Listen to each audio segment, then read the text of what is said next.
Hello everyone, welcome to ZaranTech. In today's fast-paced business environment, managing sales orders efficiently is critical for ensuring customer satisfaction and business success. Today, we're diving into the fundamentals of this essential business process. In simple terms, it's the process of handling customer orders from initiation to fulfillment using SAP software. Think of it as the backbone of your sales operations, ensuring smooth transactions and happy customers. Effective sales order management cuts processing costs by 20% and boosts on-time deliveries by 15%, enhancing customer satisfaction and loyalty. SAP sales order management prevents mishandled orders, delays, and revenue loss. Mastering this process is vital for thriving in today's competitive market. In this course, we'll cover everything you need to know about SAP sales order management. From understanding the basics to optimizing your workflows, we've got you covered. Whether you're a beginner or a seasoned professional, there's something here for everyone. Before we begin, please make sure you subscribe to our YouTube channel and hit the bell icon for regular updates from us. Now let us look at the agenda. Agenda 1, sales order creation. 2, pricing determination. 3, billing document creation.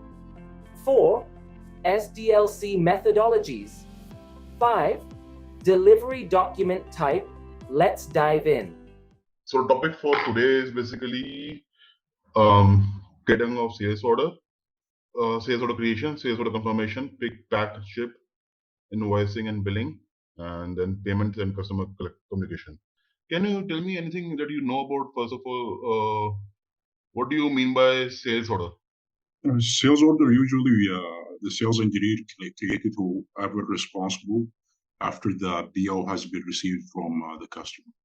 So basically, BO sales order is gonna have the all the items that is gonna be shipped. The price components, any discounts will be applied there, and the billing, the pricing also will be calculated over there. Schedule lines. So basically, sales order is everything. Okay. So basically in SAP, in sales order, there are certain parts. Okay, one is called the header part, then is called the item part, where all the materials are there, and second and third is called the schedule lines. So header, item, and schedule line. Okay. So header is basically containing the customer name, to whom the goods are sold. Okay. Then his address, payment terms, net price, then PO number. PO number is a purchase order number. Okay. Yes. He has given some purchase order, then that number is stored over there. Yes. Okay. And there are various other details also, like I'll tell you then later on. But basically, these are the major things. Yes. So first of all is customer name, which we in SAP terminology call as sold to party. Okay. Yes. So the party to which we sell certain goods. Okay. Yes. Now all these customers or sold to party are called as partners in SAP. Okay. Yes. So there are 4 types of partners. First is sold to party. Second is bill to party.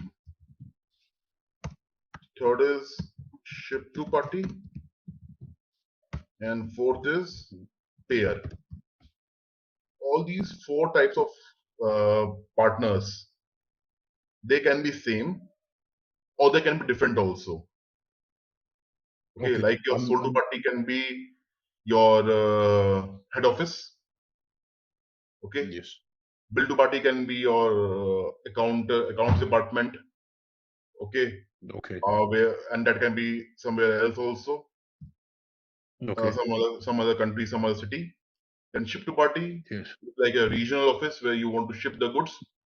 Okay, so Yeah. regional office can be anywhere, not the head office, but can be different also. And payer is Yes. like some other person who is paying on behalf of those goods that are being sent So to regional how office. what is the difference between bill to party and payer? Yeah. So payer bill to party need not be necessarily the payer only. It's like an account department where the invoices are Okay. getting received. Payer is Yes. like somewhere like what I would say cashier or like that, who later on gets instructed from some other department and then he pays out the uh, invoice amount basically. Okay, This is they payer can is be gonna same. have like yeah. Yeah, Okay. Is it they can be they can same. do the same? Yeah, they can Yes. be same. They can be different also. Okay, Mm. like I told you, all these four can be same. Even two can be same, three can be same, or one can be different. So you can have a number of combinations over here to be same or different. But Yes. But but still they have I'm to be not interlinked. getting They have to be interlinked to each other. Okay, like they have to if be you enter this sold to party as a, for example, customer number A, then automatically the ship to party and all that should stop. Then you say automatically you should one should determine yeah. bill to party, ship to party, and pair all together. Yeah, but we can have like different sold to party, bill to party, but ship to party we can have a different like another business partner, another SAP account, another customer account Yes. to ship or yeah, I can understand this, but I'm trying to understand Bayer. Is this I know if it's bill to party is gonna go to is gonna build this particular account in FI module, but is Bayer is the same build too, or can we also can we enter an account in Bayer and build that account also in Bayer? Yes, yes. These two can be same. Bill to party and pair can be Okay, same. okay, Okay. It is just that yeah, one variation is there also that these two can be different also. okay, Okay. These two can be same, okay, not an issue. They can be different also. It's just like some companies have got their billing address different, and from where you receive the payment, that is different. So it's like that. okay, So it yeah. depends on the customer organization that how is it he structured. He has the same Mhm, office for for the invoices to be sent and payment to be received. Then these two parties will be same. Okay. mhm. Okay, okay, Now there is a terminology called as plant. Plant is nothing but like it can be a warehouse, it can be storage location, or even a manufacturing plant as well, where the goods are getting manufactured. Okay, yes, so it's basically a place where your all materials, all finished goods. We should remember yes, only that the finished goods are sold in SAP. Okay, unfinished goods or okay, semi-finished goods are not treated as material as complete. Only finished goods are used as trading goods or selling goods in SAP. mm. Also, plant can produce some semi goods or raw material, Yeah, not it can finished be goods used also. for raw materials and semi-finished goods, but then later on, these cannot be sold out. They can be used as raw Yes, materials to make production planning and then uh, uh, basically some purchase order, production orders, and then finished goods can be made out of that, and then it can be used for sales order. mm. But Okay. the raw Sales order can materials only have finished also, goods. Raw materials yeah, cannot be sold on sales order. Okay. Also, raw materials can be created in sales order, right? You can sales like raw material or only finished goods because Only finished goods. Only finished goods. so raw material you cannot sold it to the customer. Raw materials or semi-raw No, no, no, materials no. cannot be sold. So Okay. if you're selling raw material, it means like it is a end product for you. Somebody may be using that raw material to make some other finished goods, like you say cotton. You're selling cotton. The cotton Okay. is a finished goods for you, but for a, a garment company, that is a raw material. Raw material. Okay. Okay, So it can so be defined for differently. So it yeah, can be defined differently. Okay. yeah. Okay. So plant is there, then we have materials. So material, as was said, this is basically the goods that are to be sold to customer.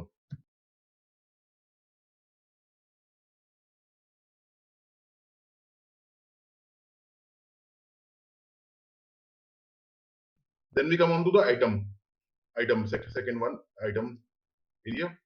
Now, item area contains all the materials which are sold. Its quantity, then price, okay, then plant, Okay. and then something etc. are also there. Okay, the fields, Okay. but these four are the major fields. Okay, in item area. Okay. Then coming on to schedule line. So schedule line means like say customer has given you an order that I want the good to be delivered to me by say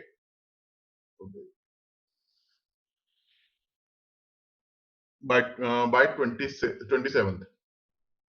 So you in the schedule line it shows you that by which date your material will be shipped to the customer. It is basically a time. It's showing you the date when it's going to be delivered to the customer. Okay. Okay. I'll show you that in SAP also. So these Yeah. three are the basic parts of sales order. Okay. Okay. Now a sales order is created for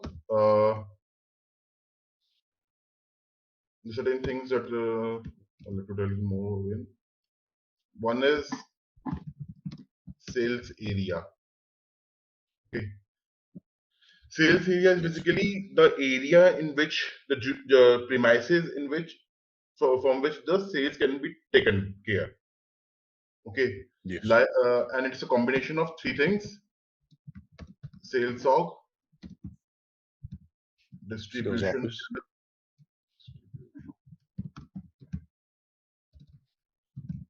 channel, and then division.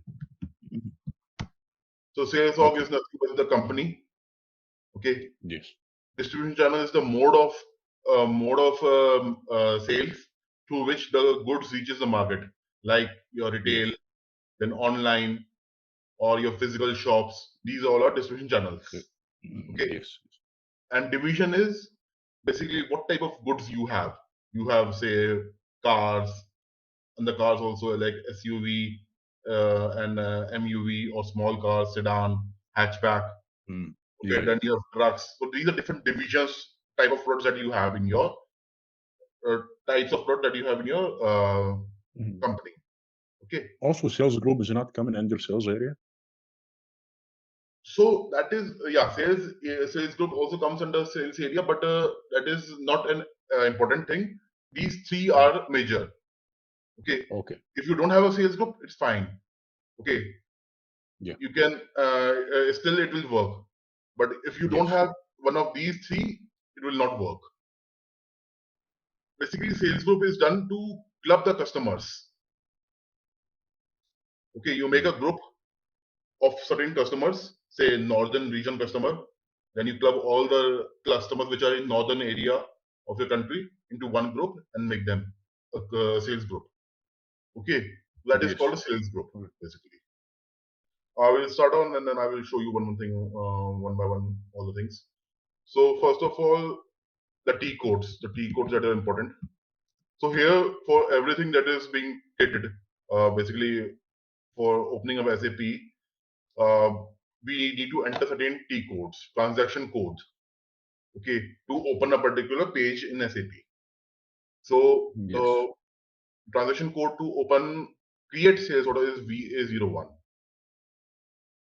Yes. I believe I understand the basic of this T codes, most of them, from like inquiries to to invoices. Okay. Yeah, so V1, V2, and VA03 to display, and VF Mhm. for invoicing, VL01 and for delivery. Okay, you know all these T codes. Yes. Okay, fine. No, not interested. Then coming on to the order type. So we standard order type is OR.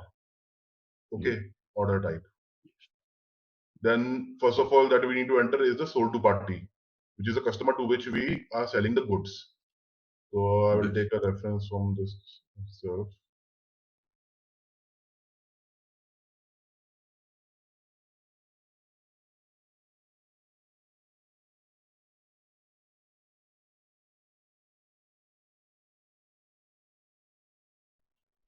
So you see, I just entered a sold to party customer number and it already automatically populated the ship to party. Now, if I want to see what are the other partner functions that are there, I go to, I click this display header details, and here in partners we can see all the partner functions. So here you see all the four partner functions are same.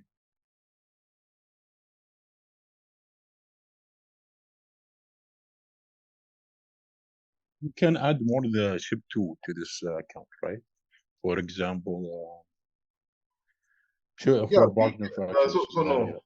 If you want to add more ship to party over here, then what will happen is when you create a delivery, it will ask you for which ship to party will you will the material go. Okay. Okay, you need to Yes. associate the materials with the ship to party, then only it will be delivered. The delivery will get created properly. Okay. I noticed in the system IGRE is not representing the English abbreviation. Yeah, of this is German. this. This is German basically. AGRE RGWE.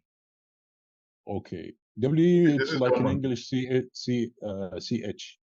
SH, for example. SH, yeah. Okay. So Yeah. AG is equivalent to SP. Okay.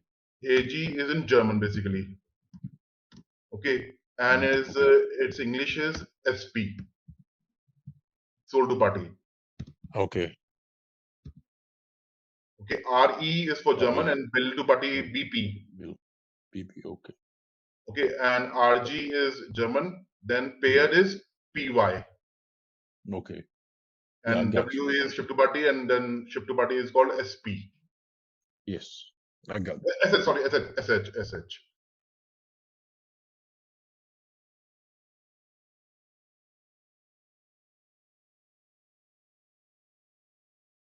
Now, the sales area which I was talking is this one 1070. FD is the distribution channel, and 70 is the division. Okay. Like here Yes. you can see the expanded form, direct sales, and then bikes. Okay. The sales office, again a different one, Bangalore sales office. So it's for all the customers that are in Bangalore, basically, or located linked to the Bangalore sales office, basically. Okay. Then here you can see the document date, created by, created on. This is a sales group. Okay. Then we have an order reason also. So these fields are like optional fields. Okay. They give you reference later on where you can use them to get more understanding or use in some business analytics that why did you create Yes. such order, or tell me all the orders which are created for marketing purpose or sales purpose or trade fair, television commercial. Okay, so basically you can put up any reason that you want. It's just for sake of later on getting more information for management purpose. Okay, then you have a document currency INR, since it is for Indian. It is basically derived from the sales area. the customer basically. Pricing and statistics. Okay, the document PR. Okay, PR procedure price list type. What? Price list type. I'm just reading this price and statistics. Okay. So price Document. list type is basically if you have created already a price list, okay, for a customer. Like I will be selling all the goods, these goods to him at certain rates which are different from the market. Then you can use that and automatically that rate will get populated for the materials for the customer. That cannot be determined by the sales office and material for the pricing. It can be, Yeah. it can So be for determined. example, if yeah, But yeah, so you say you have a material, say for example, a material A. In the market, you sell it for $10. Okay, but for a certain yes. customer, you give him at a discount, and you have agreed a Mm, rate of $9 or $8, whatever. mm, $8. So for that customer, okay. you have prepared a list that all these goods I'm going to sell you at $8. So it is Yes. called his list price. So using this price list type, you can get it and you need not enter it manually. Automatically, all the materials which are there in that list will be charged at $8 only. Mm, Okay, you prepared a list automatically in a SAP, mm, and the list, the rates will be picked up from that. It won't charge $10, which is for the material for the market rate. mm. Okay, And that can be. This is selected by who? By the sales engineer when he created this sales order. He selected the this price sales order is by. created by uh, by the company. It is not created by the say in this case. It is not created by MGP. It is created by the person who has received the order, like sales area, sales of Yeah, yeah. 1016. Yeah, the person who belonged to the sales area. Usually, Yeah, is a yeah, salesperson. We call it sales engineer or key yeah. account manager. Salesperson. Yes, he's Yeah, getting it. but this price list type, I'm not familiar with. I know the pricing is determined, like in our company, the price is determined by sometimes sales office. So we have like Frankfurt.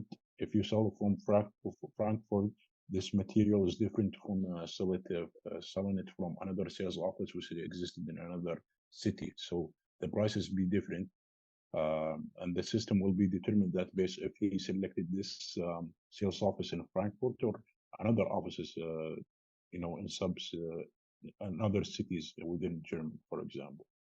Yeah, right. But that can be determined in, I guess, in I don't know, in Wiki. I don't know. It's not that it can be determined in document type.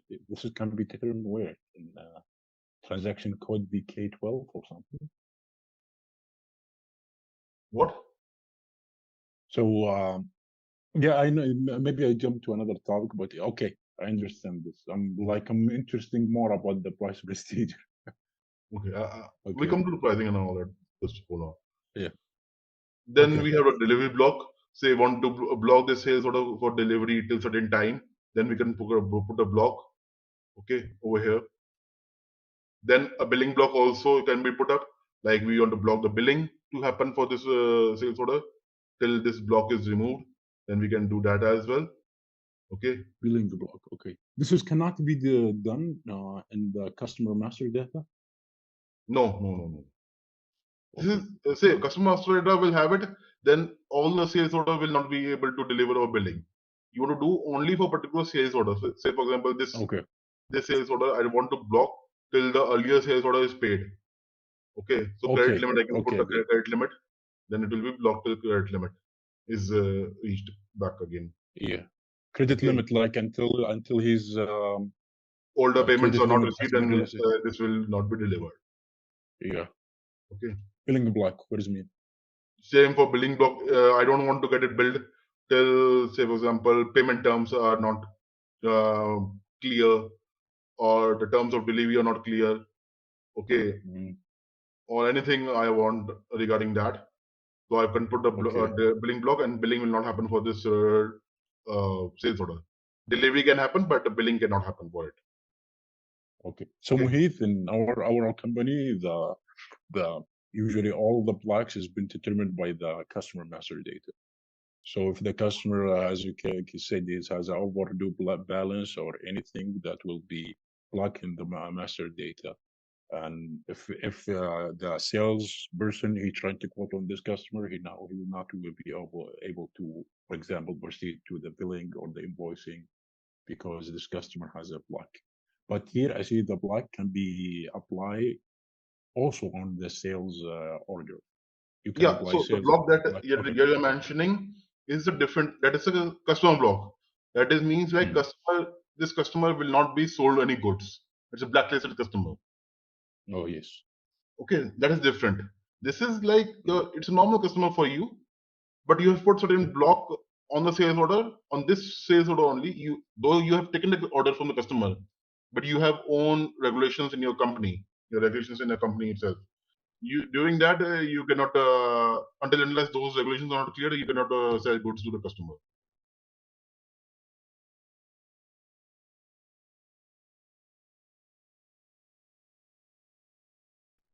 We have an INCO term here also. Want to understand more?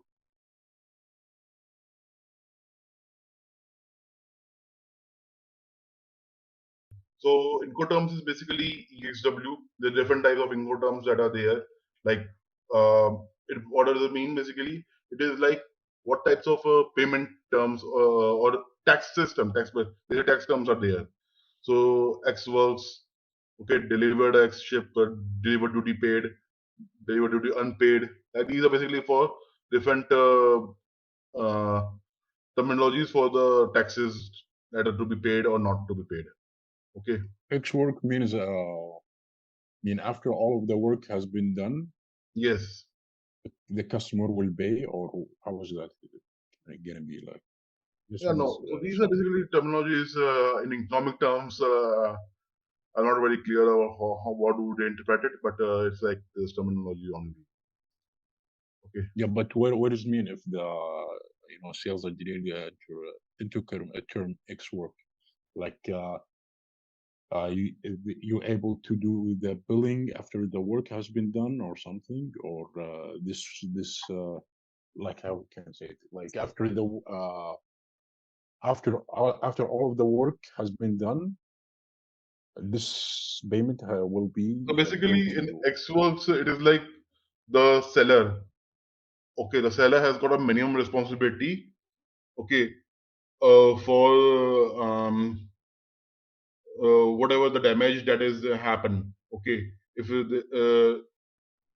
say for example during transit or goods are not available or they're not suitably packed and they're damaged and later on, then it's not a the seller has got a minimum responsibility. Okay, whereas the purchaser has got a major responsibility of his on the goods. Okay, the buyer Mm. responsibility for loading the goods onto, so it's like buyer takes all the responsibility that yes, I will uh, transport the goods on my own. Okay, I have got my own transportation. Like that way, for that, basically the Incoterms Xworks is used. Okay, so X works is that the buyer is gonna take the responsibility of Yes, buyer delivering takes this the good major to his responsibility, place. whereas sellers Uh, has got a least responsibility. Now, in the item area, basically we start from number 10.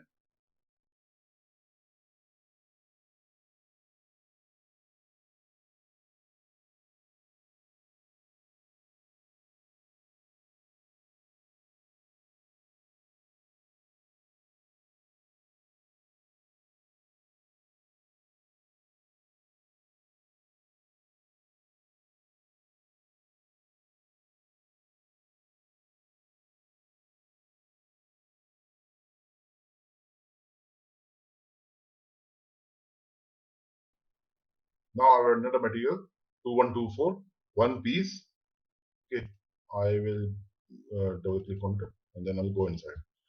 So certain things to know over here.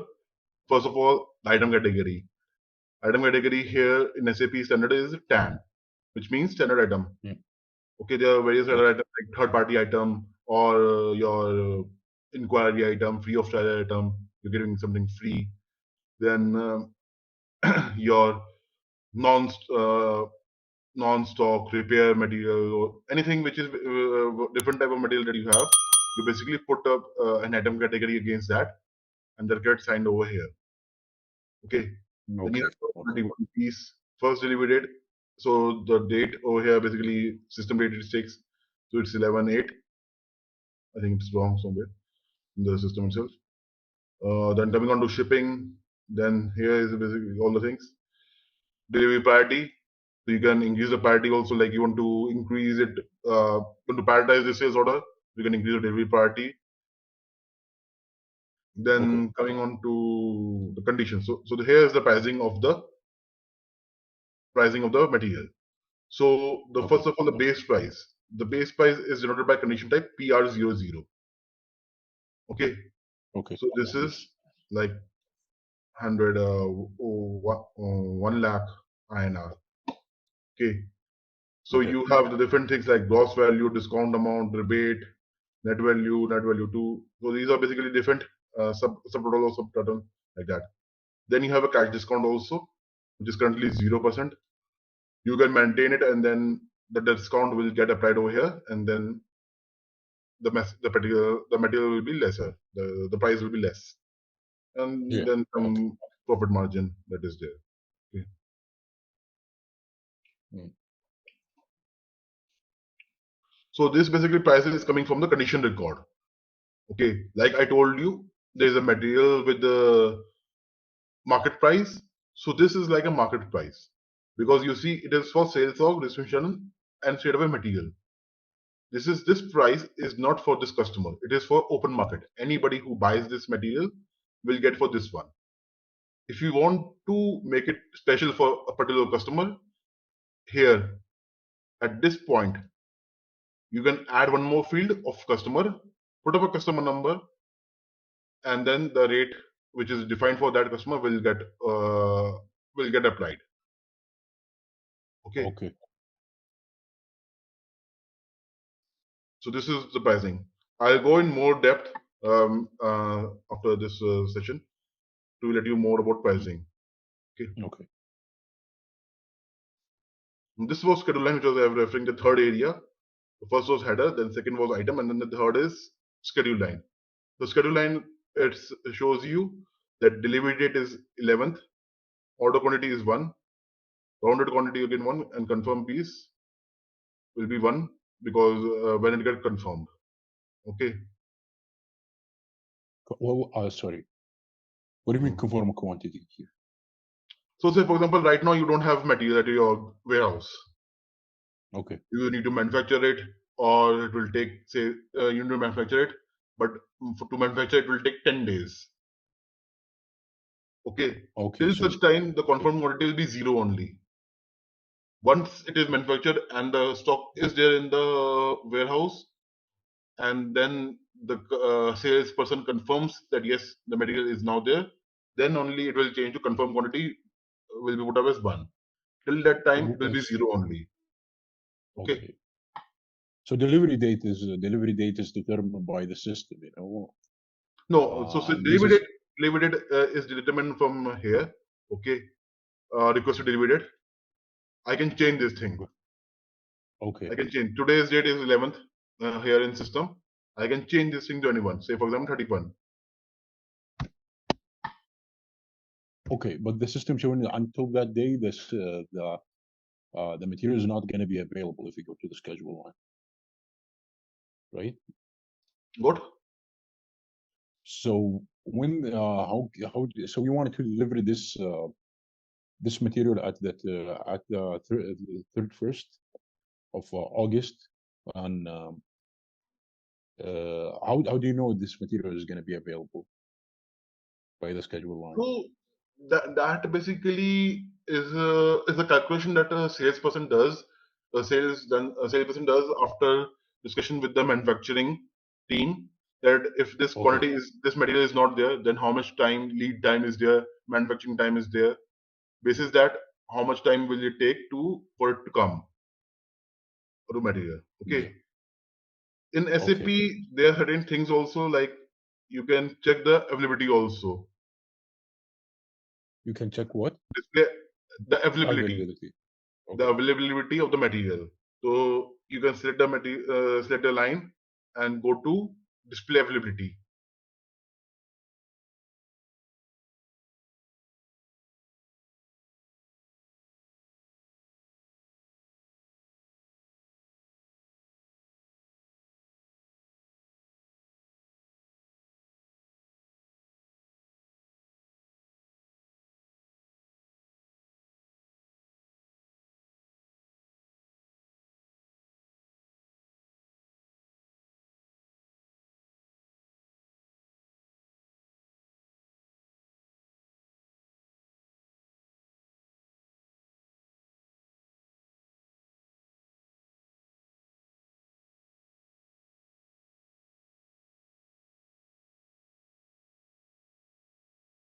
Maybe you need to add the tax code to this material. Right? No, there's some problem with the material. I think some problem with the customer or sales area basically.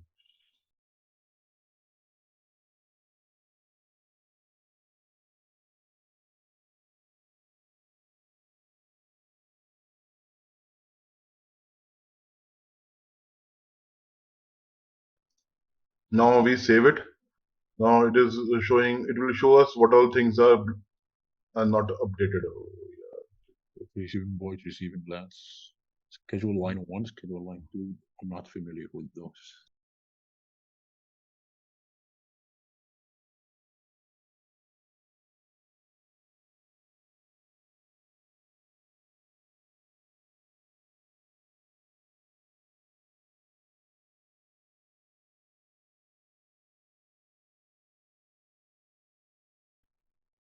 Is E16 and it's for account create is for item creation. Yeah, documents created basically. It is basically to check the table view for all documents created in SAP.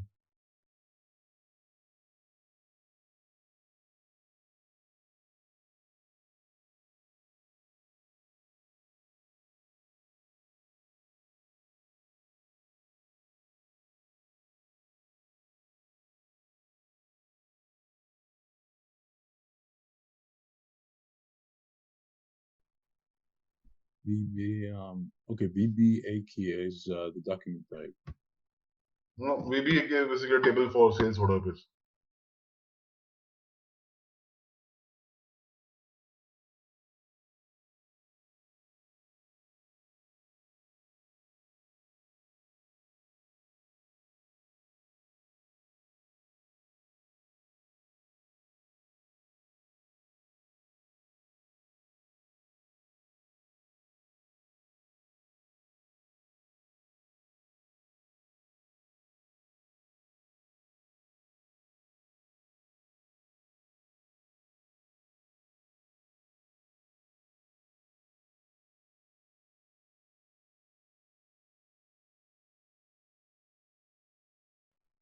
So see, this one has got a plant.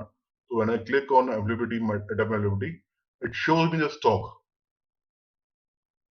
Okay. So this was received. Issue is this much. There is Yeah. Receipt. Okay, what does mean receipt? It says like receipt. So basically, somewhere. this material received in the warehouse, the quantity, the pieces that were received in the warehouse. Okay. Okay. Then how much was Issues. issued? That Issued means how much was sold out. How many was sold? Okay, from the receipt. Okay. From the receipt, yeah, from the receipt. Confirm Confirm issue issues means also. like, so you have a sales order of 1,759, out of which only 1,600 were confirmed. Rest all are not yet confirmed, or delivery has not been done for those. Those are still, the orders are still open. Those are not delivered yet. So 1.6. Yeah. Yes. 1.601. Its order has been invoiced. 1601, yeah, it has been invoiced. 1601 has been invoiced. You can say that way. Rather than invoice, take it delivered basically. May not be invoiced or may be invoiced, but confirmed delivered has been done. Okay. Okay. ATB situation, available to promise situation. This is another topic. What? I see there is one section, one header, say ATP. ATB. Yeah. Yeah, ATP is basically availability to promise.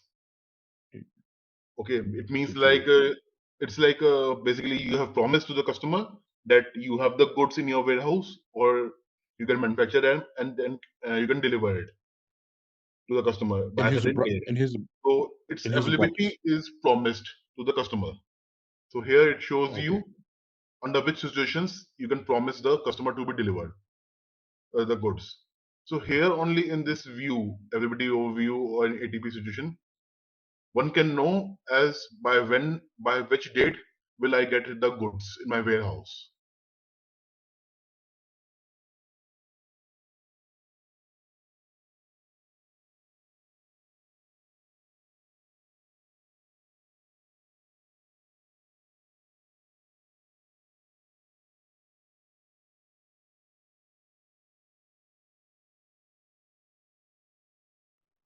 So this is a sales order number 2690 that has been created.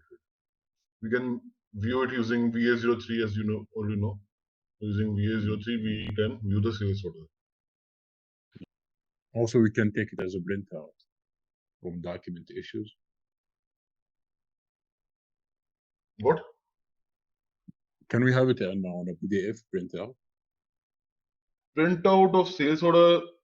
Basically, yeah. So we have got certain output types which can be of sales order, or confirmation, or like that way.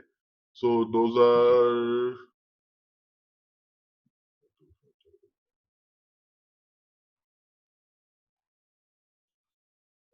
Output, maybe. I think nothing is assigned currently in the systems. Okay, so here by going over here, you can see the output and take a printout and then submit it. Okay. Yeah, send it to the customer. Okay.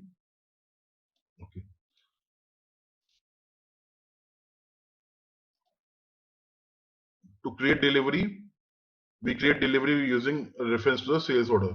Okay, so we go to VL01N and ask for an order number. This is like without order you cannot create a delivery, and some order number has to be given over here so that it is one-to-one relationship. Okay. Yes. So you can do that ways.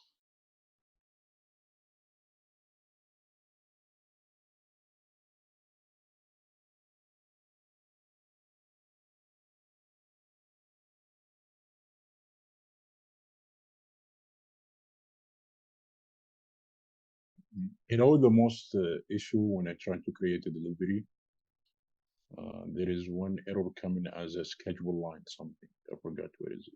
Schedule line not confirmed. Not confirmed, yes. I always, when I try to create sales or delivery, always I facing with this. So what I do, what I do, I don't know what's the reason behind it, but I see when the schedule line is going to be available, and I based on that I put the delivery of the date. Yeah. So basically, what I do, as I told you earlier, confirm quantity. Confirm quantity for that material will be 0. That is why you cannot deliver that goods, and you're getting the error. Schedule line not confirmed. Okay. Yes. And so once it is confirmed, quantity is there, then only you can start delivering the goods. Yeah. Okay. So I have to wait until this schedule line has been confirmed. Then I can go ahead and go to VL01 and create the sales, create the delivery. Otherwise, the system will not allow me. Yeah. But you know, Mahmoud, sometimes what I do is put the schedule line. I see the schedule line date, and I move it 10 days after the schedule line. In the sales order creation, when I go to VL01N, I put this days, like I had 10 days from the schedule line, and the system usually will go ahead and create the sales order. Yeah, so what happens is like a delivery. So there's something called as forward scheduling, and something is called backward scheduling.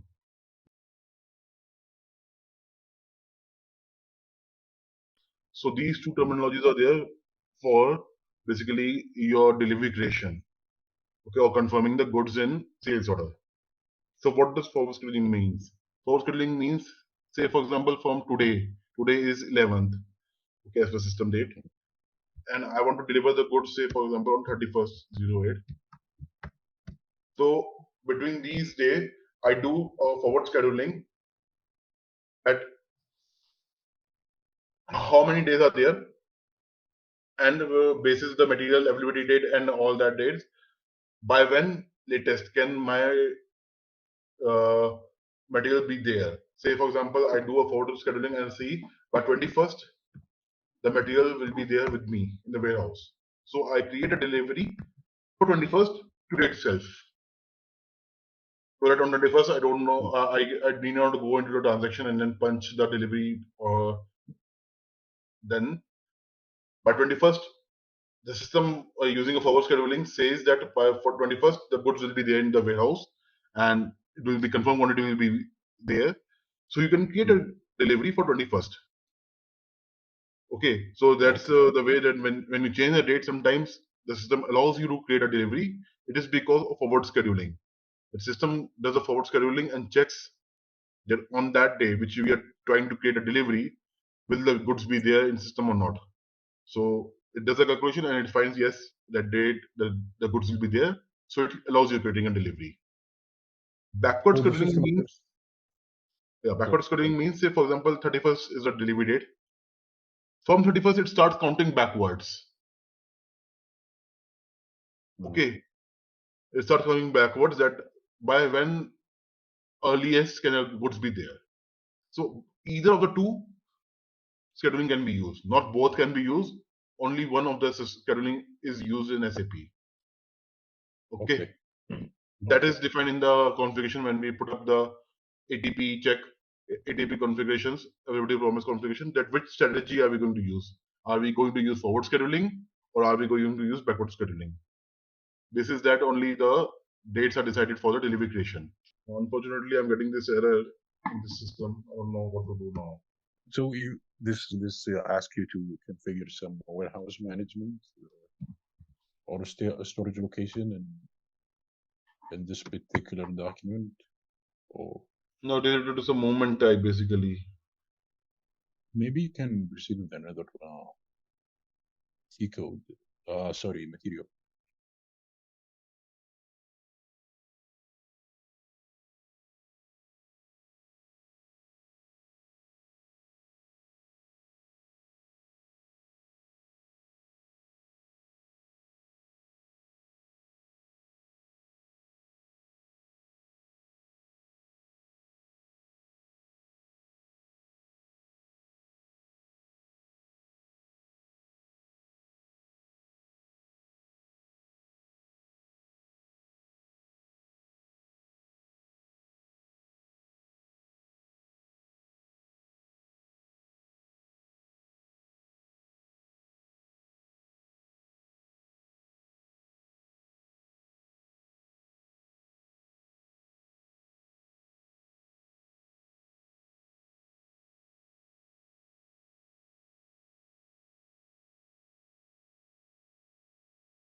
I don't know, some system error, the delivery cannot be created.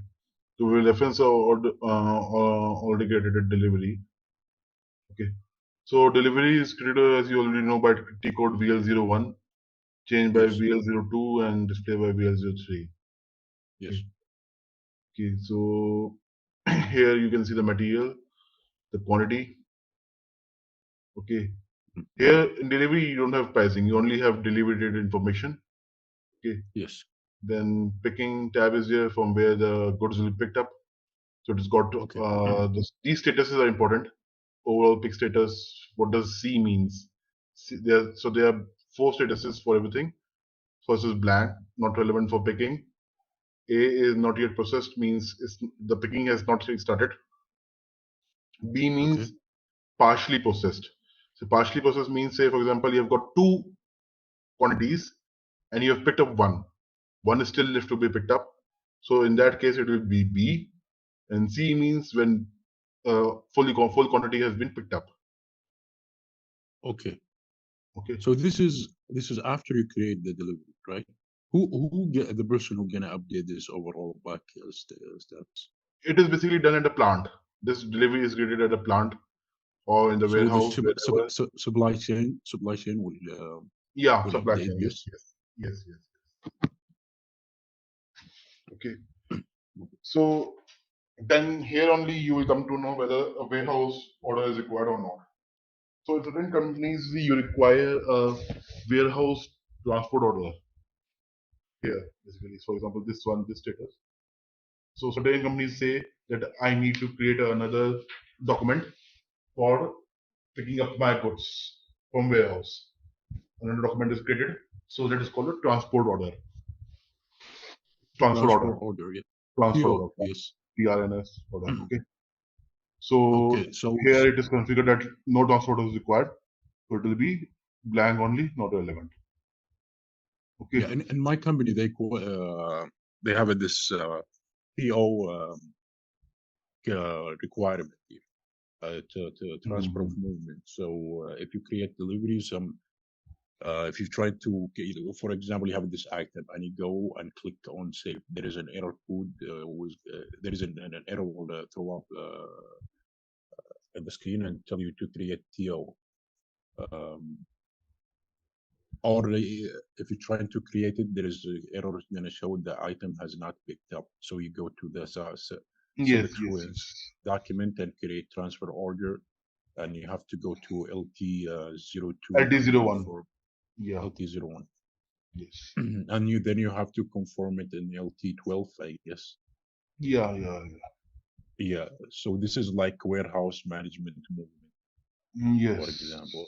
Can you tell me the scenario behind this warehouse movement management? Like So for why the example, company? you got a plant, say manufactures your, say here only your like your bikes.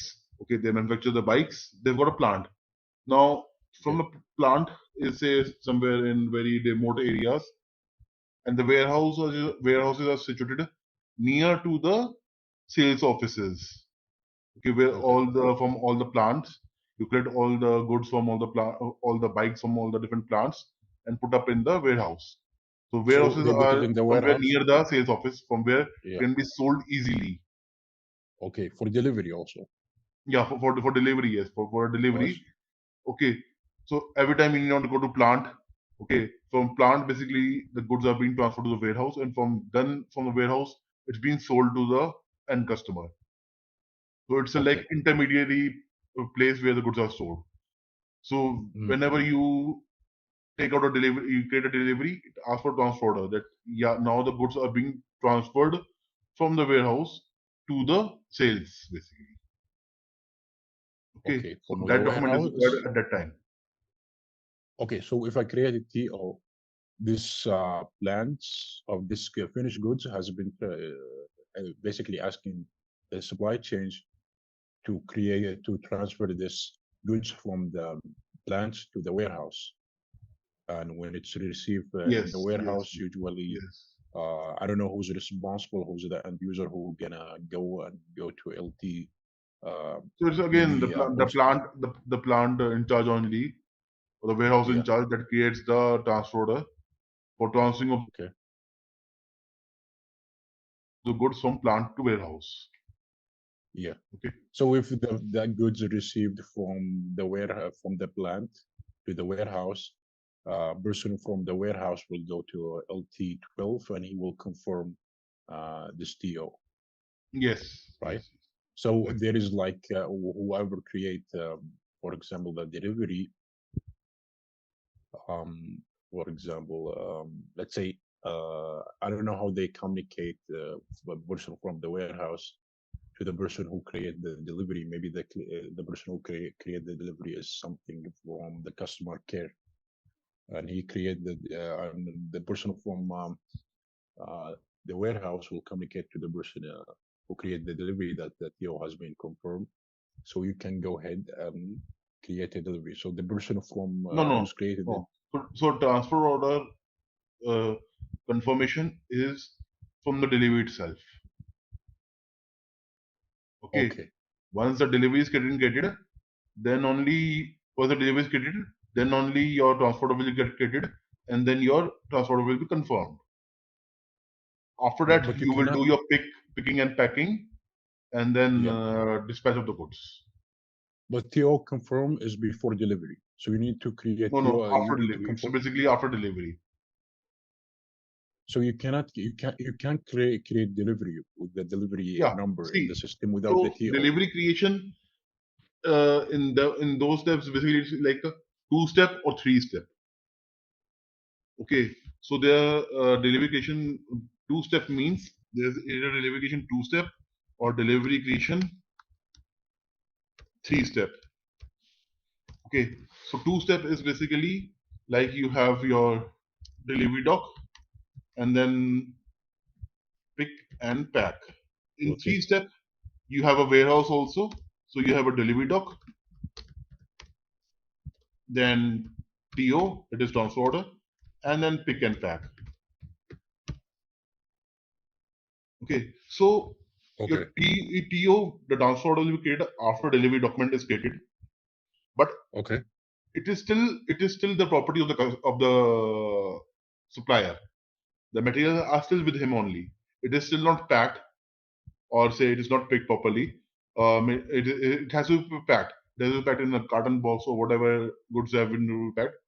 And physically, it has to be like, say, now it's ready for delivery to the customer.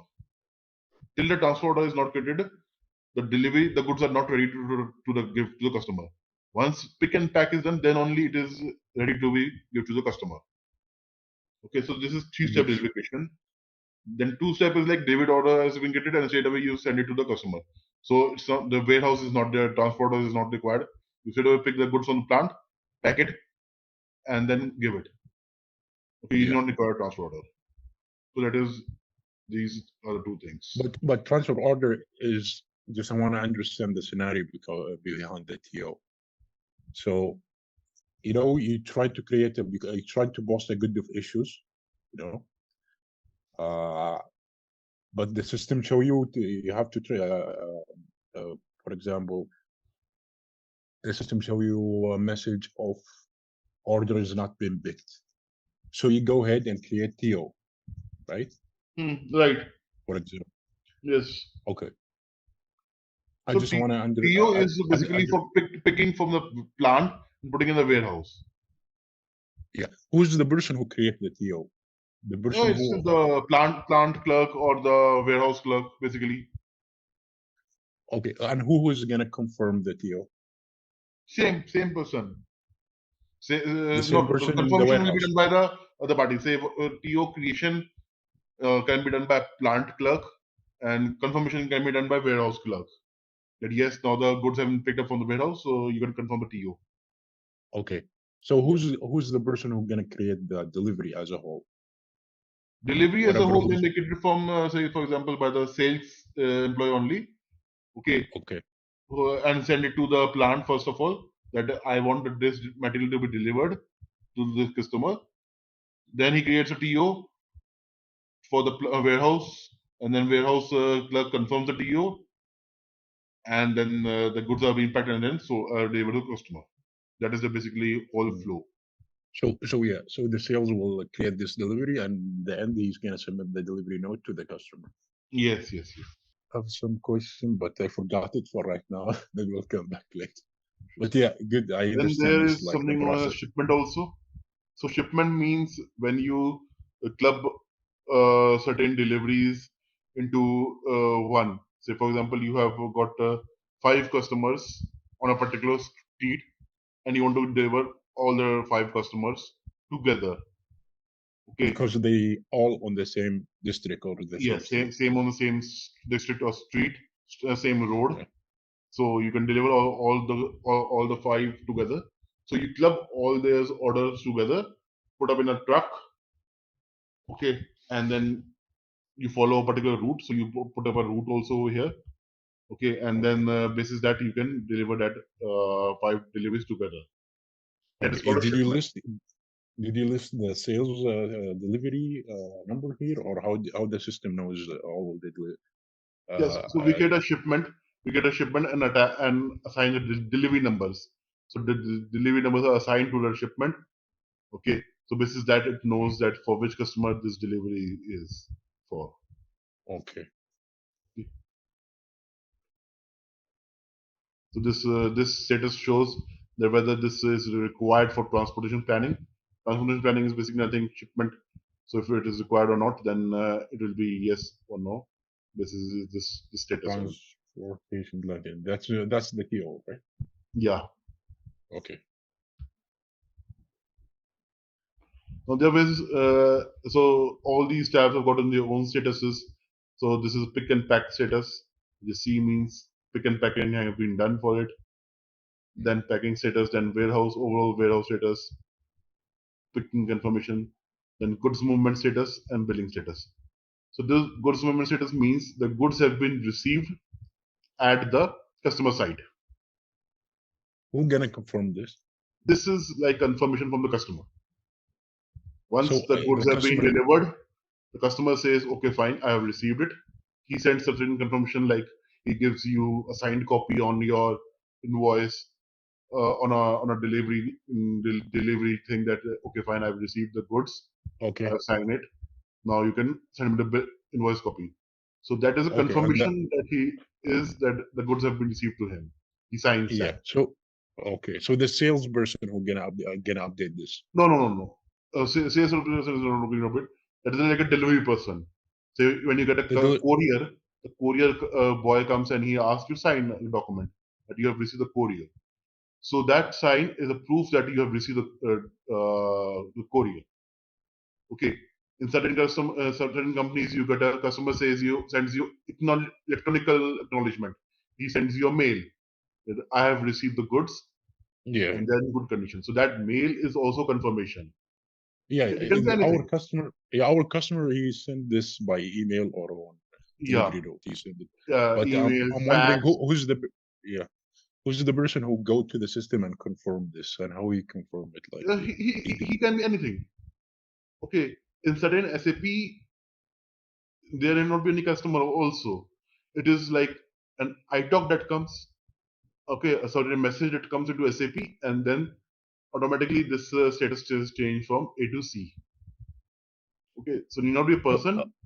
It can be anybody. It can be anybody. okay, can be like someone. Let's some like who's the responsible person. He gonna go to the delivery Yes. So number, who and receives he the gonna update confirmation this. from the customer Yeah. that yes, the goods have been received? Anybody who receives that So confirmation can do this change.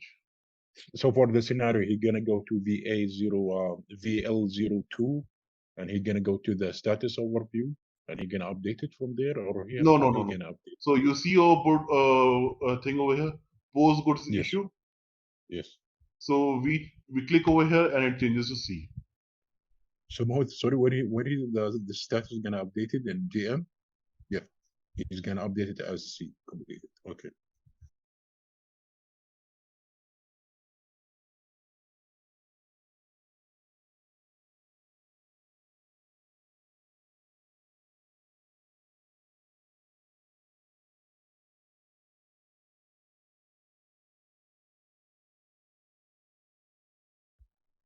It is not allowing me to do it. It's getting some error. Okay, so once I click this post go to issue, it will change to C. Okay, Yes. Yes. complete processly. Okay, Okay. so then you can start the billing of it. Okay. Okay, I'll show you once which is already done.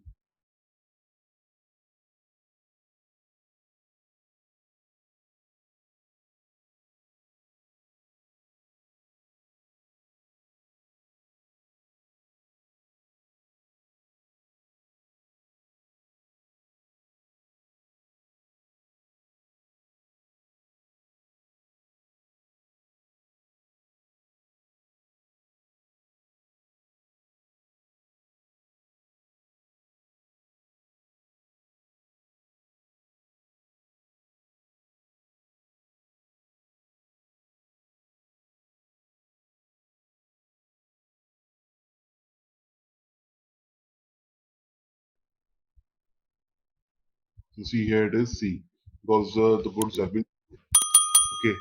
So till the time this goods have not been issued, the billing cannot be done. Okay. Okay.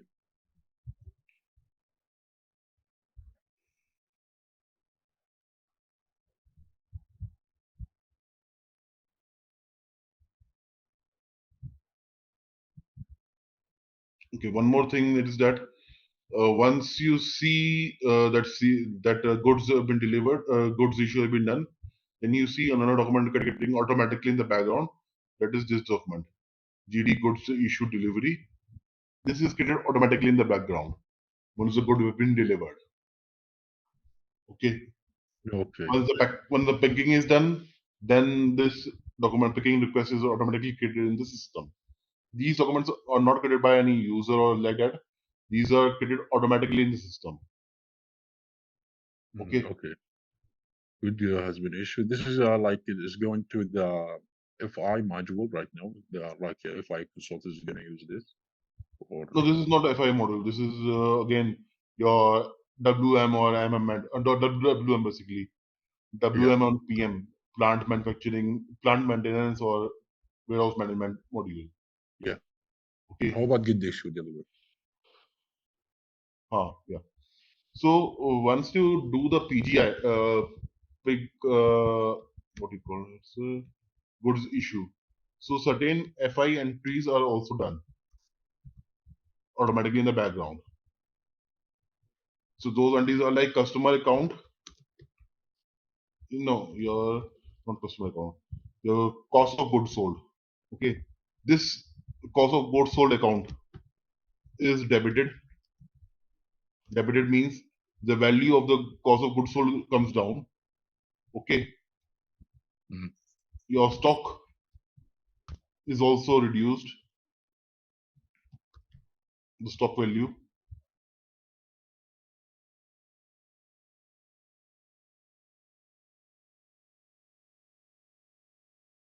So this is credited. This is credited, and the stock value is debited. Okay, the stock value reduces, and the cost of goods sold account is credited because your value is now in the cost of goods sold. Okay, for that amount. Okay. Okay, so this is one entry that comes up in the ledger books. Okay, Okay. now when you do invoicing, you create a invoice, a bill for the customer. So this is created. The invoice is always created using the delivery number as a reference. Okay. Yes. Again, the T code to create is VF01, VF02 for change, and one VF03 for display. Yes. Okay. Now here you see the payer. Okay, who is entitled to pay the goods, pay for the goods or services that is taken up. Then Okay. the amount, the material, and all that is there. Okay. Okay. So how many there is bill processes in invoicing? I know there is like the regular invoice, and there is a invoice note and invoice memo. What? There is different type. There is different processes of invoices, business processes. Like regular invoice, and when you cancel the invoice, there is a invoice memo, and there is credit invoice credit note when there is a balance owned by the customer, owned you own the customer some value. Is that correct? Okay, so yeah, no, so those are not different type of invoices. Those are different. What you can say is different type of FI documents basically. FI documents. So there is a lot of FI documents, and is it standardized by SAP, or it can be Yes, customized? yes. So you want to discuss that also? No, if it's possible, we can discuss it. If you think it's distract us from another subject, we can like put it aside and we discuss it later, maybe when we come into build.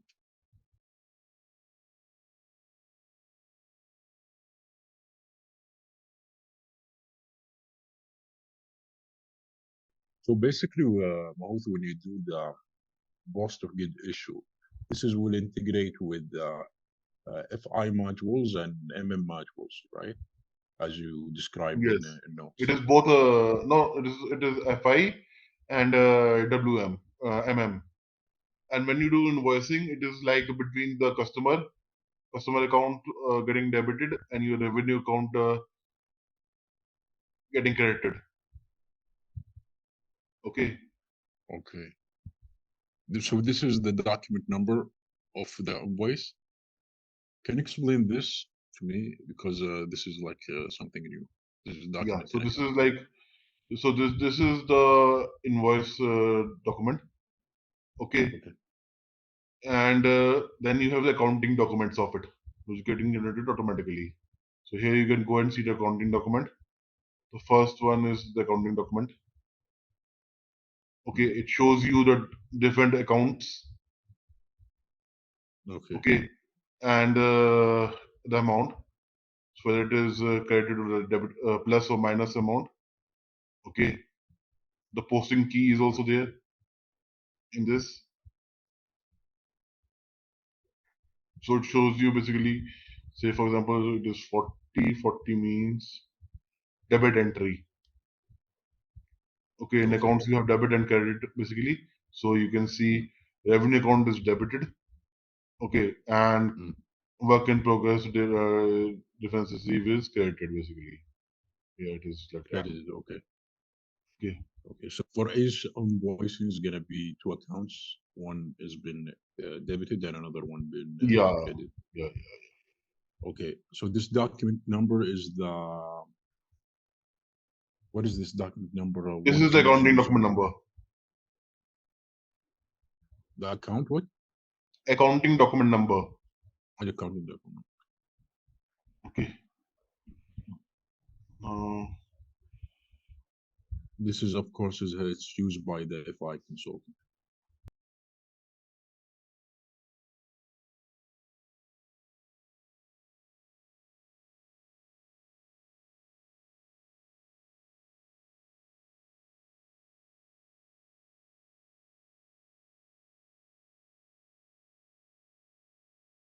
So this is the output of the invoice.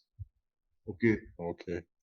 So you can have the invoice number, the customer number, address, the date, the delivery time, the delivery date, order number, delivery number, whatever you want to printed.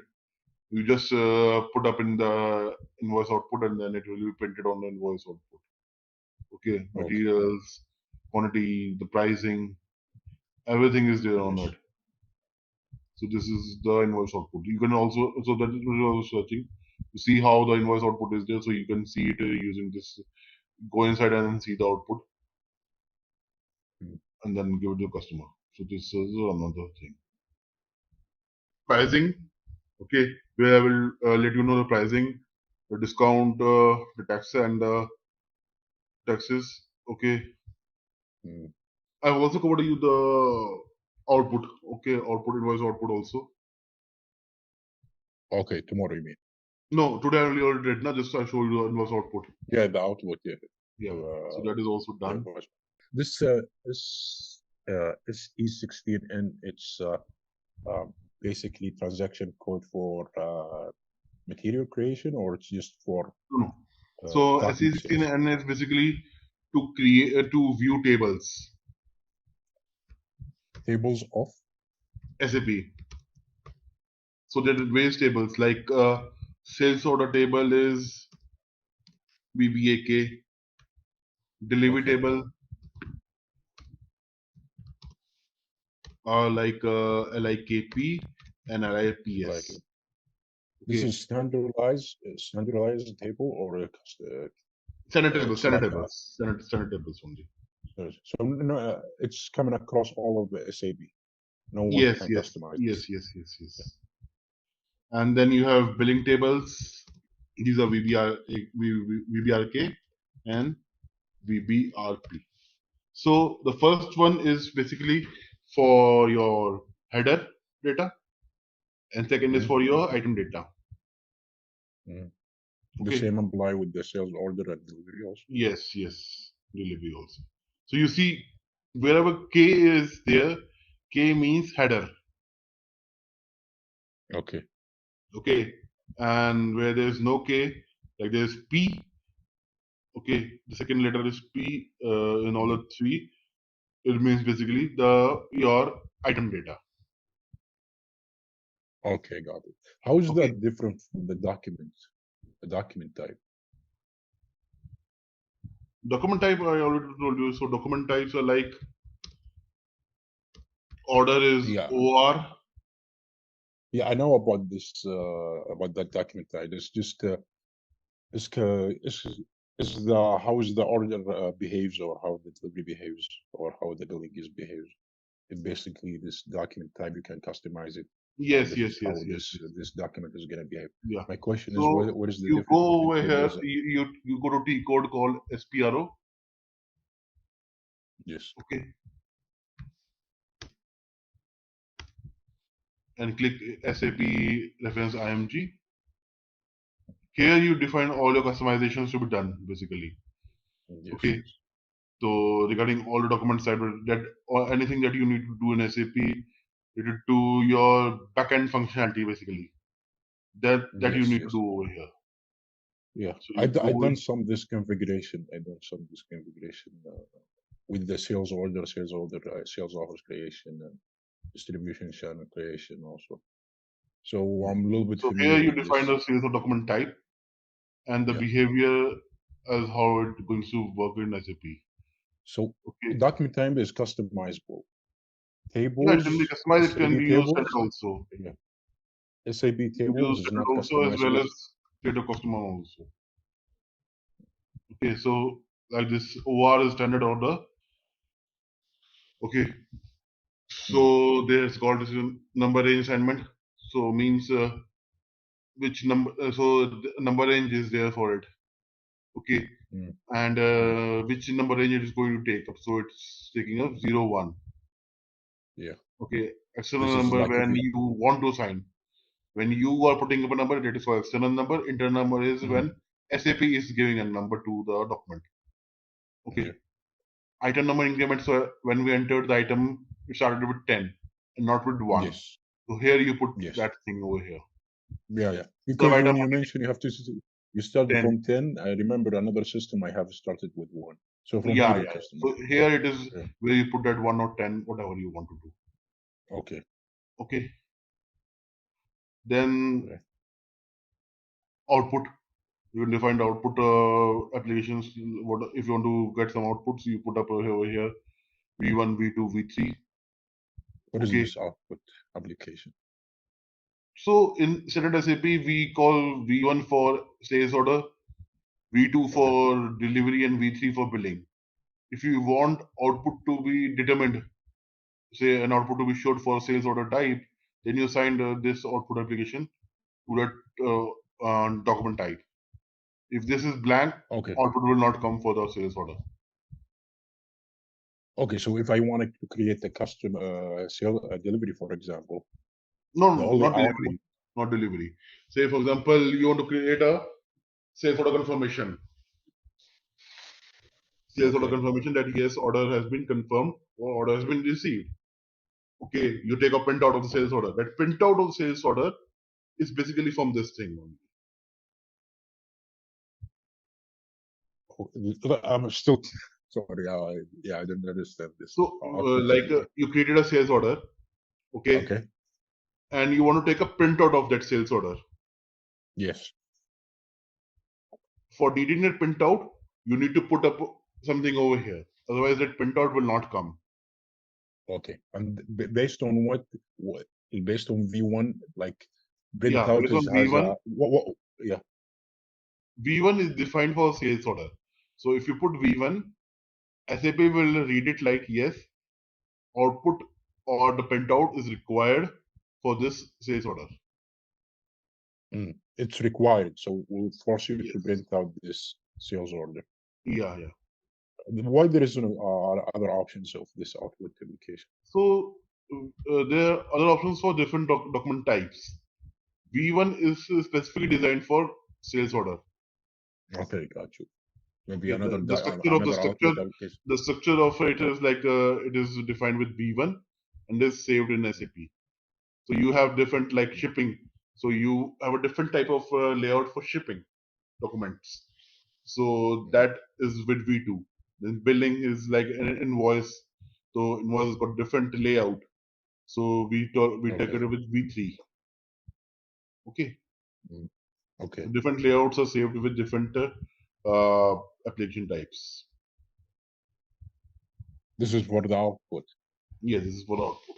But can you choose another options here for this sales We can sales order? we can choose another option, but then it will not be like say for example, order has got its own layout, and you choose a shipping one, so it will not be that correct. Okay, Right. the layout differs from order Right. to shipping to invoice. Your shipping layout will not have pricing. It will only have quantities, plant, your loading point, Yes. Yes. transportation zone, all that things. The element which is only for Yes. relevant for delivery. Okay, whereas Yes. your invoice will have pricing and material number. It won't have shipping point. It will not have your loading point. Nothing like that will be there. It only material and pricing will be there only. So the layout differs. So if you find that different layout, then your obviously your output will be wrong. Like, can we configure one company? Yeah, you can, but that will take a very long time to do it because we start with the company create. We do a lot of configurations in the SAP for that. Like from sales offers, company creation. This is done by the FI consultant. Yeah, this Then is a an hour Microsoft only. an But you yeah, see these all doing all these things. You need to know all the different areas. Okay, you need to yeah. define the sales of company code, then plants, then Blunt by the uh, MM. huh? Blunt is going to be defined by the MM. So Yeah, right? yeah. Yeah. But without plants being there, you cannot configure it. You cannot use that thing. Yes. Yes. Yes. If the GL account is not there, GL account is done by FI. If GL account is not there, FI. then posting will not happen, and then you Yeah. will get different errors. So Yeah. that is what. So different consultants are there in the team for all the modules, and then only you can configure the Yeah. entire company in the SAP. Yeah. Single person Just cannot do that. config. No, yeah. Just reconfigure the SAB module Yeah, in yeah. this You can only company. do Like configure your SD basically, your SD yes. module only. Yeah, I'm not Okay. looking to configure the whole module, just the Yeah, SAB, like my area. So I'm trying to like do the. I know it's like configure the sales office. You have to do the distribution channel and division. Then assign that, I believe, to plant. Then yes. then yeah, my weakness is when it coming to delivery, just delivery and logistics execution is there, need to be done. And yeah, my weakness when coming to pricing and assign a pricing procedure and prices component. I know there is many things there, and also a creation of tax. This is my weakness, so I'm looking to configure this. I understand this wholly in the system. No, we'll cover pricing tomorrow. I'll let you know everything about the pricing, the pricing condition, the pricing technique, how to assign the pricing procedure to sales area, then determining that everything we can cover tomorrow. Okay. Yeah. So Awesome. here in this Okay. block, you define the different document types assigned with the document. So you delivery type LF. Okay, so this Okay. will only delivery type will be used, and the billing type F2. Okay. Sometimes you are like you're going to a shop. Okay, you're picking up the goods yourself. Over there, Yes. you don't see any delivery note. You don't see any delivery. It's like Yes. you're picking the goods on your own and going to a counter and getting it billed. Okay, Yes. again, then there is no invoice getting generated or confirmation is not there, delivery is not. So that is like that are called cash sales. Over there, it is Yes. straight Yes. away Yes. order to billing. There is no delivery in between. Yes. Yes. Okay, So so from that here is we can possible convert it, using right? this confusions over here itself. Yeah. So particular for this cash customer, we're gonna do this particular. We're gonna customize this document sales for him, so we Yes. cannot go through the delivery. You know, I discovered that the holy core, the golden core of SAP SD is sales order and billing and pricing. This is the most important thing. Other things you can learn like by the time. But this is like if you understand this, you understand this basically. Mm, not that. This is other more easy. Other things are more difficult, I would say. So here you have got order related billing type. Okay. So here you put BV. Okay. You define over here order related billing type. It's not delivery related. And these are two things: delivery related billing type and order related billing type. So against the cash Mm, sales where you pick up the goods yourself and do the mhm. billing yourself only. So here you put up the order related billing type. You against the order, you're getting the bill. It is not related to delivery. Mm, The delivery is not there. You're taking the delivery yourself. You're picking the goods yourself. yeah. Okay. Okay. So here is the configuration for that. BV. Okay. So we will be able to create a bill without the delivery number. Yes. Yes. Straight away from order, you can create the you can create the invoice. Okay. Yeah. Okay. Like the scenario in my mind, I can understand, but how are you gonna do it in the system? I don't know. Like you're System gonna go to it will be the same. So say from sales order, you create a sales order. Your order is confirmed. And straight away you go to yes. billing. You did not create a delivery at all. You could not go to VL01 or thing like that. After saving the sales order, straight away go to billing, input the sales order number, and it will bill. That's all.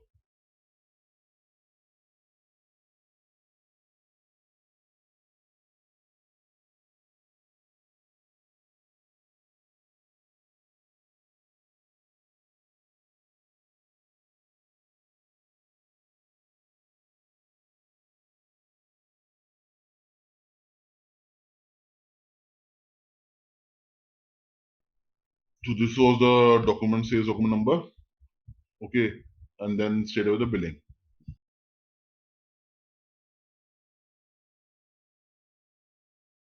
You see here the reference number is there. This is the reference field. Here the sales order number will be copied. Okay.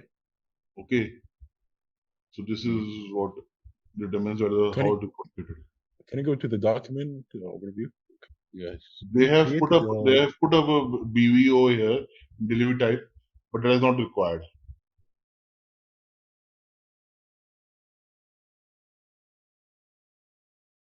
Just for the sake, I think they have created it. They have put it like that. they But this yeah is they wrong. just process from the sales order to the invoice. Yes.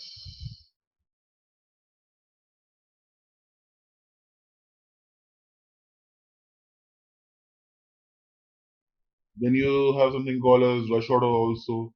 So rush order is like quick orders, okay, where the order and everything is done very quickly. It need not follow the same process, okay, of say sort of that forward scheduling and backward scheduling. The rush order is like you going to create and deliver today itself and just now itself. So that is rush order. Okay. It's not different from anything from normal standard order. It's same. It is just a different terminology, and like sometimes company wants to differ that you want to send a goods quickly, then it uses a rush order. Rush order. Yeah, rush order. Rush order. So this is like you can create the sales order. Same. It will be And- same only, like sales order, then delivery and billing. Okay. It's just that uh, it may look different from a process point of view. System point of view, it is same. Yeah, From maybe system, there is it is no much same. entry. No much entry like to process this sales order. No. The entries may be lesser. Okay. Yeah, okay. You can keep only less entries and then do it. Okay, just to Okay. save time. Okay, but system wise, it will be same only. Yeah, this is why like he rush the order. Yeah, rush order. Okay. I have one thing, with for example, we have a sales order. Okay, it is 10 line items. 3 out of this 10, there is 3 line item is already available in the stock. Other 7 line items still has been procured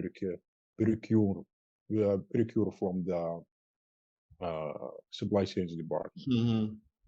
Okay, I want to build this. I want to deliver this 3 line item. How I can do it from this sales order? I want to do. I want to build. I want to deliver this 3 line items, and after I get to the procurement and the confirmation of stock availability from the supply chain, I can also do another delivery for those Yes. the rest of the Yes. sales item. So basically, that is called your delivery split. Now, delivery split is basically a setting that needs to be done at customer level.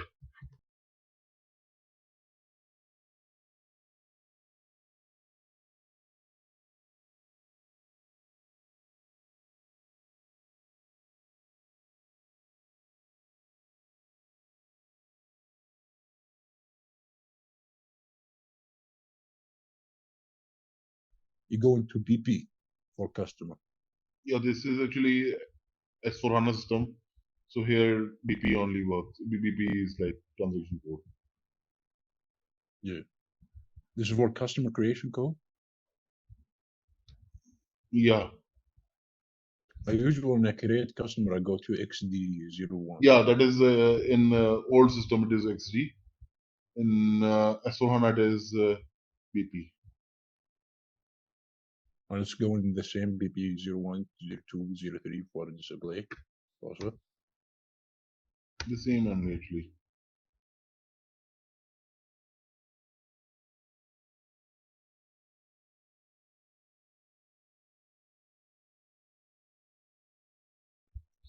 So here you see this is partial deliveries.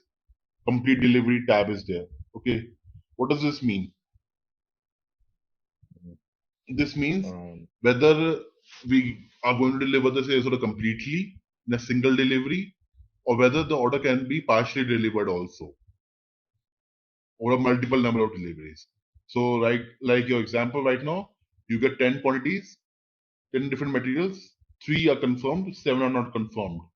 You have to deliver 3. So in order to do that, this checkbox should be unchecked. This is from the customer material. Yeah, customer master. Okay, the customer allows you to send partial orders. Okay. So But he has yeah.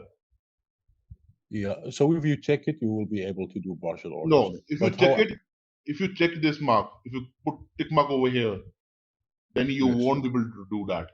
If you uncheck it, it will be blank. Then only you will be able to create partial deliveries.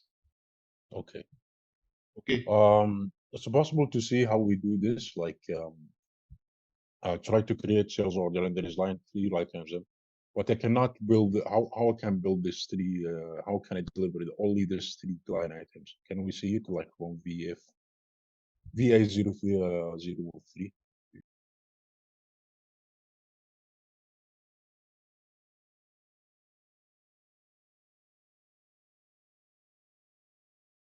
So Okay. once you select, say you have got this material, okay, and when you go to delivery, basically,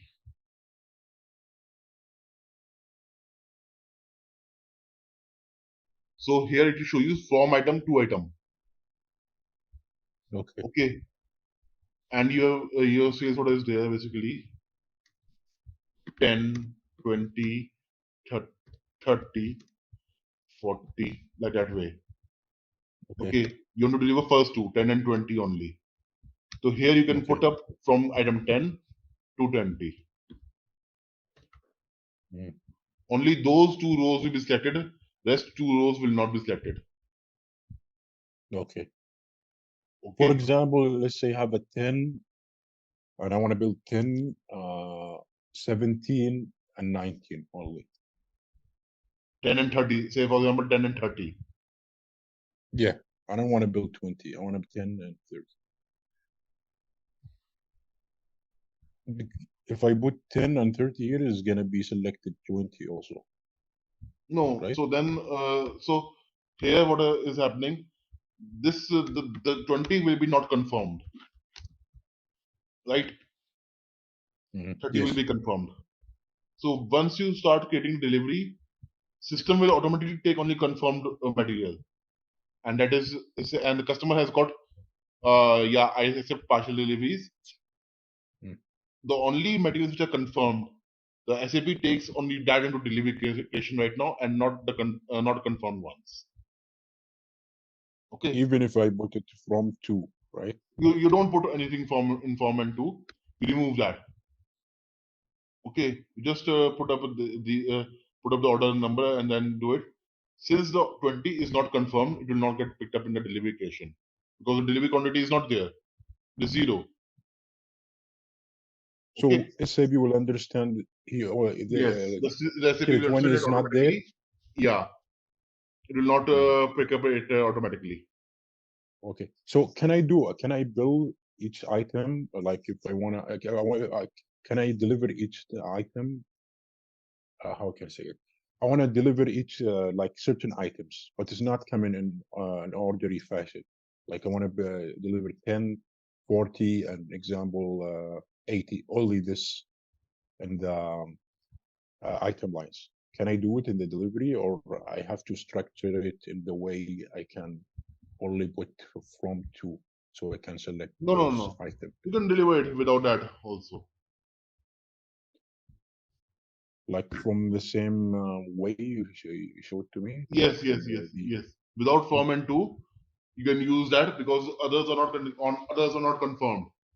If others are confirmed, okay, like 20 is also confirmed.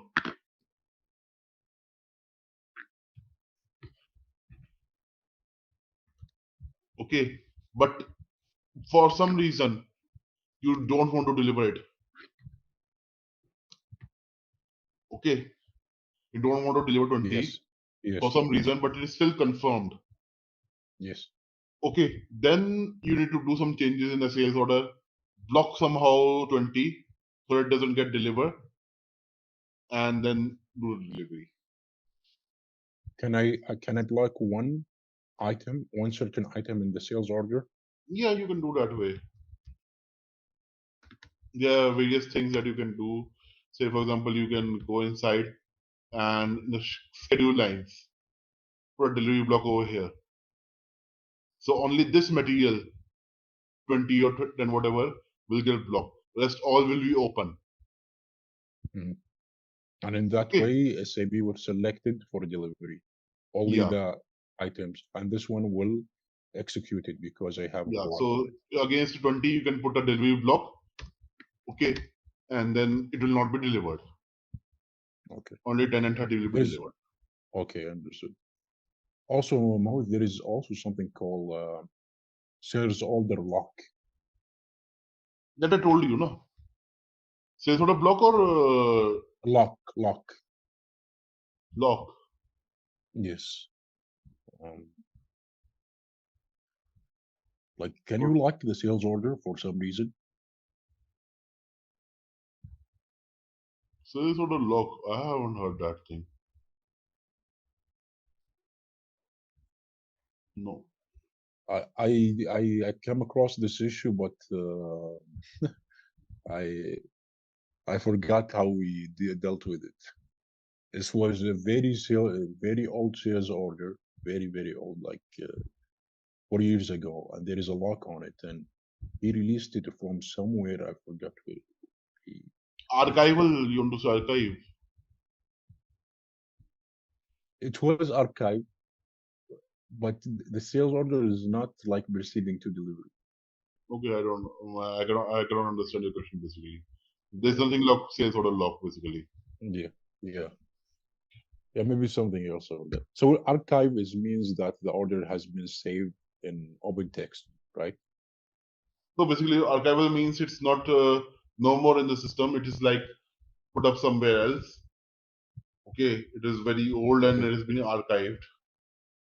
Okay, but it's still shown in the system. Yeah, but it will not be able to. You will not be able to view it that easily. It has got its own different T codes and all that. All right, let's test your knowledge. Here's a question for you. What is the primary purpose of SAP Sales Order Management? Option A, inventory control. Option B, managing sales orders from creation to fulfillment. Option C, financial accounting. Option D, human resources management. Take a moment to think, and when you're ready, choose the correct option. Remember, each choice holds a key to unlocking the answer. Good luck. Type the correct answer in the comments section. Hey there! Want to become a pro at managing sales orders? Our SAP Sales Order Management course is here for you. Take it easy on our platform. In this course, you'll learn all about SAP Sales Order Management. It's like a toolbox for organizing sales, from making sure we have enough products to get them where they need to go. Our course covers everything from the basics to cool tricks, made by experts who know their stuff. Your teachers are pros who've been at it for ages. They're here to help you learn and answer any questions you have. And our students love it. People like you found our course super helpful. Best part? It's affordable. Learn without breaking the bank. Ready to become an SAP Sales Order Management Pro? Sign up now. For more info, visit ZaranTech's website. So first of all, I will be giving you overview of these 5 things in pricing. Okay. What is condition table? So you want to create you want to maintain pricing for like what we saw yesterday was for a material. Okay. Now Yes.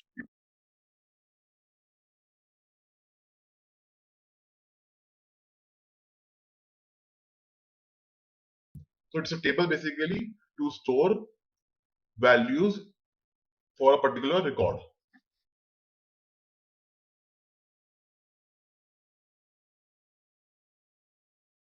Like we saw yesterday, that there are certain fields in it, and then there is some value against those fields.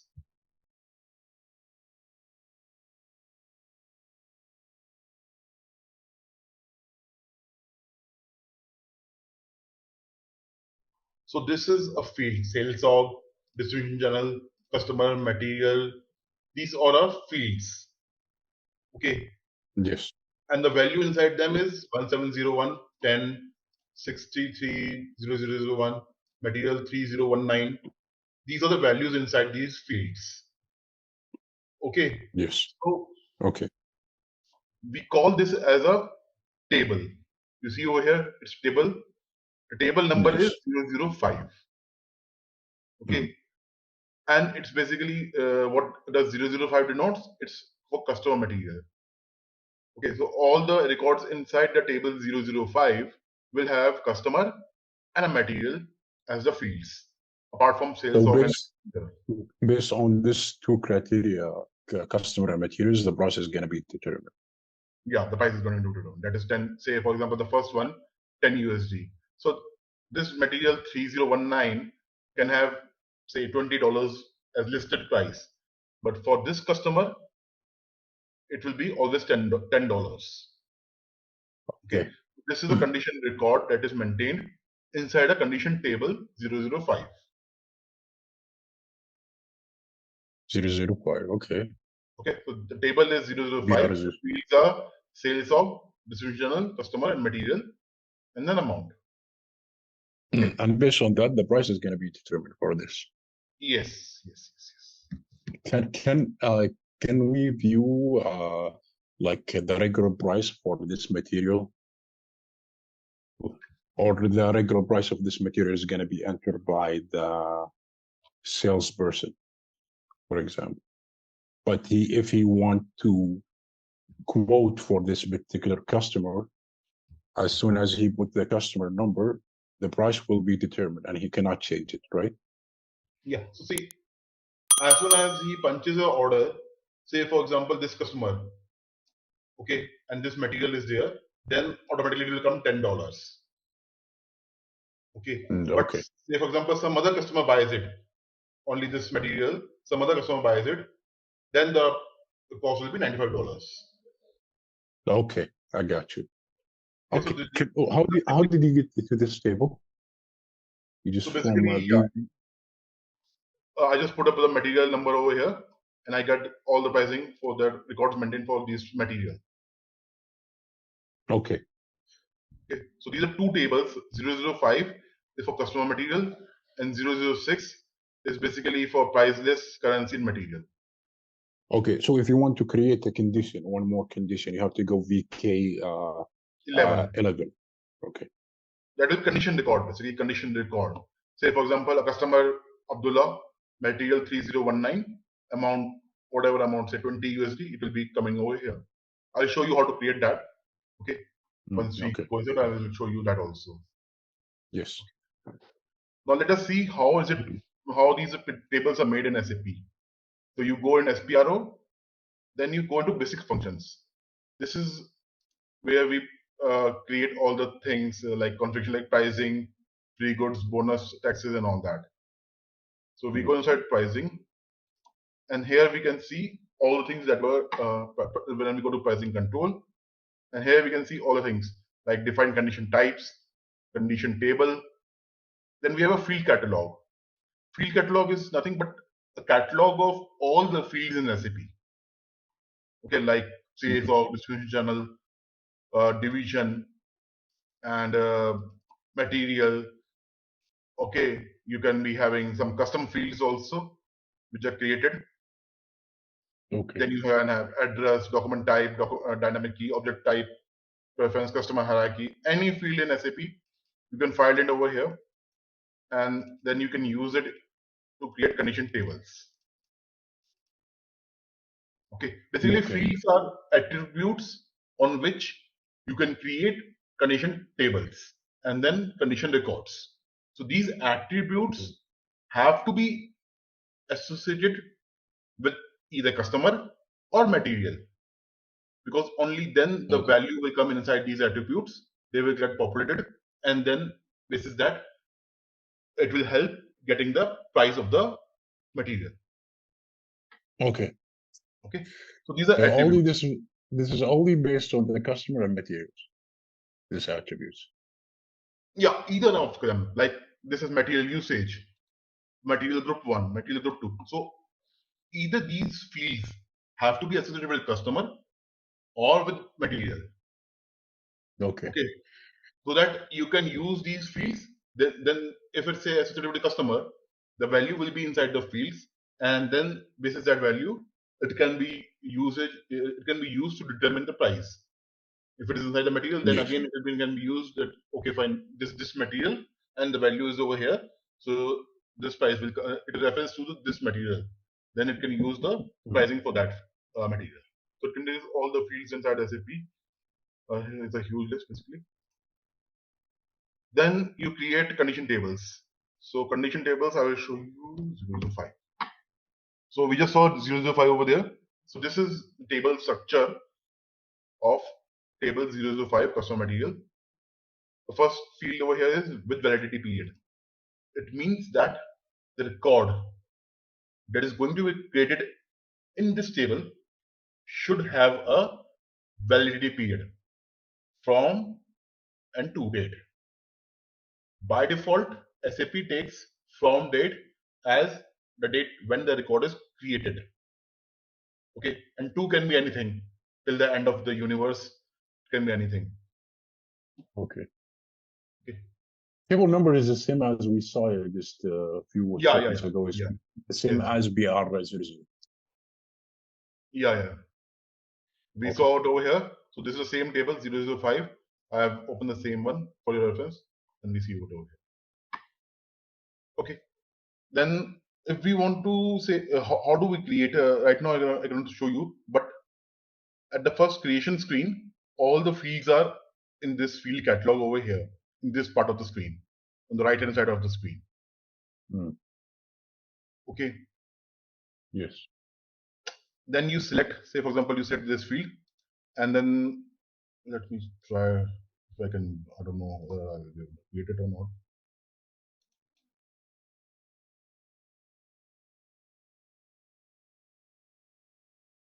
You double select it and it goes over there.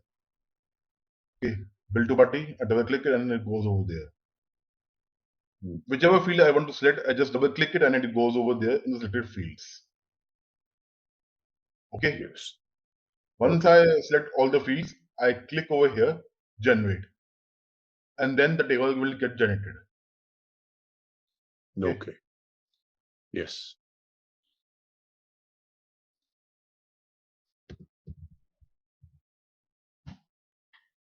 So sales of customer material. There are certain technical names for these fields. Okay.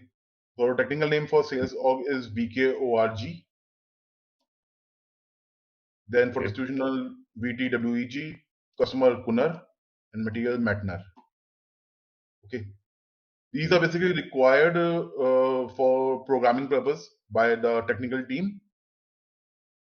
For future, like they want to use this table to basically write some code or write some logic, then you need to know these field names, okay, so that they can fetch these values inside the program and get values for these fields inside the program, and then put it populate them so that they can be used for table 005. Okay. Okay. Now there are certain standard. This is standard technical names. Yeah, this is standard. Okay. Now there are certain header fields and certain item fields. You can see over here item field. So item field is against only material. Rest all are header fields. So how do they? Why are they called header fields? Because yesterday I told you in sales order, if we go there, we have header and then item. Header contains customer name, address, sold to party, and all that, and then item contains material, right? Yes. So on the same basis, these all three things, sales order, distribution, and customer, they constitute the header. They are the header of the sales order. Whereas material is at the item, so we have it at the item field. So this is how you create a condition table. Now you can have various condition tables assigned to a condition type. A condition table is just one thing, like what we saw over here. It is condition table. But what is a condition type? Condition type is a level up of condition table. Okay, first you create condition table and then you go to condition type. So condition type is a list of is a group of all the condition tables like 005, 006, blah blah blah. So there can be many condition tables inside a condition type. PR00. Condition type can be PR00. Yeah, the condition type is PR00, and tables can be like 005, 006, 004. Okay. Okay. So you can have n number of tables assigned to a condition type. Condition types can be standards and can be customized. Yes. Condition tables. Yeah. Yeah. So tables, if you talk about standard tables, okay, from 0 to 0 to 900.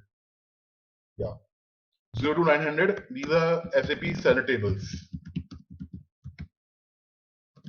Okay, Yes. and from 900 to 999, we have custom tables. Okay. So, say for example, you want to create a custom table which is not provided by SAP, and you want to use that for storing values. Then you have to have a number number of the table between 900 to 999. Okay. The table number in this case is given by us. Yes. Okay. So when we go to create table, it asks for your number basically. I'll show you again. See, here it asks for your number. Like I enter 930. Okay. Same table will be open and it's ready for creation. Yes. Okay. So it's a number given by us and not by the system basically over here. Okay. So these are the Yes. things that are to be remembered in condition table. Okay. Now coming into condition types. So there are various condition types already defined by SAP. You can have their standard as well as you can custom also. Condition types can be discounts, can be Yeah, discount, pricing, rebate, tax, can be anything. Okay, the price. Okay, PR00. Then price can be they've got a lot of pricing. Then there can be discounts, rebates, wow. It's okay. cash discount, SKTO, output tax, sales tax.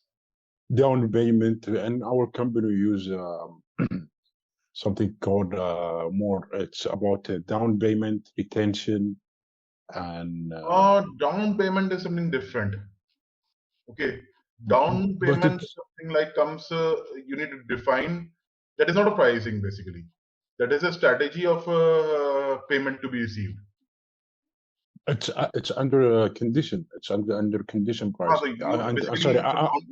whatever amount you're receiving, you're putting it up in a condition type. Yeah, you put it in the condition type, but it's coming under the condition pricing, component of pricing. You can have that as a price also. It will be like negative. It will be getting deducted from the main price, net price later on. Yeah, it's like advance payments, when there is a retention payment. Yeah. And this can be configured here in the condition type. Yes. So there are various fields inside a condition type. First of all, there's a condition class that determines what type of condition type it is. It is a discount, price, expense reimbursement, taxes, extra pay, fees, taxation. So there are these 11 categories, Okay. classes on which the condition type can be classified. Okay. Then is the calculation type. So calculation type means how can you calculate the value? Okay, it is like okay. Yeah, unit price in the price into quantity. Okay, so it is always into quantity. You can have it, say for example, fixed amount. Like you had your down payment, so it will be a fixed amount. Irrespective of you buy Yes. 100 pieces or 200 pieces or you buy one piece, the fixed amount that is there with you, the advance that you receive from the customer, will be a fixed amount, and against that the deductions will happen. So this will be a fixed amount. Yeah. Okay, you have a Okay. weight. So the weight of the material, this is the weight of the total all materials combined together. This is that it will be calculated. So you have various formula calculation types over here. This is which the calculation will be done for the net price. Okay, you can have Yes. percentage also. For example, percentages for discount or taxes, 10% discount. So it calculates the percentage basis discount, and 5% say taxes also are percentage basis 5% tax. So again, then it has to be percentage basis. Then rounding. So you want to round it to 2 decimal places or round it up, like it is 22.4. So it will come out to 22. Decimal will be rounded up. Rounded down means if it is 22.6, it is rounded off to 23. So that way it will be rounded up or rounded down. Okay. Then you have plus and minus, meaning what values can it have? Either it can have plus or it can have minus or both. Okay. Even negative value or positive value? Negative value or positive value, or it can have both the both. It can show both also, negative and positive both. Okay. But there is nothing maintained here, right? So it's not mandatory field. No, it is blank, means it can store both positive as well as negative value both. Okay. If you maintain X, then it will be only negative values will be there in this condition type. Okay. That way. Now coming to the next is group condition. So what do you mean by group condition? So group condition is a technique in SAP which means like you club, you combine, you group similar looking condition types.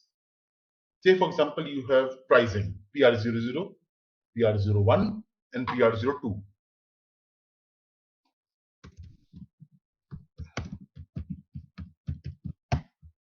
PR00, PR01 and PR02. Okay, so you got 3 condition types, 3 pricing types. Okay, you have made them a group, say GPR00. Okay, GPR0. Okay, so you have put all the 3 in one group, GPR0. What will happen? And you have put a price, say for example, 10 USD over here, 5 USD over here, and 15 USD over here. This is example you put it in the, for example, the sales order price component. Yeah. This is a price for a material for a particular customer. Okay, and in all the 3 you have put up different pricing. Yeah. Now what will happen is SAP make group conditions, because if you want to give a best price to the customer, okay, then you club all the conditions into one. So you have combined all the 3 conditions into one group, GPR0, and the 3 pricing to it. So SAP will give the best price. So 5 USD will be charged to the customer. Okay, it will first check PR00 is 10, then it will find PR01 is also maintained for the same customer. It is 5 USD. So this is better. And then he checks PR02 also, but that is 15, and 15 is again high. So it will allot 5 USD to the customer. So it is like giving the best possible price to the customer. Okay. Okay. This is only gonna be determined if you maintain the condition record for this price type. Yes. And you make it a group condition. Same, it can be in discount also. You have running 3 discounts running, 10%, 5%, or 15% discount running. So whichever is the best discount, for it will be 15%. There is the highest discount that will be given to the customer. Okay, 3 schemes running. Whatever scheme you want, which is best scheme for the customer, it will give out that scheme to the customer. So this is the group. Then now coming on to how the entries are made. So like there are 3 things over here. Blank, no limitations. You can have n number of PR00 in a sales order. Okay, ultimately what will happen? It will all add up, and then the price will be determined. Really? So you can do more than PR00? Yeah, you can put more than one in. Yeah, more than one also. Okay, if you put in the blank. condition pricing. Yeah. Okay.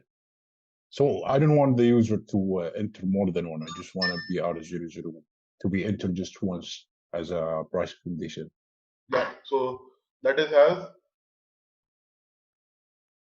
not more than once, then it is like this one. D, not possible to process manually. So whatever is determined automatically will always be taken, will be used. You cannot enter manual pricing. D or B, both are same. Okay. Enter has right. Yeah. Then C means manual entry is priority. So you enter, one is system determined PR00. Then you maintain on your own also. PR00. System determined say 10 USD, but you wish to give at 9 USD. It's your own choice. So you can enter your own pricing against that material, and then it will accept that. Yeah. Okay. So you have put over C. That means you can enter your manual entry also sales order, and that will be used as pricing. Yeah. Here, for example, if you enter the material, you enter the plant, the sales order, and you click enter. There is A means free. Means they won't get any pricing for it. It will be the price will still be determined. Okay, 10 USD, but this will be zero only. Ultimately zero, because you are giving it as a free. But you want the user to enter the condition type, the pricing type. So he need to enter manually, for example. Yeah, he need to enter BR00 manually. For example, yes, if he enter the materials and he click on enter and he enter all the details and he click on enter, the system is gonna be through an error and tell him to enter the price. In order for him to enter the it price, will give you a message that PR00 is not maintained. Yeah. Okay, then you have to maintain it manually. Yeah, and this is manual entry has priority. Yeah. Is this now this is gonna be assigned to particular sales organization? Yeah, we'll come on to Company the code? We will come. We'll Okay. come. This code. Now coming on to the master data. So propose valid from date. So here I was telling that it has to have a validity period from date and to date. So proposed validity from period will be today's date on which the date it is created. You can change it also to the say, for example, first day of the week or first day of the month, first day of the year, or no proposal. No proposal means whatever the user wants to do.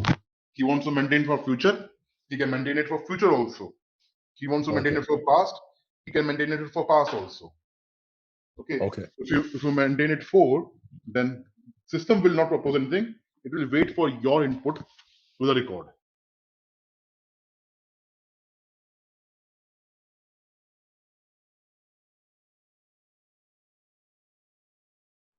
Is the valid to? Now I told you valid to can be anything. Like blank means 31/12/9999. In SAP, right now the last date that is set is 31/12/999.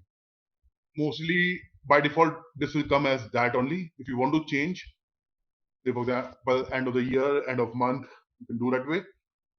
Or no proposal means 5. You put 5. It will not propose it on its own. User can maintain on his own wish. Till which date the record will be valid. Then we have the pricing procedure, PR000. So now all the condition types are combined together. Say for pricing, discount, taxes, all these condition types are combined together and put inside a pricing procedure. Okay, so I told you about condition table, then condition type, okay, and then pricing procedure. So you see, these are how the hierarchy goes: condition table, condition type, and then pricing procedure. Okay, so this is how the hierarchy of pricing works. So you put a pricing procedure. This can be put later on also. Right now you are not maintain it because this comes at a third step. First you need to define all the condition types, then only you can get a pricing procedure. So you can leave this blank when you're creating it first. So you have to define the condition type first, then yes. Condition, first define all then the price tables, then you have to So first define all the pricing tables, then all the pricing condition types, and then the pricing procedure. Now something is called a scale. So scale is basically you maintain a pricing. Say, for example, 1 eaches till 5 eaches, whatever customer buys, I'm going to charge him 10 USD. Okay, this means, say for example, the customer buys 5 each, 4 pieces, we are going to charge him 40 USD. Okay, the next slab is say 6 eaches to 10 eaches. I'm going to say charge him 8 USD, because the more he buys, I may reduce my price. Okay, it's like a quantity. If you buy more quantity, I may give you a discount. It's like that way. Yes.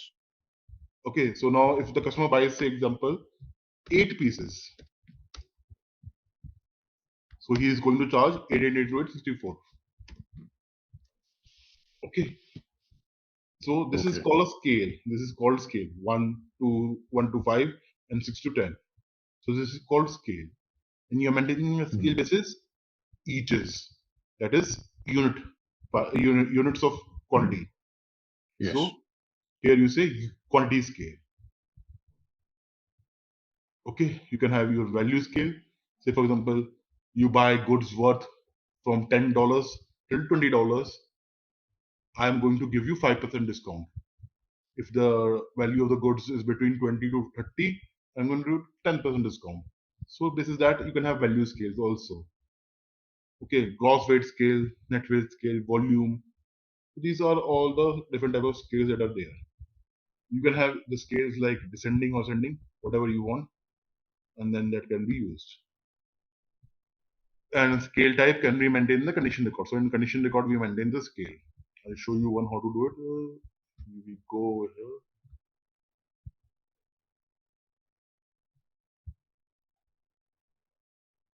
And you see over here scales. We click over here. Yes.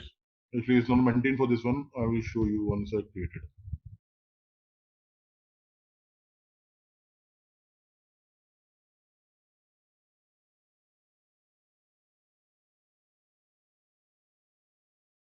Rest all fields are come on and so on. You need not bother them. Okay.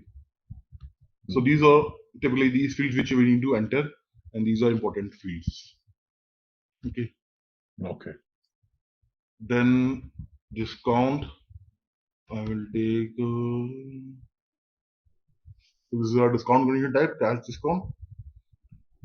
Condition class will be A, discount of surcharges. Calculation type A again, percentage. So this is percentage basis. Okay. And condition condition is a cash discount.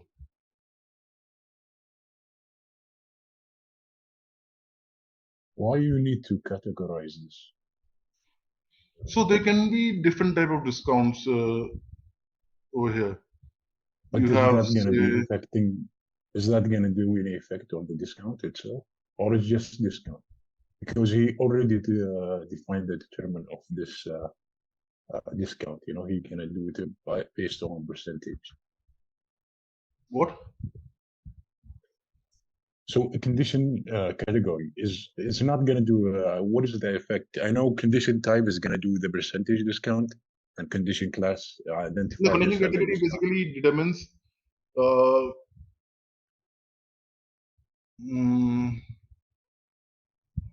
It's like what is for the category of reporting. it. Basically, so you have a category over here. You have all the categories defined over here, like tax, customer reserve, packing, delivery cost, insurance. So it is a cash discount. Okay, it Just was not true, there for but pricing. It was not there for pricing. Okay, but it is for the PR00. But for certain, it is there. okay, is that gonna do anything in the pricing discount? Not actually. It is not going to affect much. Okay. It's just for organization purpose. They go just to Yes. organize it. Yes. Yeah. So one more thing is there that is called access sequence. I just missed that thing. Yeah. Access sequence. Okay. Get access sequence. So basically, what you have is you have these condition tables. Here's condition table. Here's condition tables. Okay, so you have maintained a condition table 005, 006, and 004. You created these three condition tables. Okay, Yes. this is for customer material. This is PL material, price listed material, and this is only material.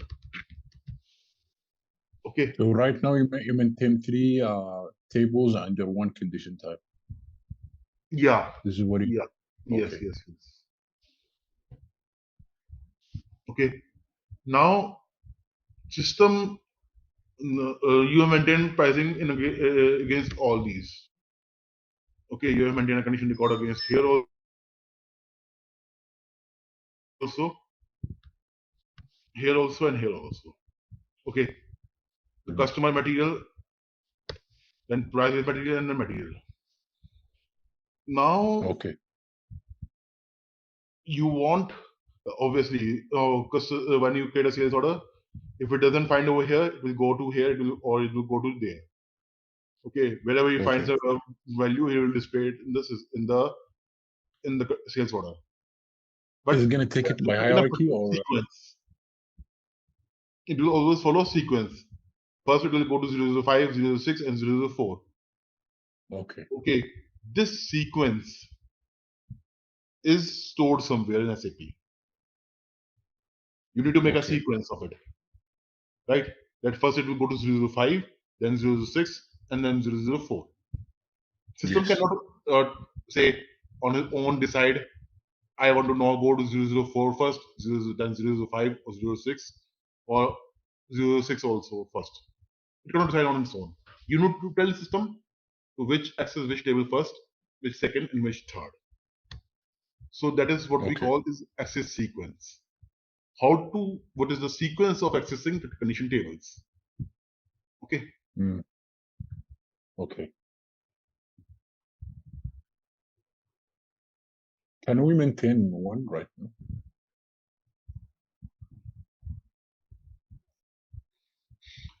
I don't think we can create because we don't have.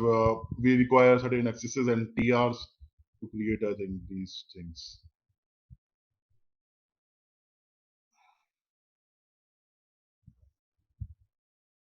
So this is PR00 access for pricing. We go inside access and you see all the tables that are created over here. So we've created a sequence. First it will go to 005, then 006, then again 006. So there's some change, some difference between this 006 and this 006. How do we know that? That's because of this requirement that is put over here 3. Okay, this is the particular logic. So we need first to maintain these tables, then we can go to the access sequence. Yeah. And go to the access and maintain it here as well. Yeah. Tables, you need to put tables I want to over see here. how you maintain. Like, for example, do you need to click on something to maintain this? Like, I want to see where you click and where you go to maintain this sequence.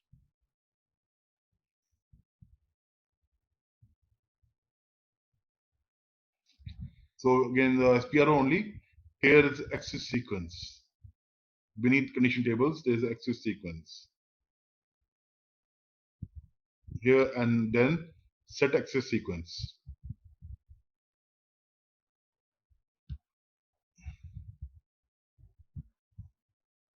Okay, so here you create access sequence, any one which you would like to create, and then give a description of it, and then get created. So, for example, I want to create a new entry.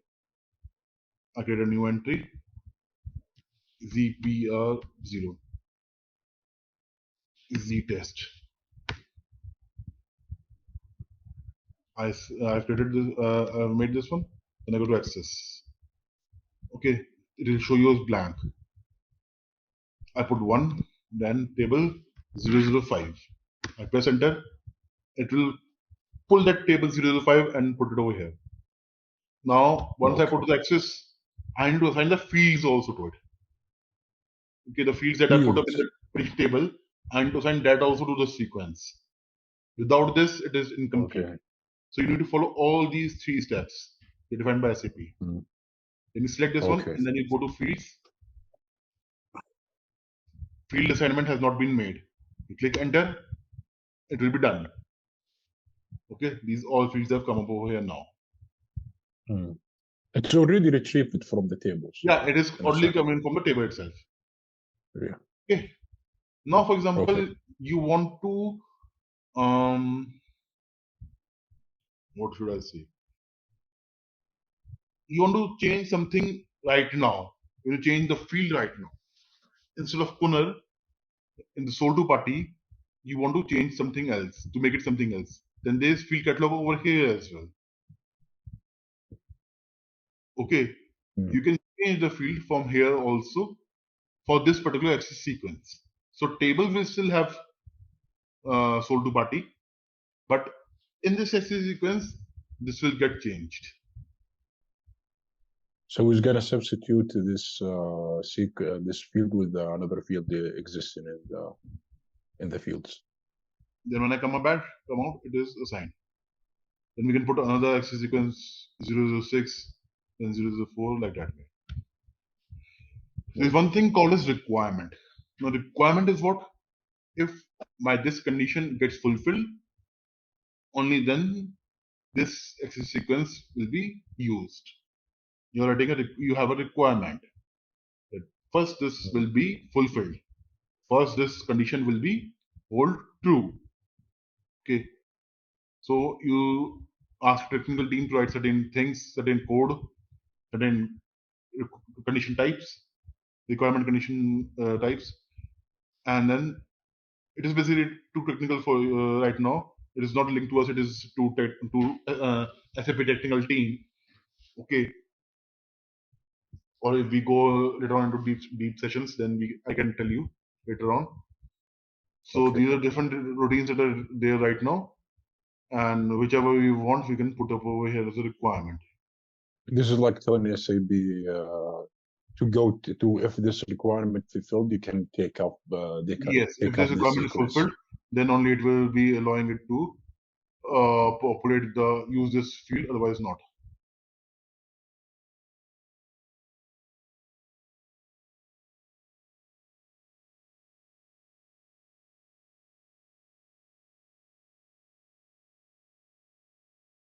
Okay, so this is called as a sequence, and that is why when we go to this screen of VK13, we see first 005, then 006, and then last is 004.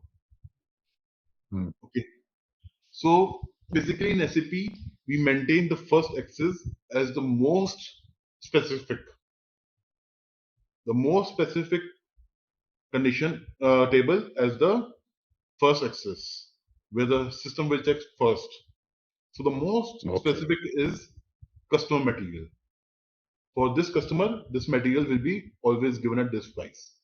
So system will first always has to check at that sequence because that is the most specific one.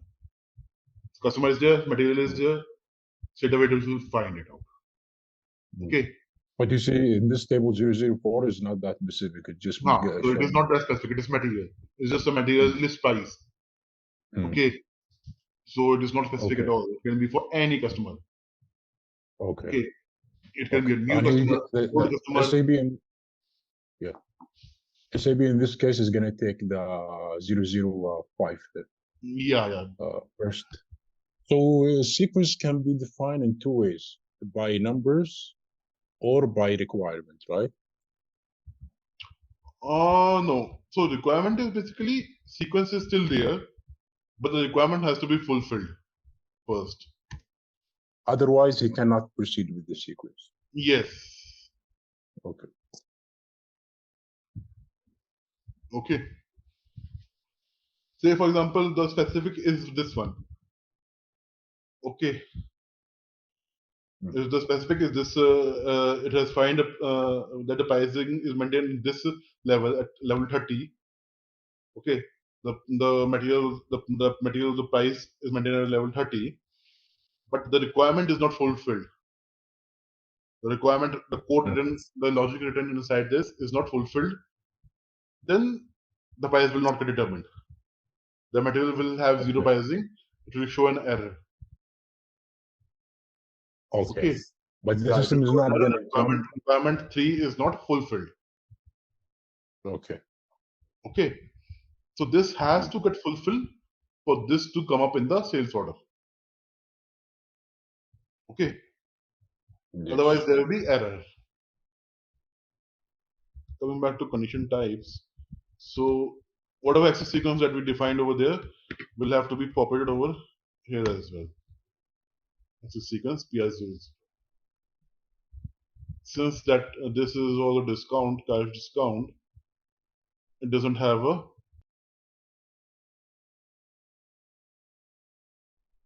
access sequence. So what does it denote? This discount doesn't have access sequence. That means you can enter this discount manually in a sales order. Okay, there is no condition record to it. There is no condition table to it. Then there is no condition record to it. It is a manual entry. Yes. Okay. But we can create a condition record for this, right? Yes. So like I think this can be executed. Let me check.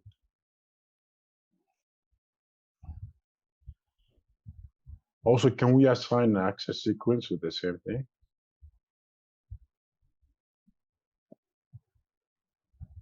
Yeah, we can assign anything. I'm just checking if there is already one. I can show you that one. So the sequence and only is going to go to another table if the first sequence. For example, this one. First table. Then there's got a value discount. So it has got a K020 access sequence and the discount condition type. So only in the price condition is going to go into another table. If going to go to another table in the sequence, if the first table is not fulfilled, right? Otherwise, it's going to be determined on the first one. Yes. If it, but no, if it is not there in the first one, then we go to second, and if not second, and then third. Okay. Yeah, but if the customer material is maintained there, it's going to just stop there and determine the price based on table 005. Yeah, if it finds at the first, it will not go to second and third. It will stay over here, and then this will be displayed. Then you say create a taxes condition type also. Okay, I'll just show you one tax condition type. MWST. This is standard tax condition type. Output tax. Okay. So it has got our own access sequence MWST.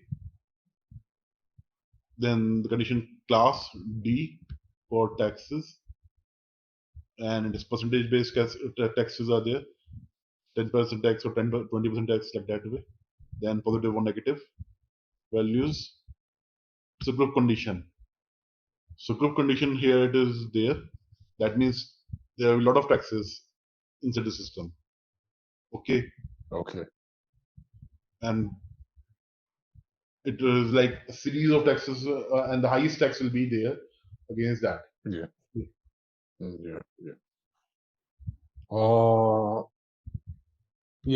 So far, this is class condition on calculation condition is a standard, or it can be customized also.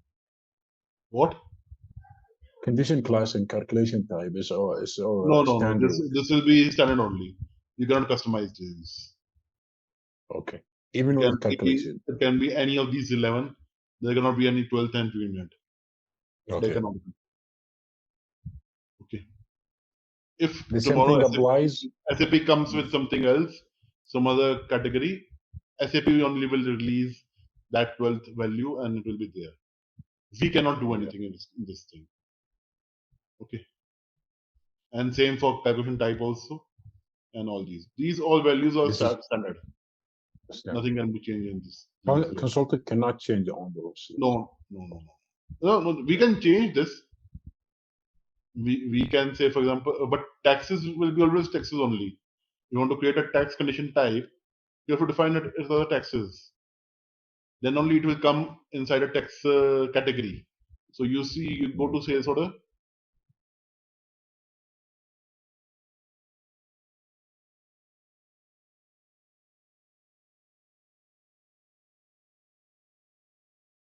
you see over here, there's a tax field. Yes. How is this getting? So all these value, this value coming over here, 72,000, is basically basis the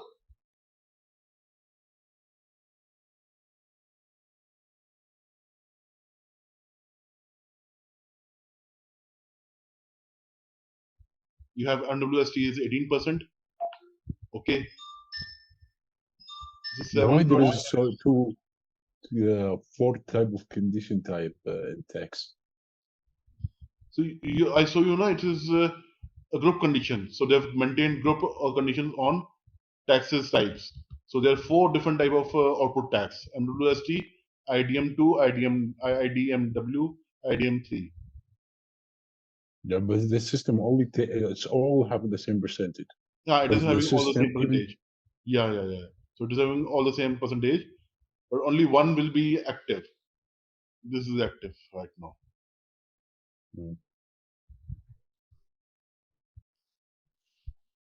no, can you see right now it's calculating the tax 2 times. Where it is calculated 2 times. No, And see, it is 18% of 40,000. okay. But in ID M2 is calculated too. In MWST it's calculating and it's So calculated you will 2 calculate times. because 18% is maintained over there. 18% is maintained over there.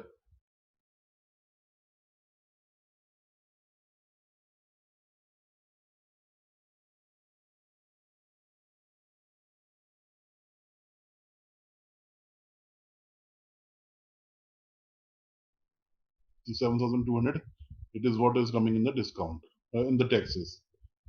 Okay, it is showing 2 times because this is also maintained, and university is also maintained, and IDM2 is also maintained.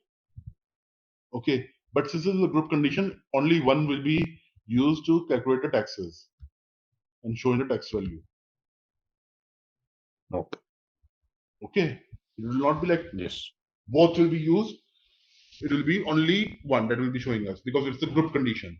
If this will not have been a group condition, then total, that is 36% tax will be put up, and that will be 72,000 plus 72,000, that is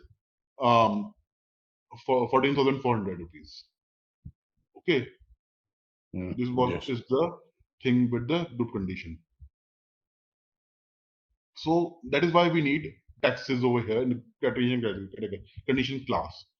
So it is basically, it helps us determine that these all 4 are tax condition types, and the value of it should go to the tax field. Okay. Yes. So that is why we need to define that as the taxes. Okay. Yes. Now manual entry is not possible to process manually. Obviously, you don't want to put the taxes manually. Okay, it has to be written system basis. Okay. This is why it's shown 4 times over there.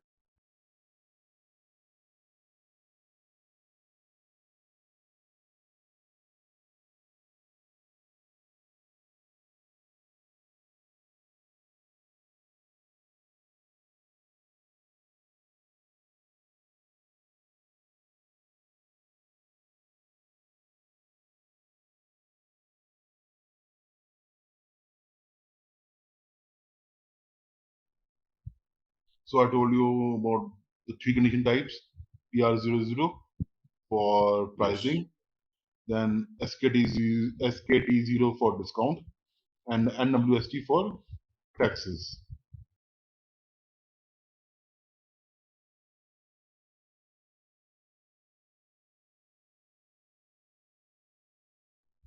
Now let's see the access sequence for MWST, the taxes, and that is a bit different for taxes basically.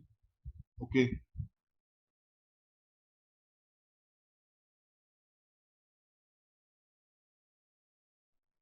So taxes you will not generally find this is some customer field or material field. It will be basically based on your the departure country or destination country, the domestic taxes or export taxes. Okay. Say, for example, you go to the domestic taxes and you have different fields over here, like country, tax classification of the customer, and tax classification of the material. Okay, so customer Yes. falls into under which tax category? Okay, and material Mhm. falls under which tax category? So you have different materials, and the government asks different percentage of taxes for different material. Okay, say for example, you have a Mhm. liquid material which is say 10% tax by government. Then you have a processed food. Okay, so that is called 15% tax. So there are different rates that are set by the government for the taxes to be levied on the materials. Okay, so that you Okay. have tax classification of material. That what is it? It's a liquid. It's a finished good. It's a like that way. What is the percentage of tax that government has decided for that one? And then for customer. Yes. So customer also gets certain tax benefits basis their say location. Certain types of customers are located in some remote locations. The government want to promote certain things. You want to promote business in that region, so the government gives them benefits. So they charge lesser tax to that customer. So that is also defined as a tax category for the customer. And then the country, say for example, which country is that belong to that customer belongs to? Okay, or the organization belongs to. So that is what it is there. Then you can have export taxes also. Similarly, okay, export will have Yes. an Yes. from which country to which country. So destination country will also be there. So we have covered condition type, condition tables, access sequence. Okay. Yes. Then now we go on to the pricing procedure. So this is Okay. the field menu for it. Define and assign pricing procedures. So first of all, we set pricing procedures. Then we put customer pricing procedure, document pricing procedure, and then we assign uh, document pricing procedure to the order type. Okay, so it will be in the order types. What type of pricing procedure will be determined? Billing types, and then we set the pricing procedure determination. Okay, Mm. so these are the So this is have to be created and assigned one by one in sequence. yes. Okay. So first of all, we set pricing procedures. So I told you a group of all the condition types is called a pricing procedure. So the standard SAP pricing procedure, somewhat RVA001 standard. Okay, and then there is something. Z ones are all the custom ones. So how is the price procedure is different from the condition type? So all the condition types are assigned to pricing as pricing procedure. So you see this RVA000. You select this, you Mm. create a new pricing procedure, say RVA00, and then you go Mhm. to procedure control data. So here you can see all the condition types that you have created. You can assign over here to make out this pricing procedure. Okay. So Okay, let's say this: how many pricing procedure can be assigned to one condition type? no, it is the other way around. Okay, Okay. it is like you assign condition types to pricing procedure. So you can assign procedure to many. So you can assign condition type to many procedure. Yes. You can assign one condition type to many pricing procedures. Okay. Say RV001, RVA001, RVA00, RVA02, whatever you want to create. You can assign PR00 to all the three pricing procedure. But these Mm. three pricing procedures will be used Yes. differently. Yes. Based Okay, on that will come later the on. sales That document. will come later on. What do you mean by Okay. different pricing procedures? Okay, but right now you concentrate on there's a pricing procedure RVA01 and there are condition types assigned to that pricing procedure. Now RV0. the most important thing in the pricing procedure are these fields, these 16 fields. So the first is step. So what is step? Step is this one, 8, 11, 13, 20, 100, 01. So what does this mean? This is like a sequence. It is a sequence against the condition type. Okay. And later on, it can be used. Say, for example, you have a gross value. Okay. Not here, basically. I'll tell you. So, say, for example, here, discount amount. So discount amount will be calculated from 101 till 299. So 101 is where? So total discount amount. Total discount amount starts from 101.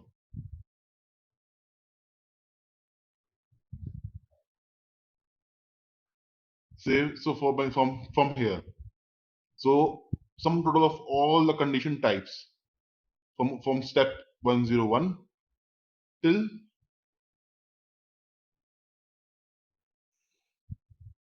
299. 299 doesn't exist, but it is before 300 always. So till here. So to sum all these and show the values against discount amount. So where there is no condition type, but there is a description. Okay, it is like a heading. Okay, Like what? heading, headline. Headline. Okay, and then the step will come into picture in this heading, and it will show you the amount over there. Now I take Okay. example in the sales order. I tell you from sales order, you see over here net value 40,000.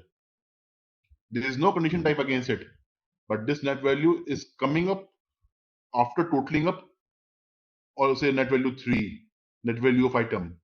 These doesn't have any condition types. Condition type is blank over here. You see in sales order. Okay, but the value is coming. How is this value getting coming up?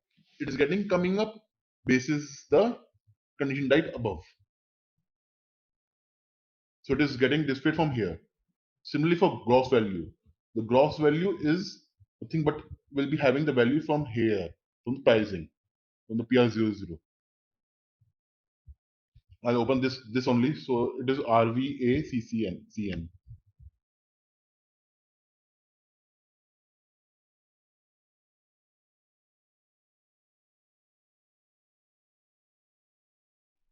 So you have price PR00, and then you have the subtotal. Okay, fine.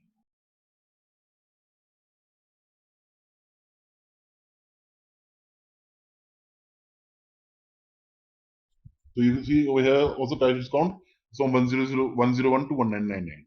199 will be somewhere over here above 200. So you see all the discount, that is discount SKTV. SKTV is within this 100 and 200. So the procedure, so the condition type will, if you assign it from two, is gonna go with through all of these procedures, and it's gonna determine the price. No. I'll tell you later on. I'll tell that thing later on. Okay. So you have SKTV over here 290, and at 300 Okay. you again have got 1012 300 is 290 2999. So this Yes. step is used in from and to calculation. Okay. Okay. Then you have the counter. 2, 3, 4, 5, 0, whatever you want. Okay. So this counter basically helps in group conditions. In group Okay. conditions. Okay. Okay. So you say you have this group condition RA01, RA00, RC00, RB00, and RD00. So these R conditions are all group conditions. So in group conditions 1, 2, 3, 4, 5, the step will always be same. So you see these steps are same. Right? Yes. So only one of these 5 values on one of these 5 condition types will be in the sales order. All 5 cannot be there. Okay. Only So one when you condition have is the gonna same be step, then the counter comes into picture. Can you Okay. repeat that, sir? When you have same step Oh, yes. for different condition types, then the counter is used for those condition types. To be Okay, so you determined have which one is gonna be. same step 110 5 different condition types. So you have to use counter. And this Okay. counter is, what is the effect of this counter? Is gonna determine which price procedure is gonna take. Leave pricing And, procedure. This is what is the step and the counter and condition type. Pricing procedure condition is type. Condition type is like price. What do you call it? Price type, right? no. This is BR00. Yes, you can say that way. Yeah, it's a price Yeah. type. Yeah. Not price type. It is a what you can say. Yeah, it is a price type only. You can say Yeah, price condition type, type. discount type, or taxes type. Okay. Okay. After counter comes condition type. So I've already told you condition type what is it means. It's that. Then you have description. So description can be either a description of the condition type or can be a headline like discount amount Okay. or gross value or net value. Okay. All these type of subheadings or subtotals, profit margin. Okay. These are nothing but descriptions. They don't have a condition type. They only have but they have a value. So for example, total. Okay. So that is called, and that can be to put up in a description. So for total, you do not describe a condition type. You want to total up all the things together, pricing minus discount plus taxes, use your total. Okay. Yes. So that total you need not put up in a condition type. It can be just a simple tag called description, inside the description total. Okay. Yes. Okay. Then you have from and to. So for this from and to is used basically in calculations. Say for example, you want to total up all the things from 932, 933, 935. Then you use from and to and put up against total, then it will be used. Okay. So from to is basically go against all the condition types and take the total of that and put it in front of this description. Yes. Correct. Bill. That's right. Okay. Or sometimes you want to use it, like for example, in taxes. How do you want this output tax to be calculated against which value? How do you know above all these? There's so many values above this, which to be used. So against 911, we'll calculate. 911 is total net value.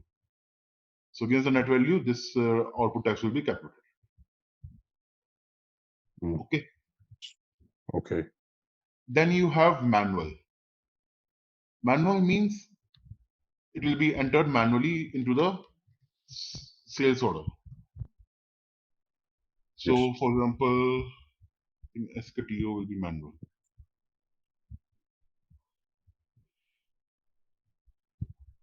SKTO is not manual. EK00 calculated cost, EK03. Okay, these are manual condition types. You do not have Manual condition. means You need to enter means manually. You need to enter them manually in the sales order. in the price condition In the component. sales order. Like I have to go to the condition, and from the price component, I have to enter this condition type manually. Yeah, you go over here in conditions tab, and you can add enter last. Okay. Somewhere here. Okay. Yes. Then there's a manual. Then you have required. Required means which are mandatory. Yes. The mandatory condition types that have to be in the sales order. If any Because of otherwise, these, yes, if any of these is not appearing or is having an error or having an not having value, any of these, then the order yes, will give an error. It will give you error that pricing procedure that pricing value is not determined. Mandatory condition type missing. yes, Okay. So something like taxes. Taxes are very much mandatory. They have to be there in the sales order. Okay. yes, Then, but the discounts are not mandatory. Discounts may be there or may not be there. Okay. So discount yeah, generally is not required. Okay. yeah. But pricing So is for discounts example, I will put manually and is not required yeah because manually also and it is the not required also. It cannot be mandatory. yeah, Okay. yeah. Then price is a must thing. Mm. Okay. You see here price and price net. What is the difference between them? That is For different. example, say that again. That is different. So this is the price that I'm referring to, PR00. PR00 Yeah. is required. It's a mandatory thing. Then you have statistical. Statistical means that it is only used for calculation purpose.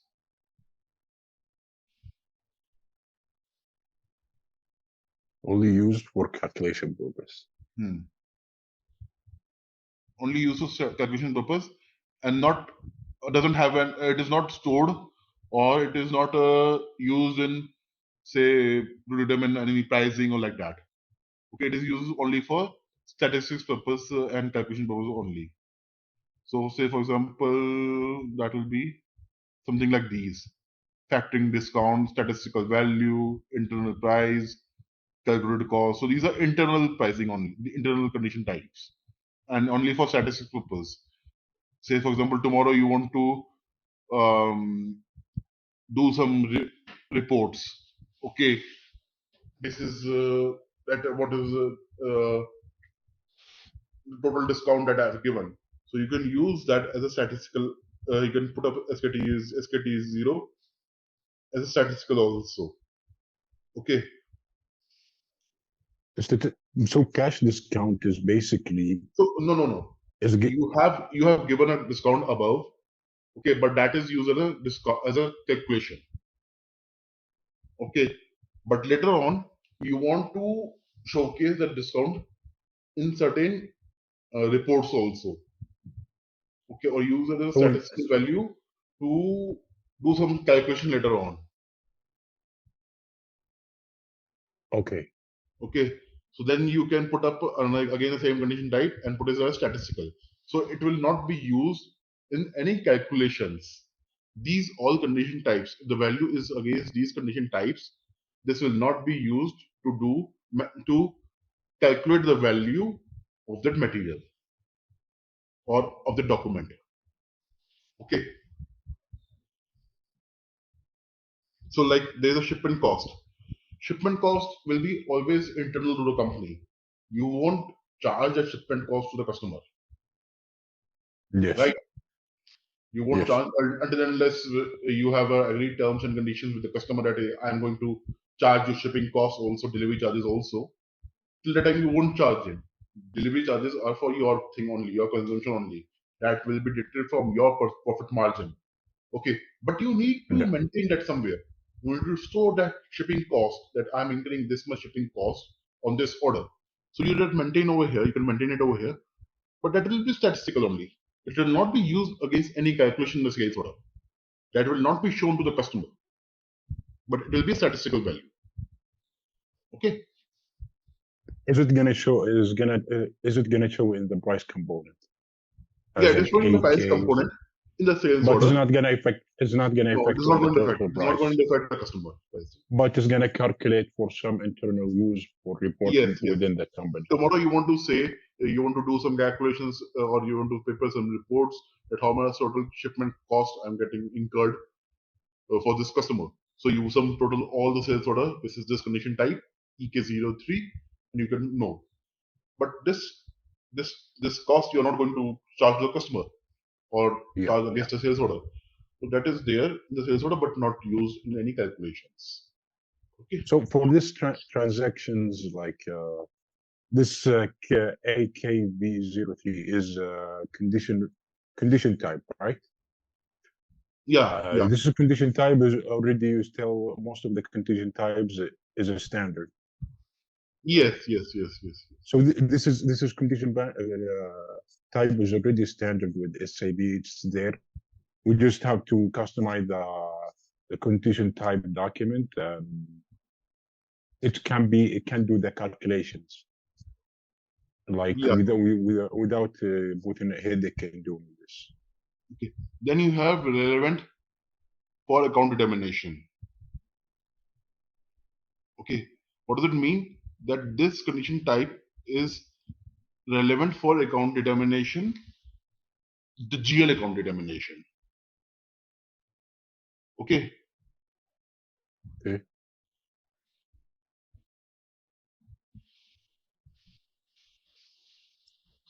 So this is basically used for statistical condition type. This field is used for statistical condition type. If you want to put the statistical condition type So relevant value in certain GL, general ledger account. Okay, then you use this field relevant for account determination. So this is basically this price condition is gonna post the value just specifically for this GL account. Yes. Say for example, if you want to put the shipping cost for the sales order in particular GL account, then you can put up a tick mark over here and then define that general ledger account in a setting. Okay, and then the value which is populated over here will post to the general ledger account of the sales account of the sales order. Okay.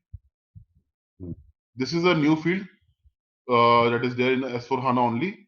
It was not there in SAP ECC, SAP 6.0. It was not there. Yes.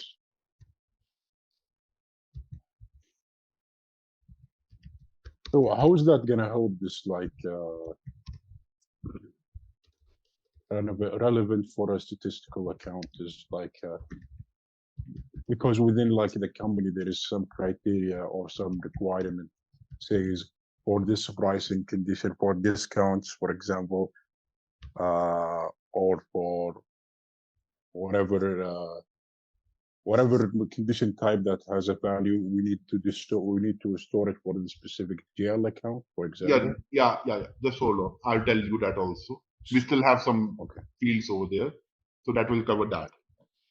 Okay. Yes. Till this point, any queries?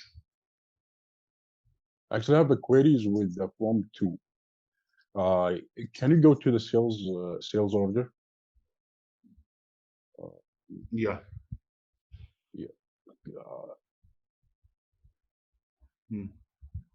So with this profit margin, internal price, and cash discount, you see profit margin here doesn't have no condition type, but how is it calculating? I believe this is related to the pricing procedure.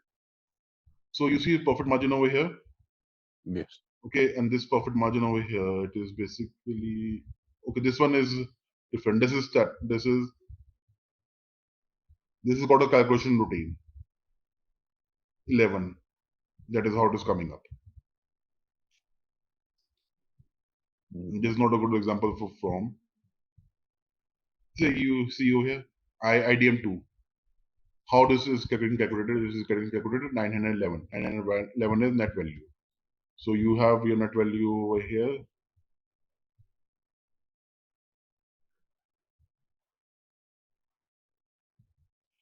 Net value. Okay. So basis this, the IDM2 is getting calculated.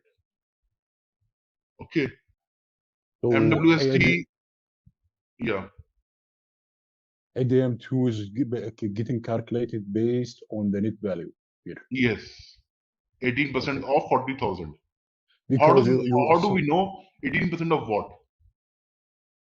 Yes. Because it is per in UM is not there. 18% of how much? that 40, how much is getting calculated? This is the from. So in the from it is written 911. 911 stands for net value. So net value Okay. over here is 40,000. So 18% Okay. of 40,000. Okay. Also, if you put like if you put like from, you put this value, so the system knows it's gonna take and calculate that from here, from the net value. But if you put like from to, it's gonna take all of this range number and between and calculate those and post it on this, for example, for this condition type. So you have discount amount from 101 to 300. Okay. So 101 means he's gonna take it from 101 is 102, 103, Yes, and so yes, forth yes, until yes, 299. yes. Okay. So from 1 to so all the condition types between that and total and showed against discount amount. So you have a discount amount of here. Above that, this discount also is 0. So from 101 till 1999 is also 0, and then 299 is also 0. So ultimately, this is also 0. So since SKTV is also 0, this is showing as 0. Okay, because it is summing total all the above till here. Okay. It has submit.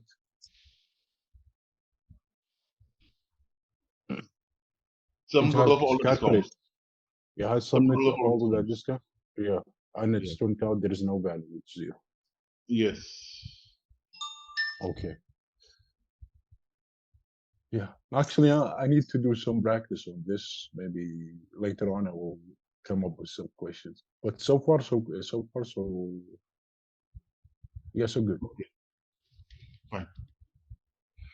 Okay, going on next to the next field is the print type. Now, print type means you want to print these condition type into the output. Okay. This is in the quotation or the sales order.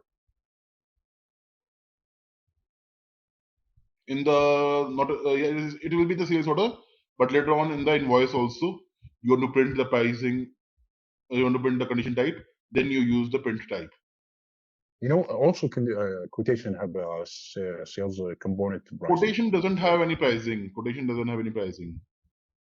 The pricing procedure of quotation is different from sales order.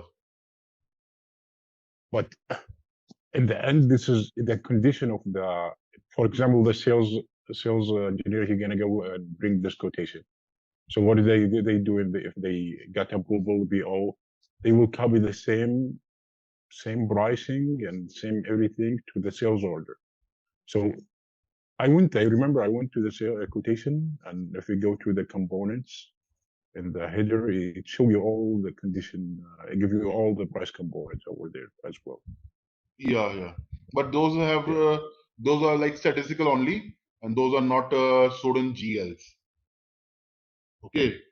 The condition types or the procedure of quotation is all statistical. Yes. All statistical. Statisticals mean doesn't have an effect on the price? No. The price is there, but it is not posted to any GL. Yes. Okay. It is not posted to any GL or charged to any customer. Yes. Because you see, a quotation is a document, but it's not a legal binding. Yes. That you have to purchase or you have to pay me these amounts. No. It's just a quotation. Yes. Just quotation. Okay. If you are going to make it non-statistical, then it's a legal binding. That the customer has to pay you. The customer has purchased these things. That is why I was saying that the pricing procedure for quotation is different from that of sales order.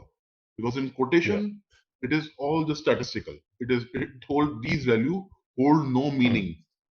No meaning. Okay. But the same value. But yeah, with the same maybe same value in sales order. Because ultimately, if you're giving quotation, you're telling a customer that I'm going to charge you these prices for these materials. Basis that only you Okay. prepare a sales order. Okay, but Mm. these value ultimately holds no. These prices don't hold no value because No value. they're only going to charge once customer says, okay, I honor the quotation, I am fine with your quotation, I can go ahead with your quotation. Till the time he doesn't Yes. say these things, this quotation doesn't hold any value. It's a piece of paper only. Yes. Yes. So that is the Yeah. difference. Okay. Yes. So I was talking about print type. So you want to print certain condition types onto the when you prepare the actual invoice later on, you print them so you can use that. So for example, In the invoice. taxes you want to print it out. So you print it at a total levels or at the item level. Okay.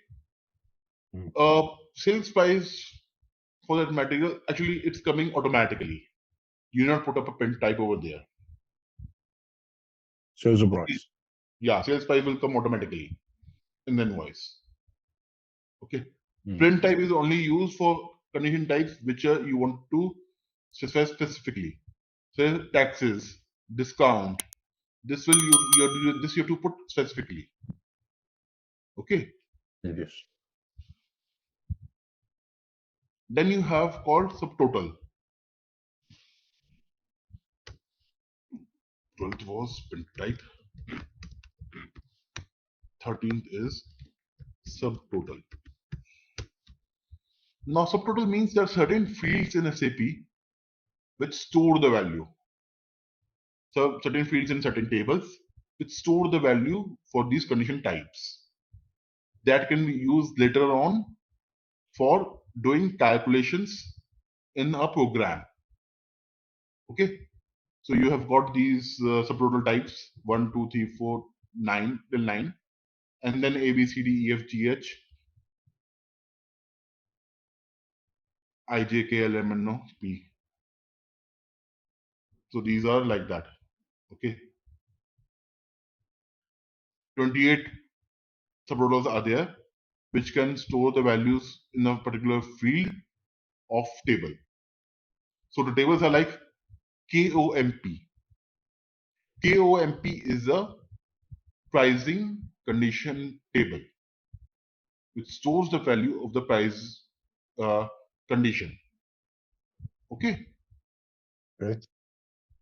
So, for example, if I want to store the value of the pricing, the price, the list, the material price, gross value, the gross value of the sales order or the material in particular table, which I can use later on for writing some program. Then I store that value in subtotal one. Subtotal one ultimately means what? It is KOMP table and field is KZWI1. So this table in this field, the value of gross value will be saved. But this table, KOMP table, is an internal table. It's There are what? two types of table in SAP. One is internal, one is external. Internal means External. Yes. internal means which is getting filled up internally at the runtime. Okay, whenever you At create a transaction, the values are coming up into this table. It is getting filled up. When the transaction is closed, the table gets empty. Okay.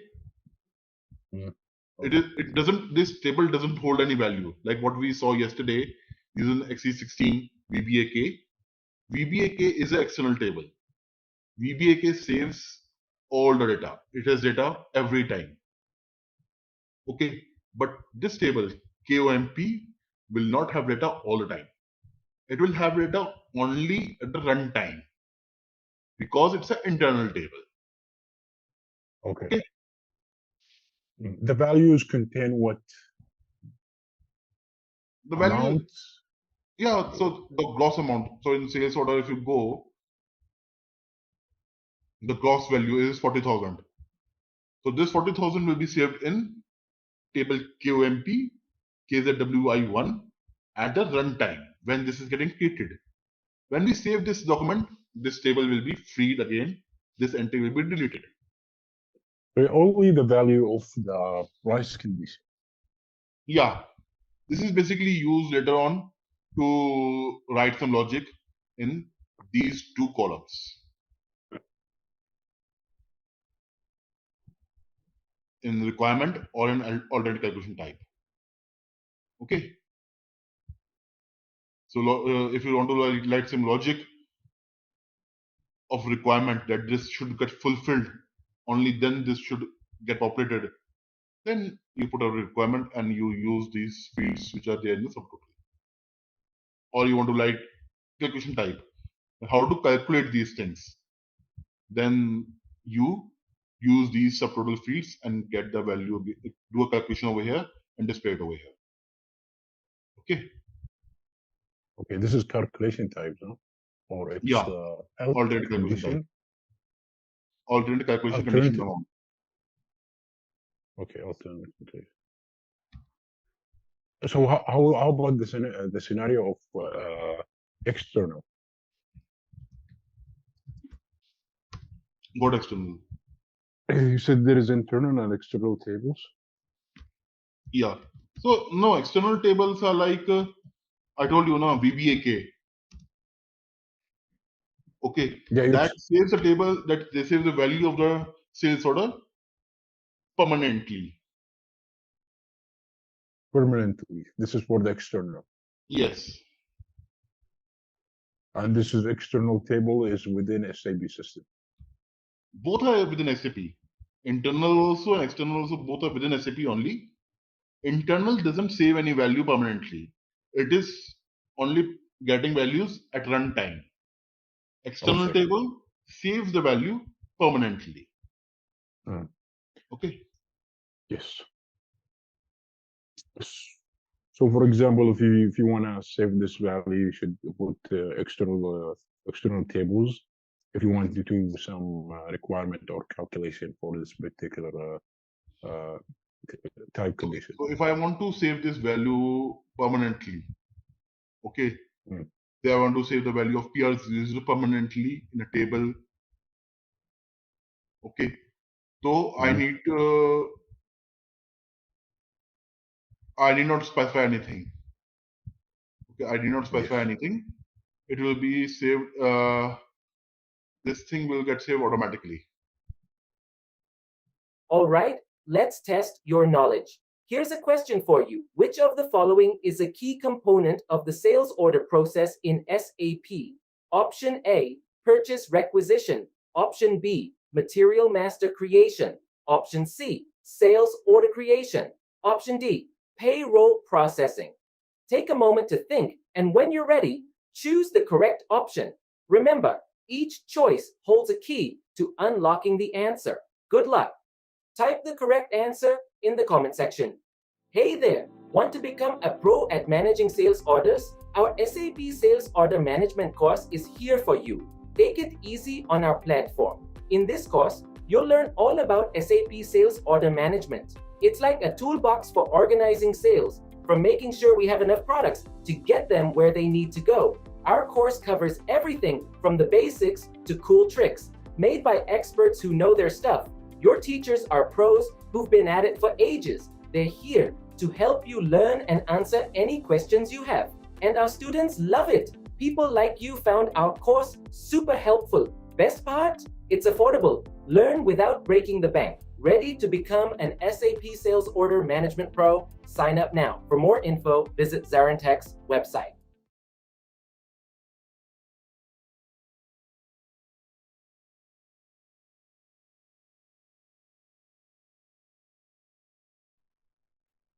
Carryover made it temporarily, right? What? Carryover value is mean temporarily. Carryover? So you see carryover value to table KOMB, and there is copy value to XW. So the difference. Okay, no. That is different carryover. Carryover is a temporary. Carryover is temporary and copy is permanent. Okay. Okay.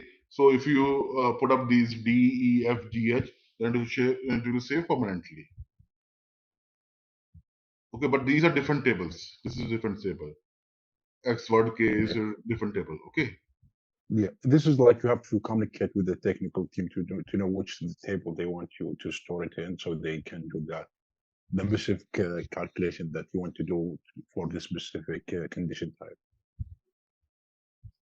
No, so Right. it depends on both. It depends on our logic as well, and it depends on the technical team as well. Say we want to use that field in particular routine or in particular requirement. Okay, then it has to be subtotal, has to be put up, and it has to be internal table only. Okay, but we Yeah. don't want to use that in particular logic. We just want to use to save it in the SAP tables, external tables, and maybe use later on. Then we can use them for we can have different subtotal assigned to that. Okay. Okay. Then requirement is the requirement means this requirement is to be fulfilled, and only then this condition type will be cooperated. So they have put separate requirements say 2. So I'll just tell you for your sake that what is this. So we have put up a requirement routine 2 item with pricing. So what does it say? It says that This is ABAP, right? what? This I use display ABAP scripts. Yeah, this is ABAP. So if the item is having pricing, then this condition type will populate it. So this is the requirement that is written over here. Okay. Then we have calculation type. Calculation type means how to calculate the value of this condition type. So net value. How to do net value? So it will sum total all the values and then show it. So it is like This is the writing network. of the script Network it will keep on adding and then it will print it over there. So you have to write the logic over here. Okay. okay. Okay. But do you have to write this? This is technical team is Yeah, this is write technical. this This is technical, but we need to put up that number once the technical teams write up. We need to put up that number over here. Okay. In either requirement or calculation type. Okay. Yes. Then there's alternate condition base value. So alternate condition base value means instead of say for example the base value for gross value, I don't want base value of gross value to be from PR00. I want something else. I want again logic to be defined for the base value against the gross value. Okay, or I want the base value for discount. I don't want it to be pricing. I want it to be some hypothetical value. Okay, then I write a routine against here an alternate condition base value. Okay. And this can be writing by the technical team, right? Yeah, again, technical team. Then you have account key. This is the place where you defined the GLs. Okay, the general ledger account. Against these keys are defined in SAP ERL or ERS. Okay, and then the value will be stored in the general ledger. So, for example, the PR00, the price of the material, will be stored in the general ledger basis the account key ERL. Well, account key is representing posting code or representing like an actual account name of the Which is a key, basically it's a key, okay, which is used later on to determine the GL. Okay, determine the GL. in which GL the amounts will be posted, that is differentiated using this account key. Yeah. Okay. So based on that, we're gonna go both to a specific a GL account. Yes. So say for example, to see what is the GL that is there, so I go to VOFAT code. I'll come later on that one. Okay.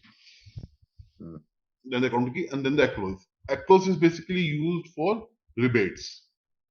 So you want to accrue, you want to collect all the what you say total, all the net value of all the sales order against the customer. The customer is saying that in the entire year I will buy goods worth 10,000. Okay, but at the end of the year, for $10,000, 10,000 value worth of orders, you give me 10% discount. Okay, so you start calculating the discount initially yourself. Okay, minute it reaches 10,000, the entire discount will be given back to the customer. So you're not giving the discount at the initial stage, you're accruing the discount. 10% every time you're accruing it and keeping it in a GL, so that at the end of 10,000 amount, you get a lump sum discount. Okay, So this is every order you're not giving him a discount. In every order you're not giving any discount to him. You're giving that entire discount at the end of $10,000 value. Yeah, but in order for this to get, discount to be calculated, this condition for this particular condition need to be entered in each sales order. Yeah, it will be entered in the sales order. Yes. Okay. But nothing defined for like what do you call it? Collections. There is no setup over here for accrual actually. No setup is done for accrual. Okay. And there's a different topic also, rebate. Okay. Now the pricing procedure we set up. Now we want to set up the customer pricing procedure. Okay. So customer pricing procedure are put up in the customer master. Okay. So for which customer, which pricing procedure to be determined is this customer pricing procedure. So you have 0, 1, 0, 2. You can make anything standard, sales tag. Any entry you make over here, it's just an indicator, nothing else. So we determine this value which you are putting over here, you need to put in the customer master. Okay. Okay. I'll show you where it is put up in the customer master.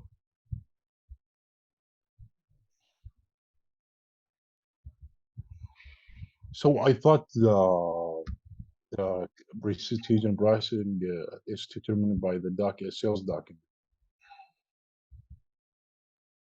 Not only sales document, it is basis customer master and material master also. Okay, so that is why I mean just go one by one, step by step, and not hurry up. Okay. Okay.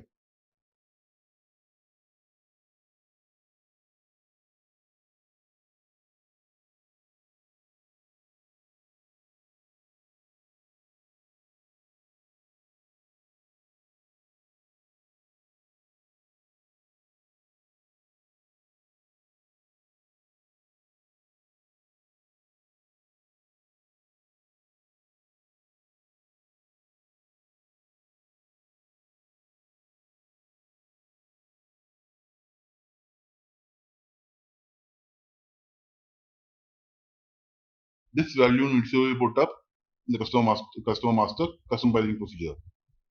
Okay, we have defined some value over here like 1, which is standard. So we put up over here. This is standard customer. Okay. Okay. This is required to basically get the pricing for that customer. Okay, which pricing procedure to be determined for this customer. Okay. Then you have the document pricing procedure. Document pricing procedure is against the document type. Okay. So say for example, A is for standard. Again, it's just an indicator, nothing else. Okay. Then you assign. Now, when we created order type, there is nothing over there. But we now assign the document pricing procedure or order types here only. Okay. So for example, our order type is OR. So we assign a document pricing procedure A against that document type. Similarly, for billing type also, we need to assign a document pricing procedure because the pricing procedure has to be determined in the billing document as well. So we have billing type as F1 invoice. Okay, it is getting copied. It is not defined over here. But do you really have to assign this assign pricing procedure for sales order and assign a different pricing procedure for the billing document? Is that not confusing? Or For sales order, it is should assign- mandatory. For sales order, it is mandatory. Okay. For invoice, it is not required mandatory. It can be that it may not be there. Yeah, because it's not making sense. If you sell for this, either if you're creating the sales order for this pricing and you give it to the customer, why you change the prices in the billing? This is going to create confusion. But No, maybe some. Yeah, somewhere it may change. Okay. Somewhere it is like different because you say there are different scenarios or in which the pricing procedure will change in the billing. Okay, or the billing type is different. Then you have to have a different document pricing procedure for billing. Okay. Okay. So it's okay to assign price procedure for customer and price procedure for sales, the order type, and the Yes, that's same all. price procedure for. Okay. For example, I assign, but it's not mandatory to assign the price procedure for a customer, right? No, customer is mandatory. Customer is Mandatory. mandatory. Document is also mandatory. Order type is also mandatory. So for each customer in the master data, I have to assign him the, Yes. Yes. Okay. Okay. If it is not assigned, then it will have its own problems. Okay. I will show you that in this step. Now, this is the important step that you were referring, that how come a pricing procedure is determined in a sales order. Okay, it is basically set up over here.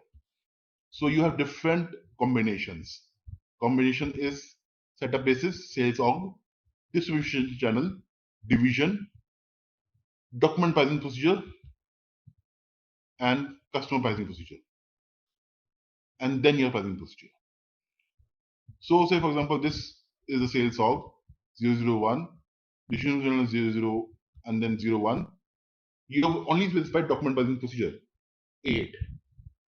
Customer pricing procedure you have not defined. Then this will come up.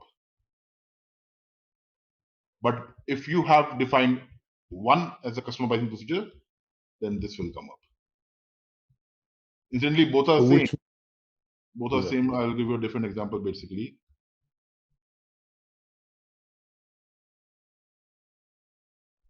Here all are same. So say take here. If you define it as 1, it will be taking RBA01. But if you define customer pricing procedure as 2, it will take RBA0, RBAB01. Okay, the minute the customer pricing procedure changes, the pricing procedure also changes. Okay. So if there are 2 different customers, A, 1 and 2, they will have different pricing procedure within the same sales org and same document type. But they have a different price procedure in the customer master data. Yeah. So the pricing procedure is different. Basis what? Customer pricing procedure. Yeah. But right now, in this example, you have a customer, you have the same sales organization, same document price procedure. Yeah, everything is same. Only just the customer pricing procedure is different, 1 and 2. Yeah, but so your condition type, your pricing procedure differs, totally differs. Yeah, differs based on the customer price procedure. So the system will, which price procedure is going to take? So system will take basis the customer. So customer number has got pricing procedure 2, then it will take this one. If it has got a 1, then it will take this one. He's going to take it from the customer master data? Yes, that is what I told you. So here, this value is going to check in the sales order. Okay. So this value is there. So the customer, when determining the pricing procedure is coming up here, or you can say it here. How this got determined? This value got determined basis the sales order. The SAP did a track. It went to the sold to party. It opened it up. Check the Yes, yes, customer master pricing. Just the customer master yes. field. It is one.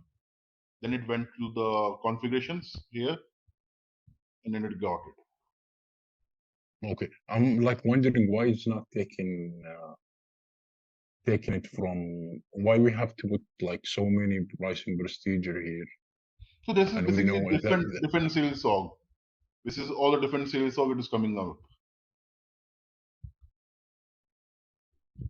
but if there is two pricing procedure in the same table here of the determination of the price procedure, why the system is taking the price procedure of the customer and ignoring the price procedure of the document? What? So as you say, there is, if you can you go to the table, this, yeah, this one. So you see in your example A, there is I'm not sure which sales organization this is. HUK. HUK. There is 3 HUK sales organization, maybe more. And we have defined a price procedure for the document A and A, the same distribution channel and division, but in the end, the customer price procedure is different. Yes. Yes. So if we, let's take it this way, if we not define the price procedure for the customer, if it's empty, it's gonna determine the price procedure based on the document. Yes, this value it will take, because we have not defined anything for the customer pricing procedure. It is blank. Then it will be this value, because it is document pricing procedure A will be still there. Okay, document pricing procedure will still be there.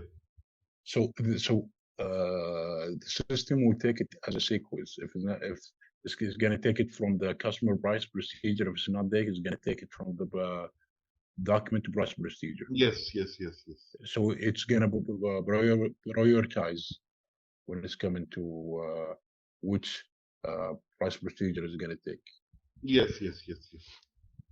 But the IC is not mandatory here to enter the customer price procedure. Yeah, it is not mandatory. Okay, but both of them, meaning I want to say that either of them should be there. Document pricing procedure has to be there. Customer pricing procedure may or may not be there. If this is also not there, then what will happen is for all the document types in this sales org will have the same pricing procedure, whether it is sales order or it is anything. It is quotation type, anything. Quotation, so inquiry, anything will have the same pricing procedure. Okay. So this is a pricing procedure is how is going to be determined in the sales order? Document pricing procedure, you want to say? Yes. So that document pricing procedure we defined and assigned on. No? We defined document pricing procedure here. A standard. Okay. This is just a tag, no setting inside it.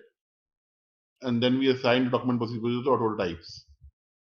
So auto type like inquiry, again standard A. Quotation, again A. Okay. Okay.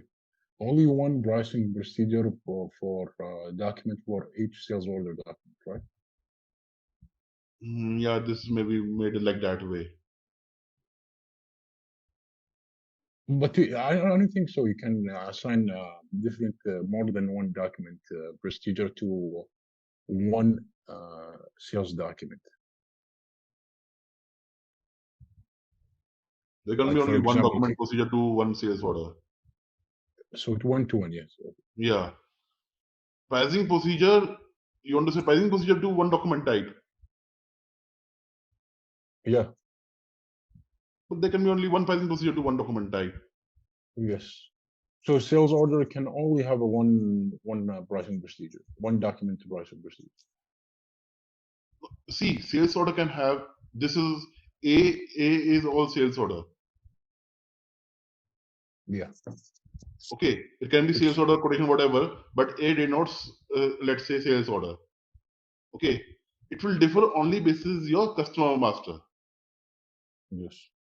Okay, if your customer master is 1, then it will be RVA01. If it is 2, it will be RAB01.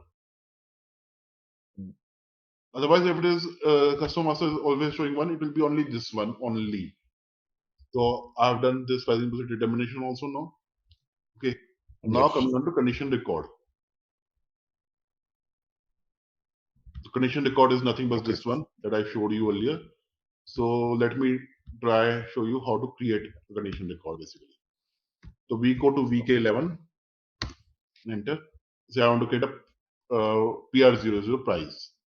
I price enter. I can create in any of these 3 sequences: customer material or price list material or material. I select say customer material. Customer number say 951. Material 4.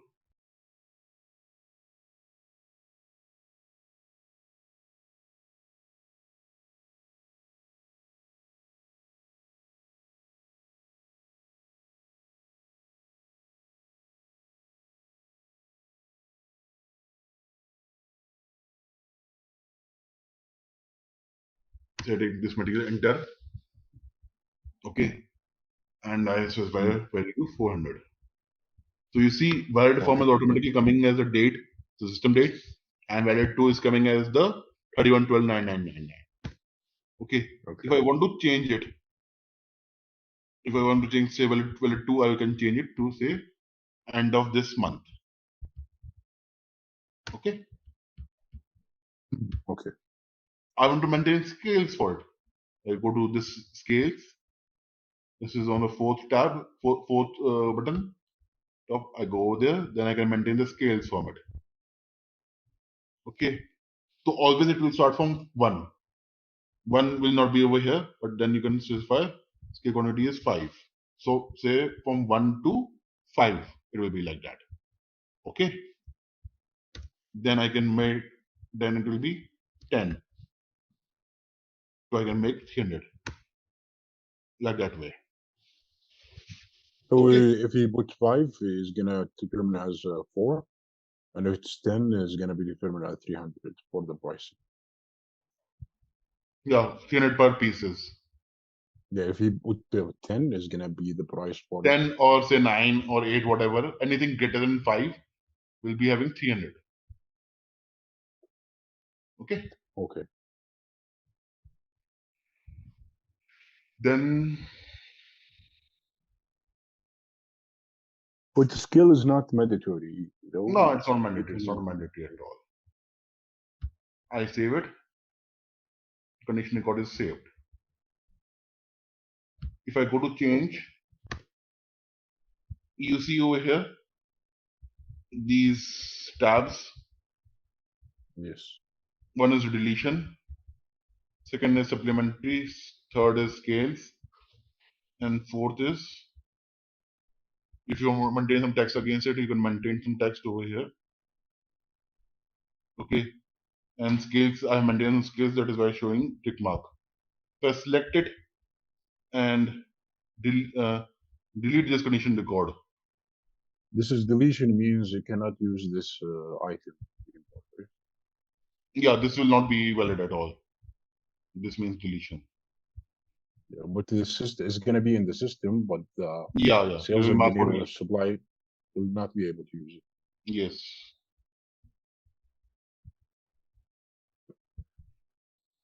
But why you want to put text to material? What is the logic behind it? Text. Anything basically, say text can be like you want to maintain something, some text. So you maintain some internal comments, formats, or whatever you want to make it. It will be saved inside that condition record. Yeah, I meant, can you maintain tax for the specific material? No, I Okay. mean, I'm talking about taxation. No, tax, I will maintain tax condition record also. So this is, I have maintained at this PR0. Now I go to MWST for maintaining taxes. I will rather change it. I will not maintain it. I will change it because then it will be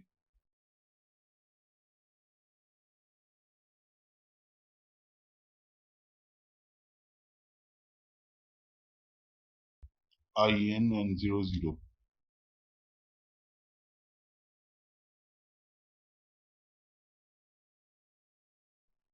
So here it is maintain 18. Okay.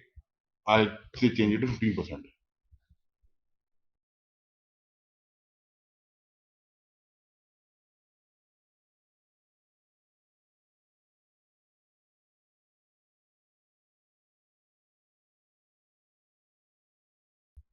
I've maintained 15%. Okay, and I save it. So this is what is the taxes condition type. Okay. Now I create an order.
So the scale that I maintain is wrong.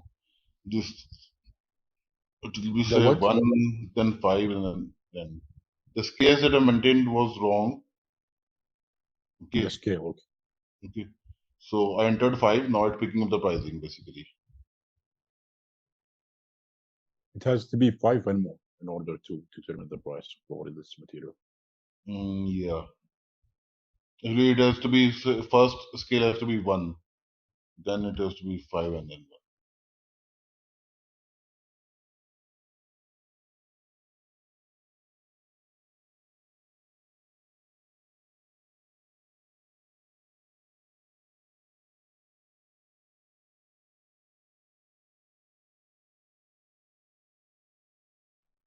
So basically, you're telling the system after 5 should be Yeah. So I'm saying to the customer system that if I order one quantity, okay, if I order one, the price will be 400. Okay. If I say order between 2 to 5, say for example I enter 4, so it will be 300 into 4.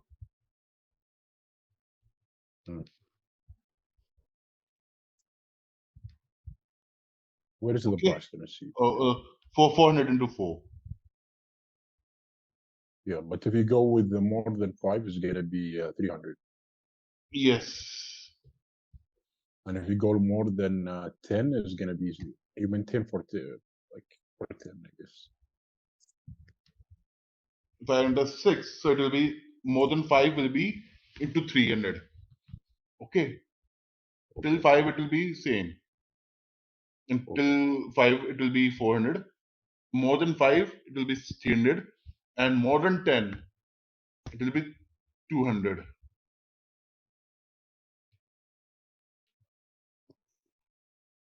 That is the scale. Okay. Yes. Now if you see over here, go inside and you see I specified this one. I prepared also MWST also 15%. You maintain it for this particular material. No, don't, not this particular one, but for this entire country and thing.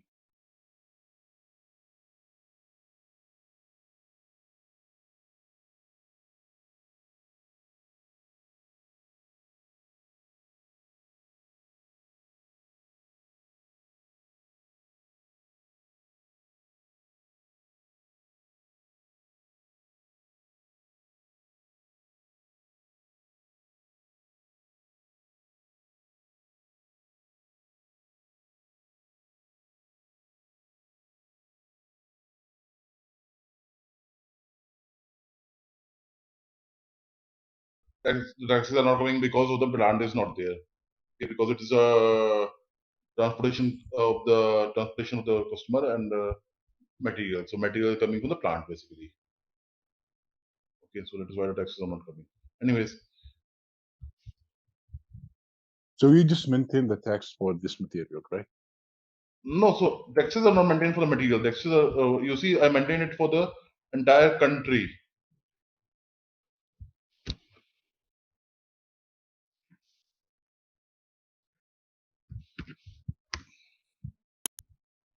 We took the domestic taxes, not domestic taxes is for the entire country, IN. Okay. See, there is no material type basically. It is the tax classification for the customer and material. So it's not only for this material, it's for all the materials basically. Yeah. You see With this tax zero tax procedure. classification If material. you go to the tax procedure in the 5th column, What? after the valid two, you see valid two column. Yeah, you see Tax this code this A2. tax. Okay, tax code A2. This is Something different. this is like condition type. No. This is Tax. not condition type. This is different. This is a code defined in SAP for the taxes. Okay. What are the taxes? Hmm. This is defined by the FI consultant or Yeah, FI consultant. materials also can be have a tax, right? Some materials in the as you say, if you go to the line item, you see some pricings, right? For that, if you go to sales items, can you go to the sales item? This is sales item only. Yes. Condition, you see prices there. So the prices is coming from Yeah, 0. yeah, it's coming from where? From the customer master data or where it's No, this is from the condition record. But I want to ask you if the material can we add text to specific material in the material master data? I told you that the taxes are maintained at tax classification of the material. Tax classification of the material. Tax classification of material is saved over here. Okay, this is So blank. this is 0. yeah. No taxes. Okay. So the tax, yeah, okay.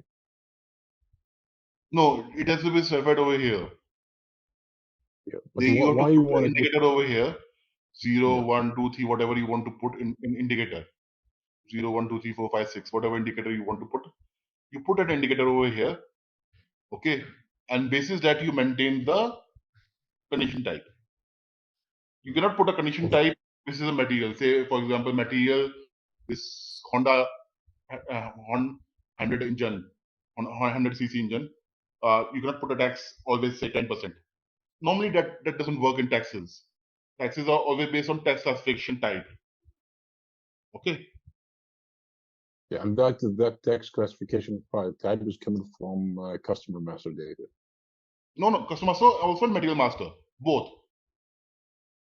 So if, for example, if we quoted this material, okay, and this material have a 10% tax, and the same time this tax classification cannot be alone for one material. Okay, you need to have same tax classification for different materials for a lot of materials. So there are 9 materials. Say for example A, B, C. Or I take it 1, 2, 3, 4. 1, 2, 3, 4, 5, 6, 7, 8, and 9. Okay. yeah. And there is like example 3 of them need to be pure. 3 of them needs to be pure. Do a procurement on them. Right. So we have to ask. So for this, for example, this first 3 materials, you want to create purchase order because you didn't have it in the warehouse, right? Okay, you want to procure it from third party. Yes. Okay. because this customer asking for 9 items and 3 of them we don't have it. We need to verify them. Okay. So in the document flow, you're gonna see like BO. PO. Okay. Yeah. So who's creating this BO, and how is created? Okay. So before to coming to that, if you remember yesterday when we created the sales order, you saw here something known as item category TAN. Yeah. Okay. If you go inside it, and there are many item categories that are there. Okay. Yes. And something where we can see is like third party, Yes. or something like I will tell you. So this item category determines whether this material is from your own warehouse, in-house manufacturer, or you need a third party or some supplier to get it to Yes. you, and then you can sell it. I'm not manufacturing, say for example, I am selling bikes, but I'm not manufacturing bikes. I may be procuring bikes from Honda, okay, and then Yes. selling it to one customer. I'm a middleman. So it is a third party item for me. Okay. In this Yes. item category, we do configurations for PO to be created at the back end. So minute I create a order for the Honda bike, item category task is determined because it's third party item, and in the back end automatically the purchase order is created to Honda that I want to purchase this motorcycle from you, this motorbike from you. Okay. So that configuration is done inside this item category. So you mentioned tax. Did you say tax? TAS, TAS. Tax. Okay. So it's based on the document configuration. Document, not item category Item category. information. Yeah, based on the item category. This item category is created by the SAP consultants, not by sales team on the Yeah. This Yeah, is SAP consultant doing but these. which area? MM, right? No, SD. SD. Yeah. Okay. Okay, So I'll show you this thing, just one overview. Okay, because this is again a very huge topic.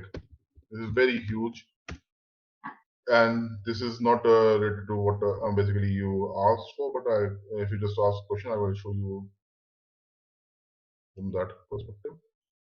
So you go to sales document item, define item categories. you tell me this is a huge topic, like need to Yes, get yes, in-depth knowledge to do this. Okay. yes. But let's say it's the same as sales document configuration.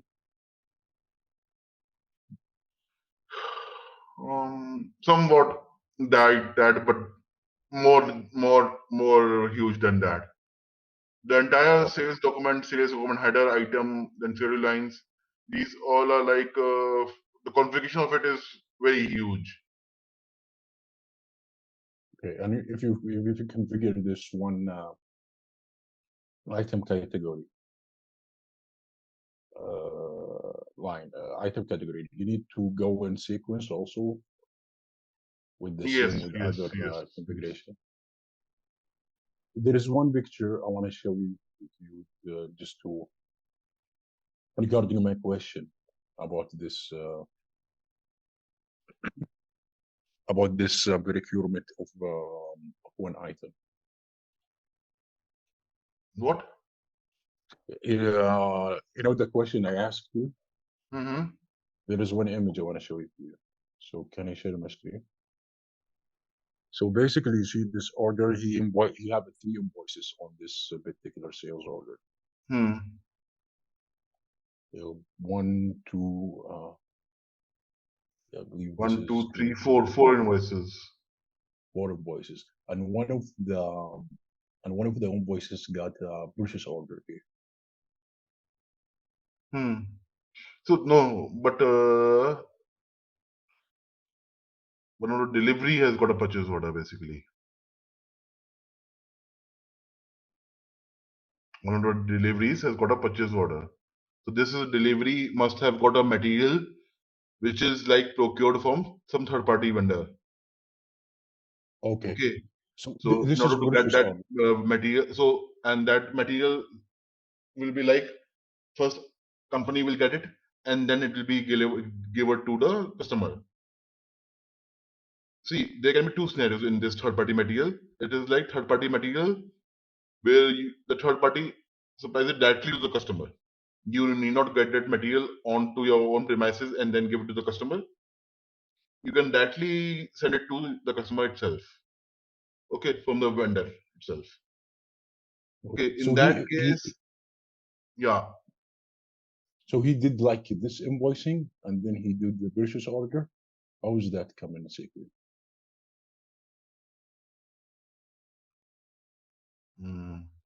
I need to see this one. This one I need to see. Basically, we need to analyze the document and then see which against which material is this purchase order there. Yeah, because he already invoiced on this particular delivery. Delivery And he invoice created maybe for it is for this delivery 892. Before 892, the purchase order was raised, material was sourced, and then delivery 892 was created. 892. You mean 892, the third delivery. Third delivery. The below one. This one, below this year, 892 is there now. yeah, Yeah, this one, we see this one. this. Yeah. So you're So saying before this that is the has been purchase order. created So before purchase this order one? must have been raised to procure materials for 892. Okay. And then it has been invoiced. Then it has been invoiced here. Here, 344. No. This invoice is for above order. 892 invoices below. This one, Yeah, this 344. one. Yeah. Maybe it is this Okay. only. We need to when we go inside SAP, we can then check it out. Okay. So so this is, you say this is automatically has been generated from the system based on Yes. like a category? It is getting generated. It gets generated automatically. You have to do setting inside SAP, and then it gets generated automatically. Okay. Uh, yes. Because Okay. you see, creating a purchase order later on, basis a sales order, the material is required. It should be automatic rather than somebody doing it. Okay. And it's already sending this purchase order to this particular vendor, and the vendor already we already has all the information about this vendor. Yeah, material is same. Material, he has the information about the material now. Yeah, but how it's knowing which vendor is gonna be procure for? So yeah, so the material, the vendor, and the vendor and all that is defined by team. That if it is material is required, from which vendor it is prepared, it is procured. So that different teams maintains that in the material master. Okay, and then from that it is procured. From that, the system already know which Vendor to take. vendor is going to, and he's doing this Yes. procure PO to that vendor. Yeah. So how it's possible to check, let's say, maybe the status on this purchase order?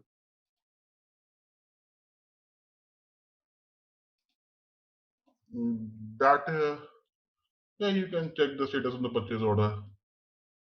There's a different T code for that. ME21 and to see the purchase order and then you can see it. But that is totally different. Well, That is different. These topics are not there in the uh,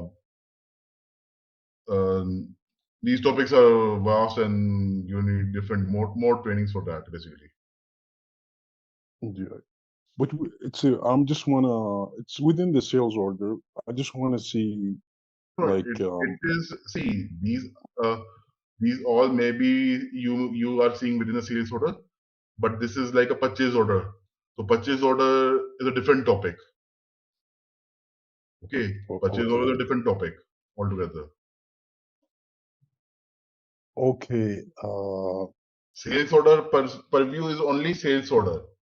Okay, Yes. if a purchase order is also going to be generated to it, you need to study purchase order separately. How is it getting created? What are different attributes of purchase order? Okay, that is a total different topic altogether.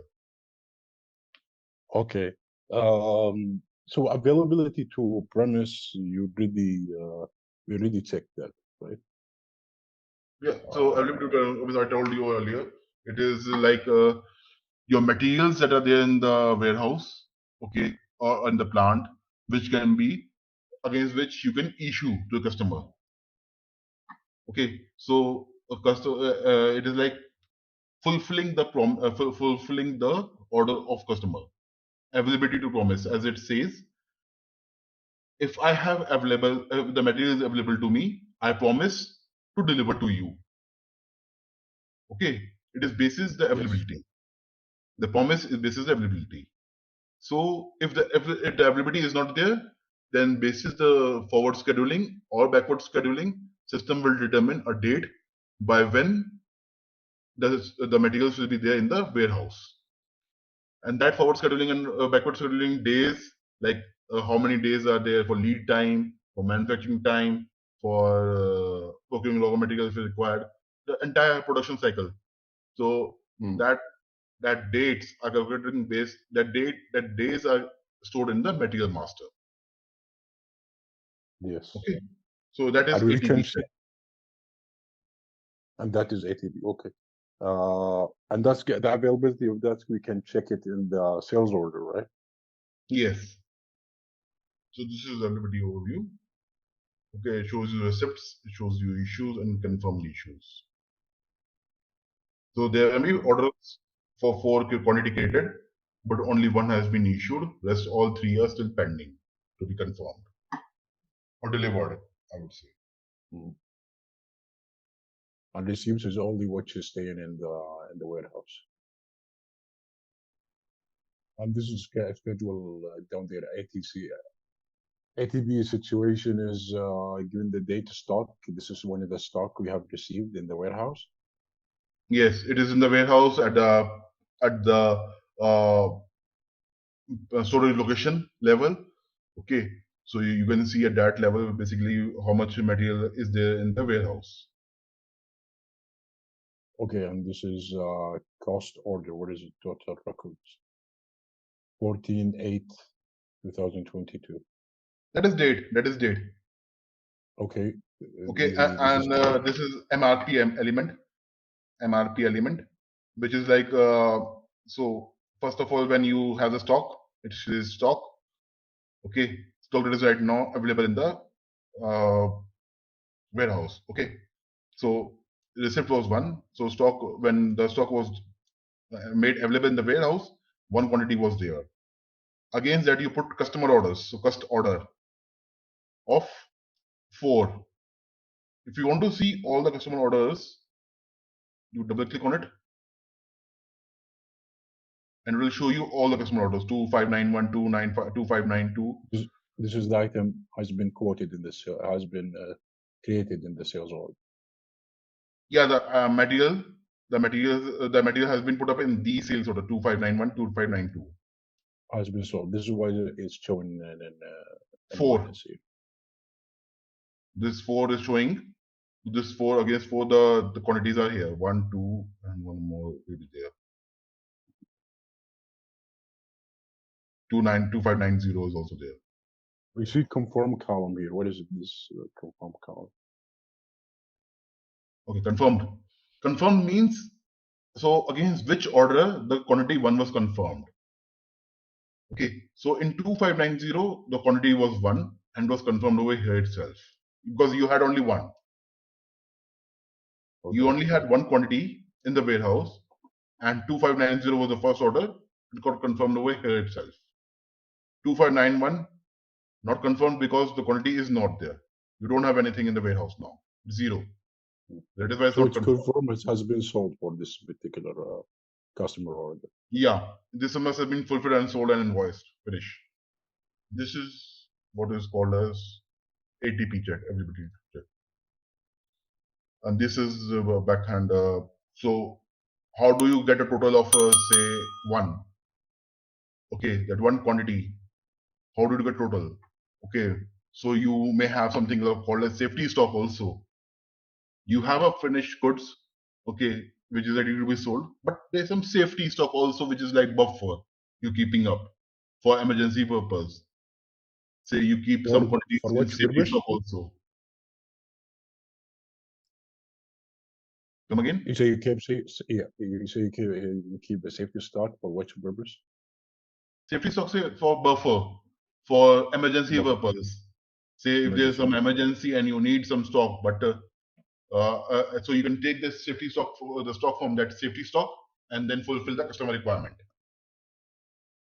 Okay, or you have stock and transfer. Transfer means it is coming from somewhere. It is coming from some vendor, from some manufacturer, or from your manufacturing company, manufacturing plant. So that is called stock and transfer. Okay, Yes. quality inspection stock. Quality inspection stock means some stock are returned from some customer.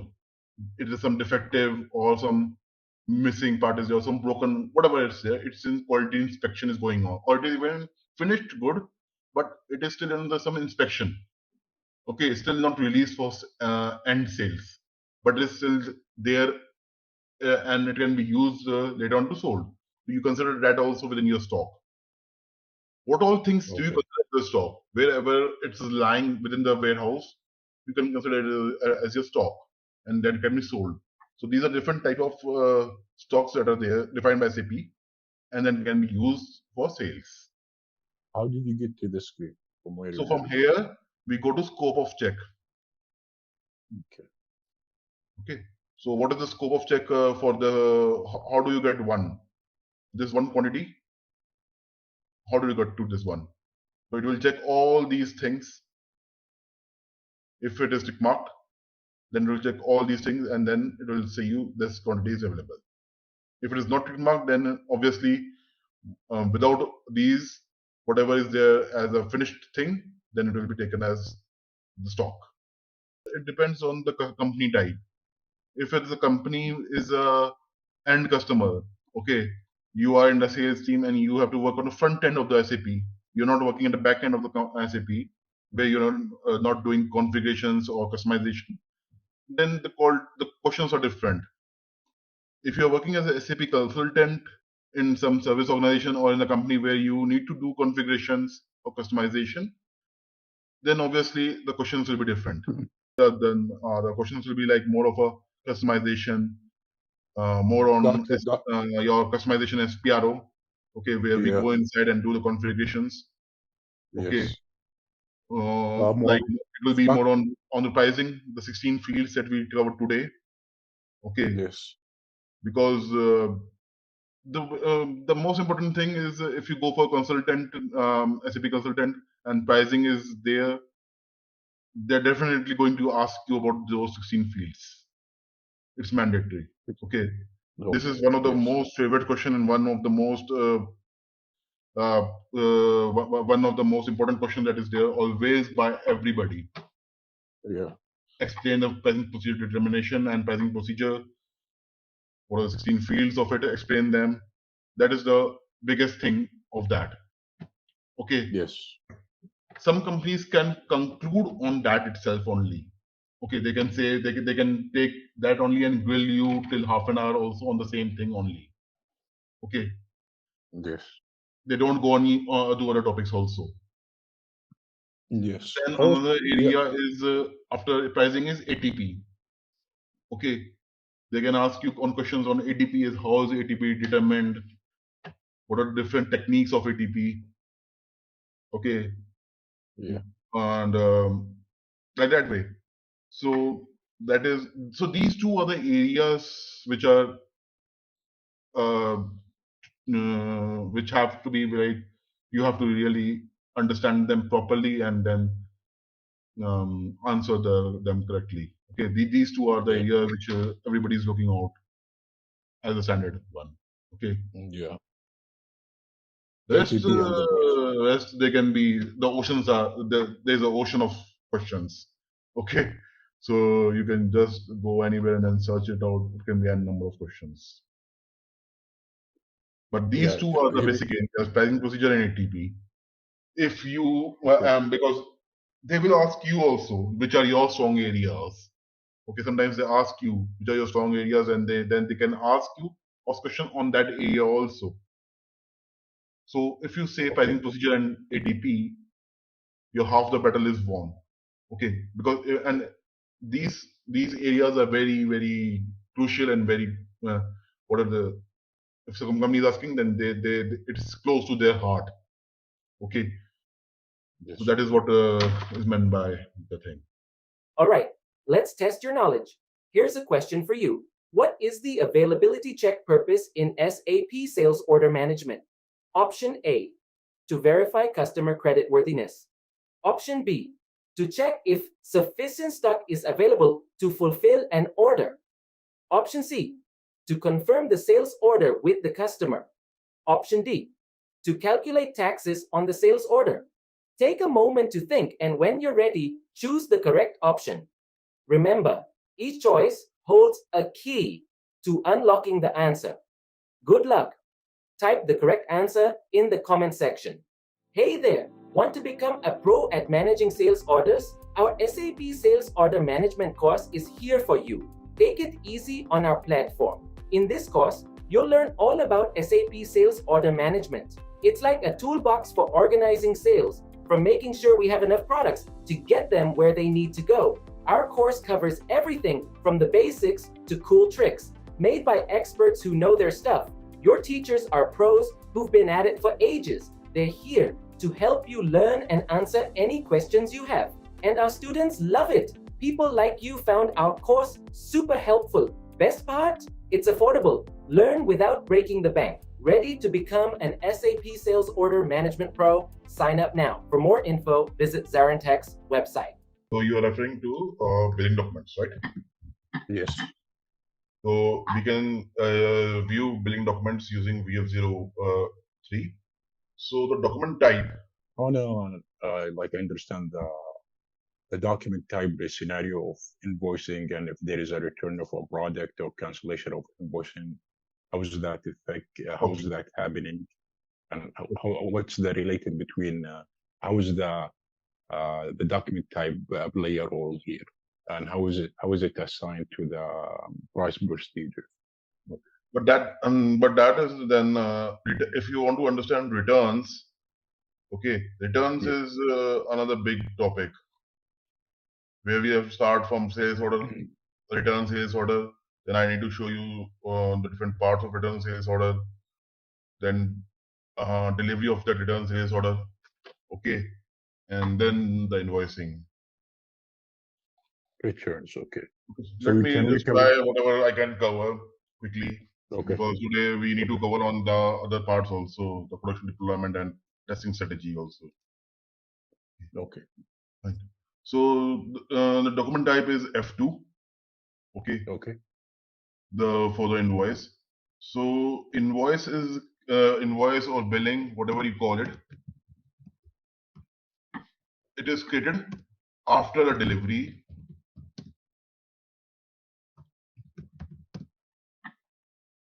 is received by customer.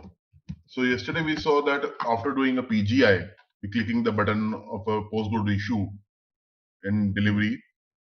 Okay. Okay. Go to issue when we do, then we can do the invoicing.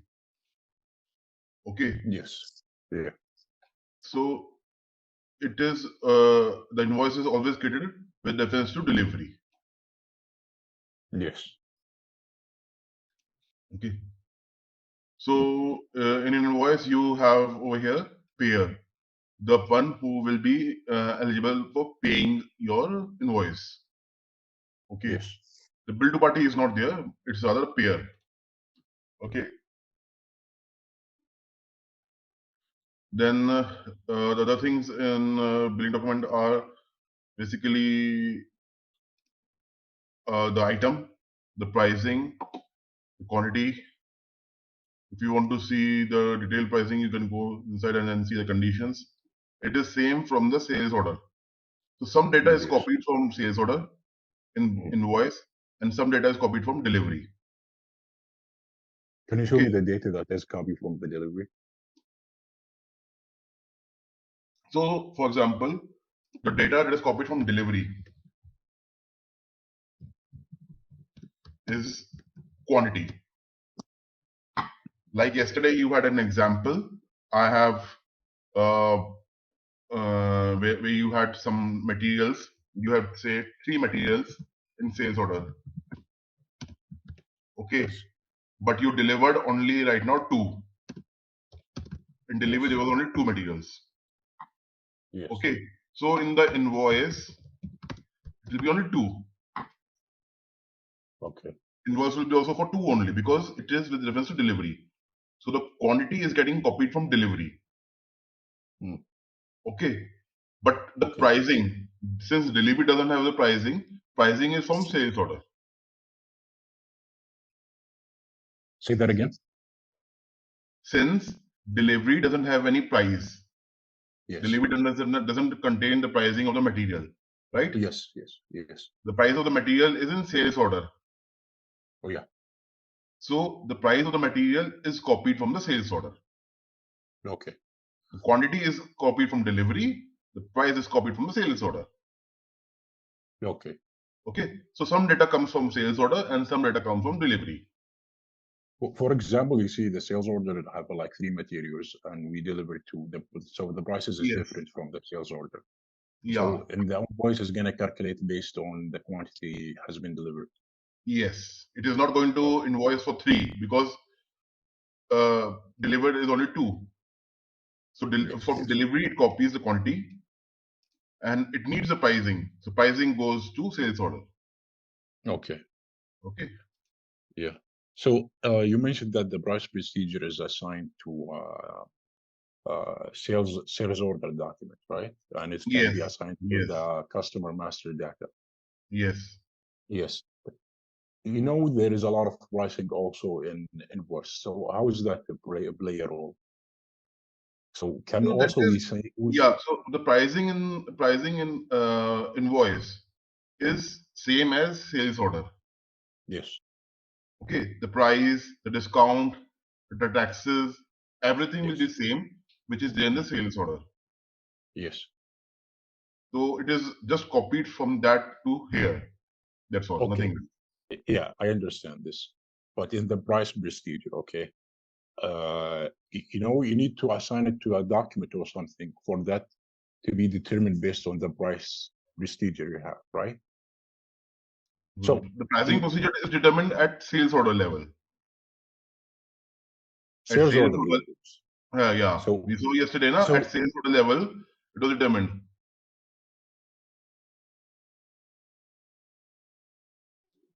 okay, sales pricing is determined based on, for example, a sales order document, right?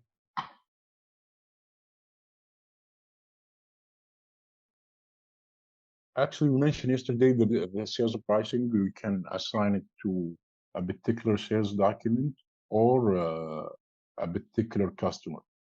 And that's No, happening no, in the no, no, no, no, customer no. master data. No, that is just a tag. That is just a tag. Okay. That's The just what? customer master has got a tag, customer pricing Okay. procedure. Then the tag is there for document pricing procedure.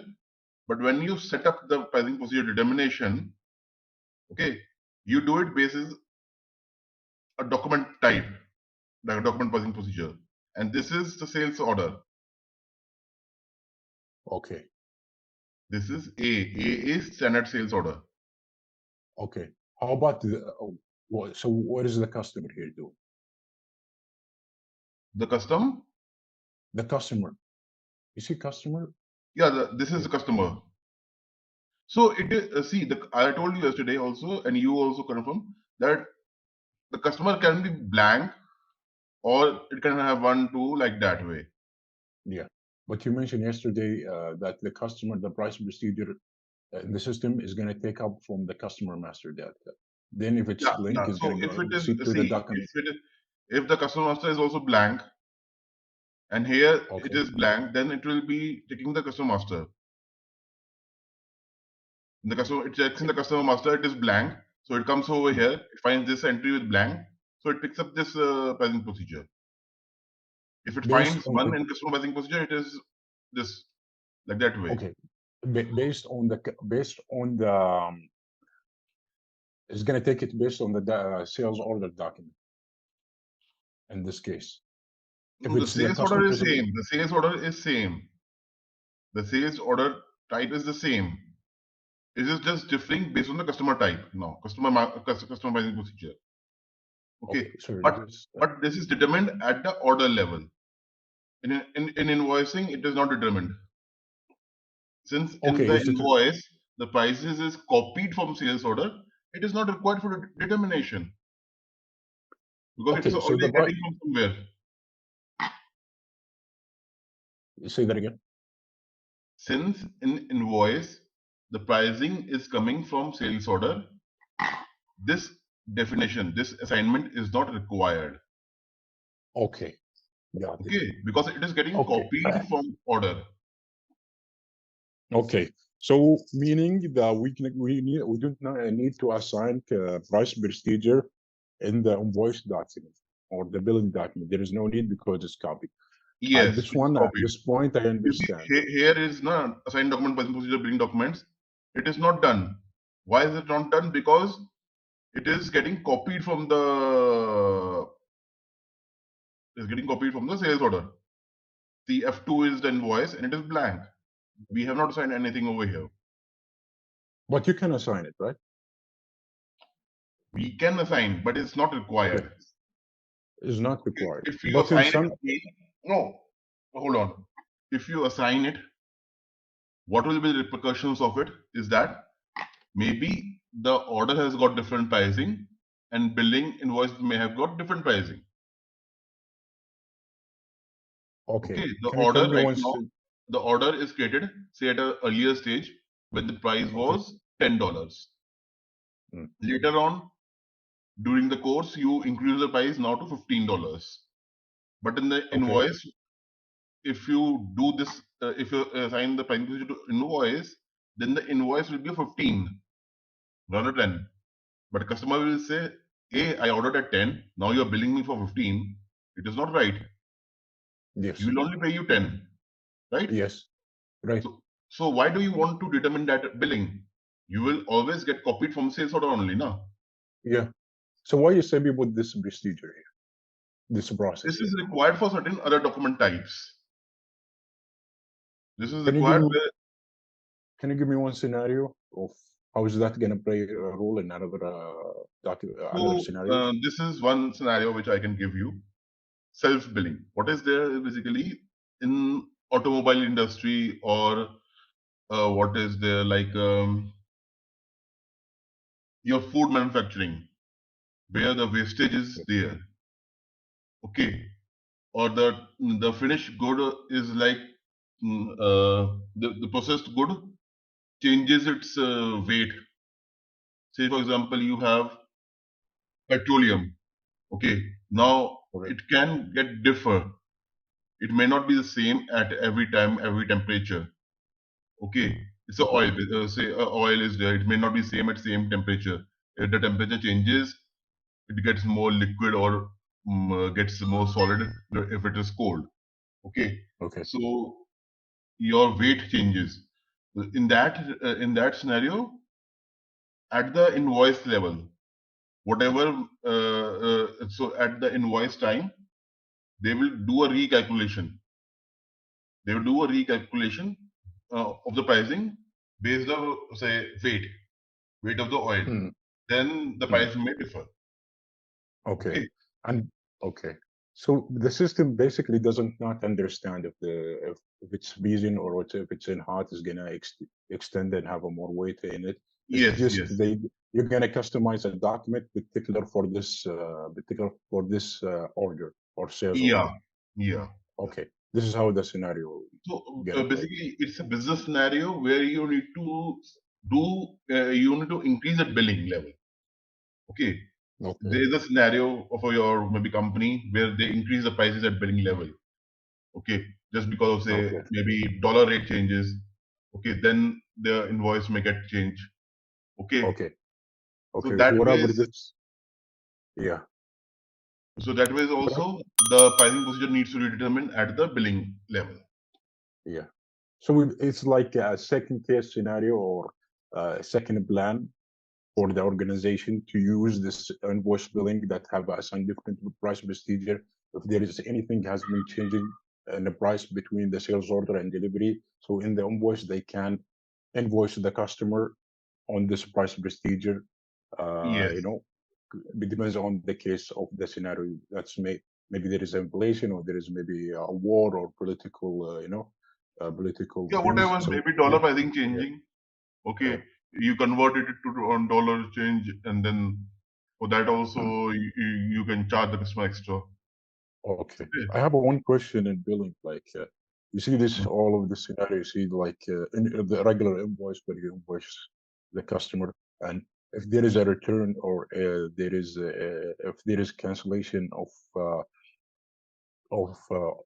for example, there is a return or there is a cancellation of the invoice. So there is another document procedure. There is another document type, billing type need to be created for this scenario, right? Returns is different. Leave returns right now. Cancellation, I can tell you. Okay, returns is totally different. Where it will Okay. start from the okay, order delivery invoice will be there, but then the returns is created again, and then it's got its own cycle. Okay. Okay. So for Okay. cancellation, before that cancellation, let me tell you some more things about billing. So this is the condition and is getting copied from the sales order itself. Okay. Mm. I showed you yesterday the output also of the invoice, right? So this is the output. Oh, it will just come. So you define it while creating the invoice. You make an Okay. entry that you want an output type billing document. Okay. There are different output types that are there. Okay, where you assign over here. Okay. That is done in the configuration basically. So, Okay. and then you have a receiver who will receive it, that is the payer. Okay, RE. RE is in German and the corresponding to it's in English is payer. Yeah. Okay, Okay.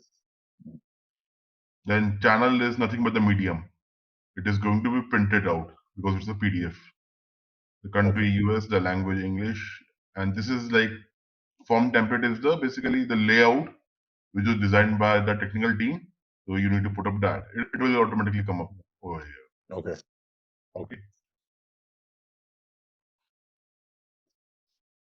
So that is all about the invoice. Now, if you want to cancel it, cancellation means something has gone wrong inside this invoice and you want to recreate it. Okay. So Before that, before before cancellation.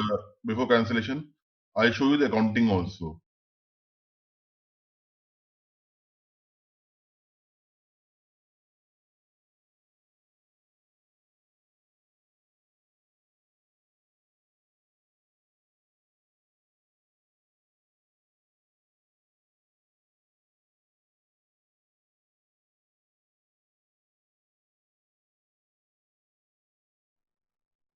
So you see over here the costing is the invoice value is 17.55 USD. Yes. So I told you there yesterday also so there is one debit entry and then one credit Mhm. entry. Debit to the Yes. revenue and credit to the work in progress revenue. Yes. Okay. This is the accounting document. Okay. Now to cancel it, if you say, for example, you have done something wrong inside it, you can go to print document and then cancel this here. Yeah, VF11. Yeah, VF11 also, or you can go straight away from display of account invoice to cancel. So this will cancel the invoice altogether. And Yeah, then now another the document will get created. Okay. okay. Should I try cancelling it? Whether it will be allowing or not.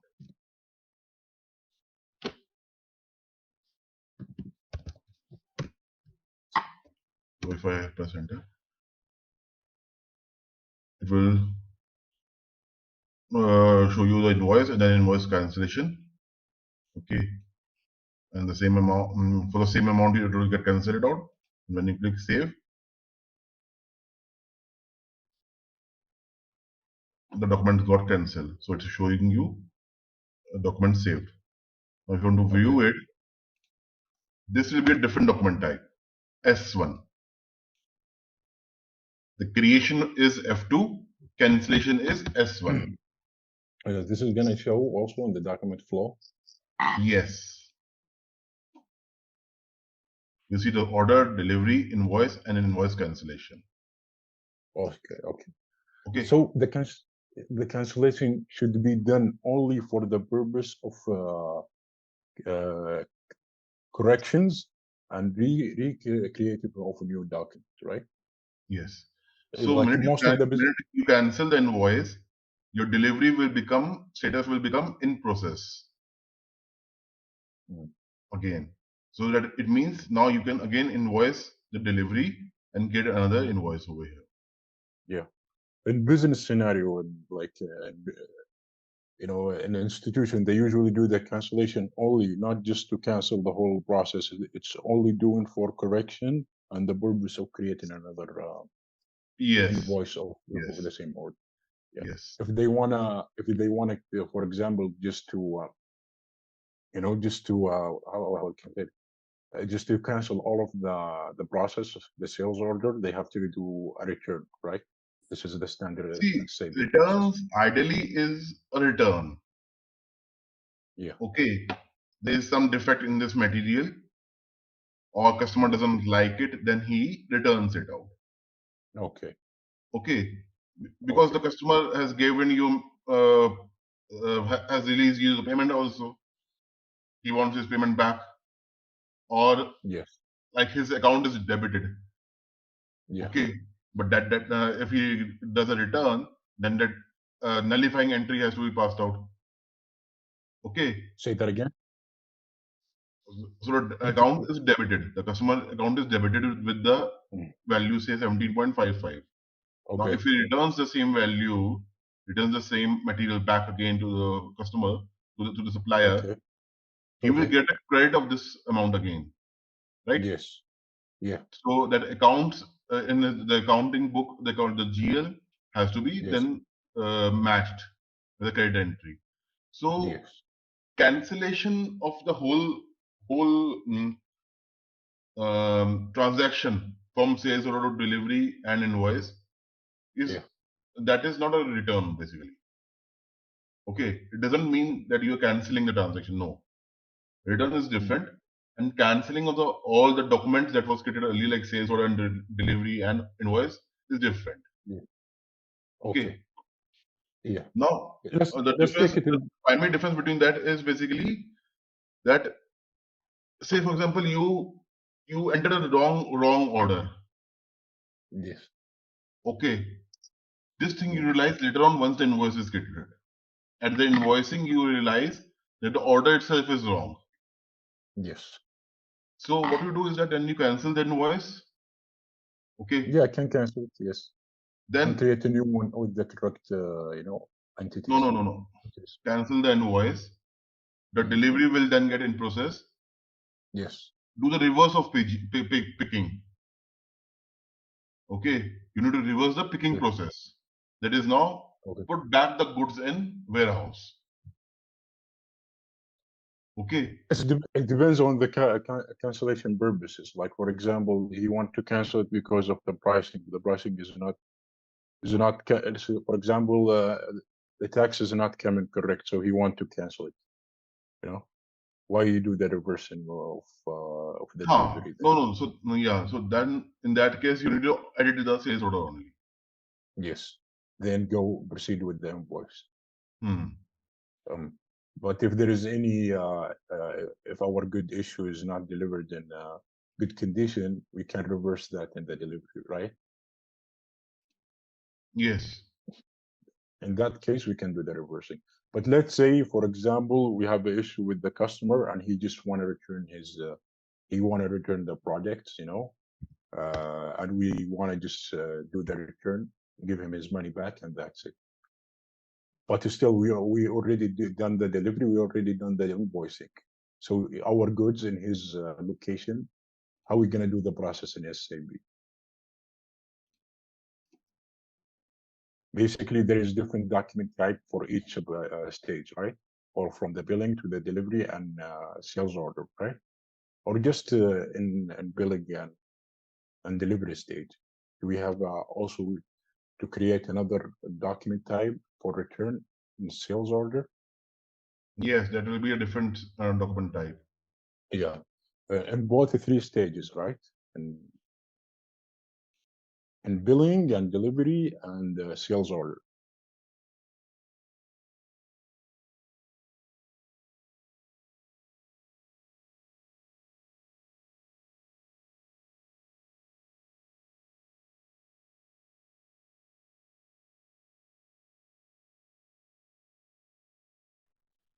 So now I created the invoice back again. Now the customer wants to do a return. He doesn't Okay. like the goods or there's some problem with the goods. He wants to do a return. Okay. So Okay. then it has to be with reference to the order, with reference to the invoice. Okay. So the document type here is RE, and then I click with reference. So Okay. then, because I'm doing with the reference to a billing document, I need to create a traceability. Okay. Traceability. Okay. So That because right now, against which billing document is this return coming up? okay. So right Okay. now we're doing the return from the billing document. Yes. So we click Okay. over here, create with reference, then billing document, and I enter the billing document number, and then I click Okay. copy.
Okay. So against this one, we can create an invoice, return document.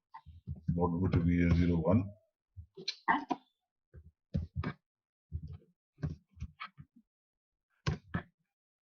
RE, then we go to reference, billing document, paste the bill invoice number, and then click copy.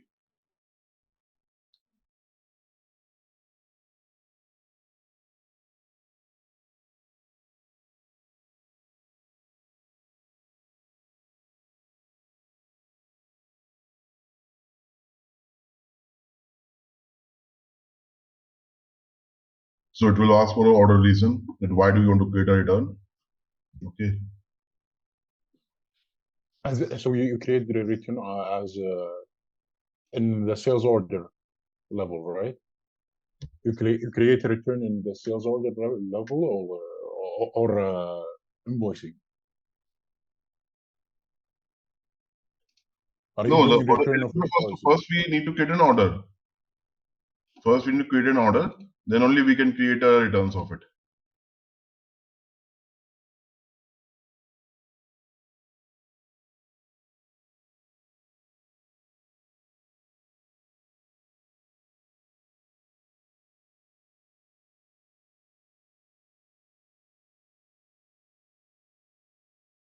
So the return has to be created using VA01 only because it's a sales document.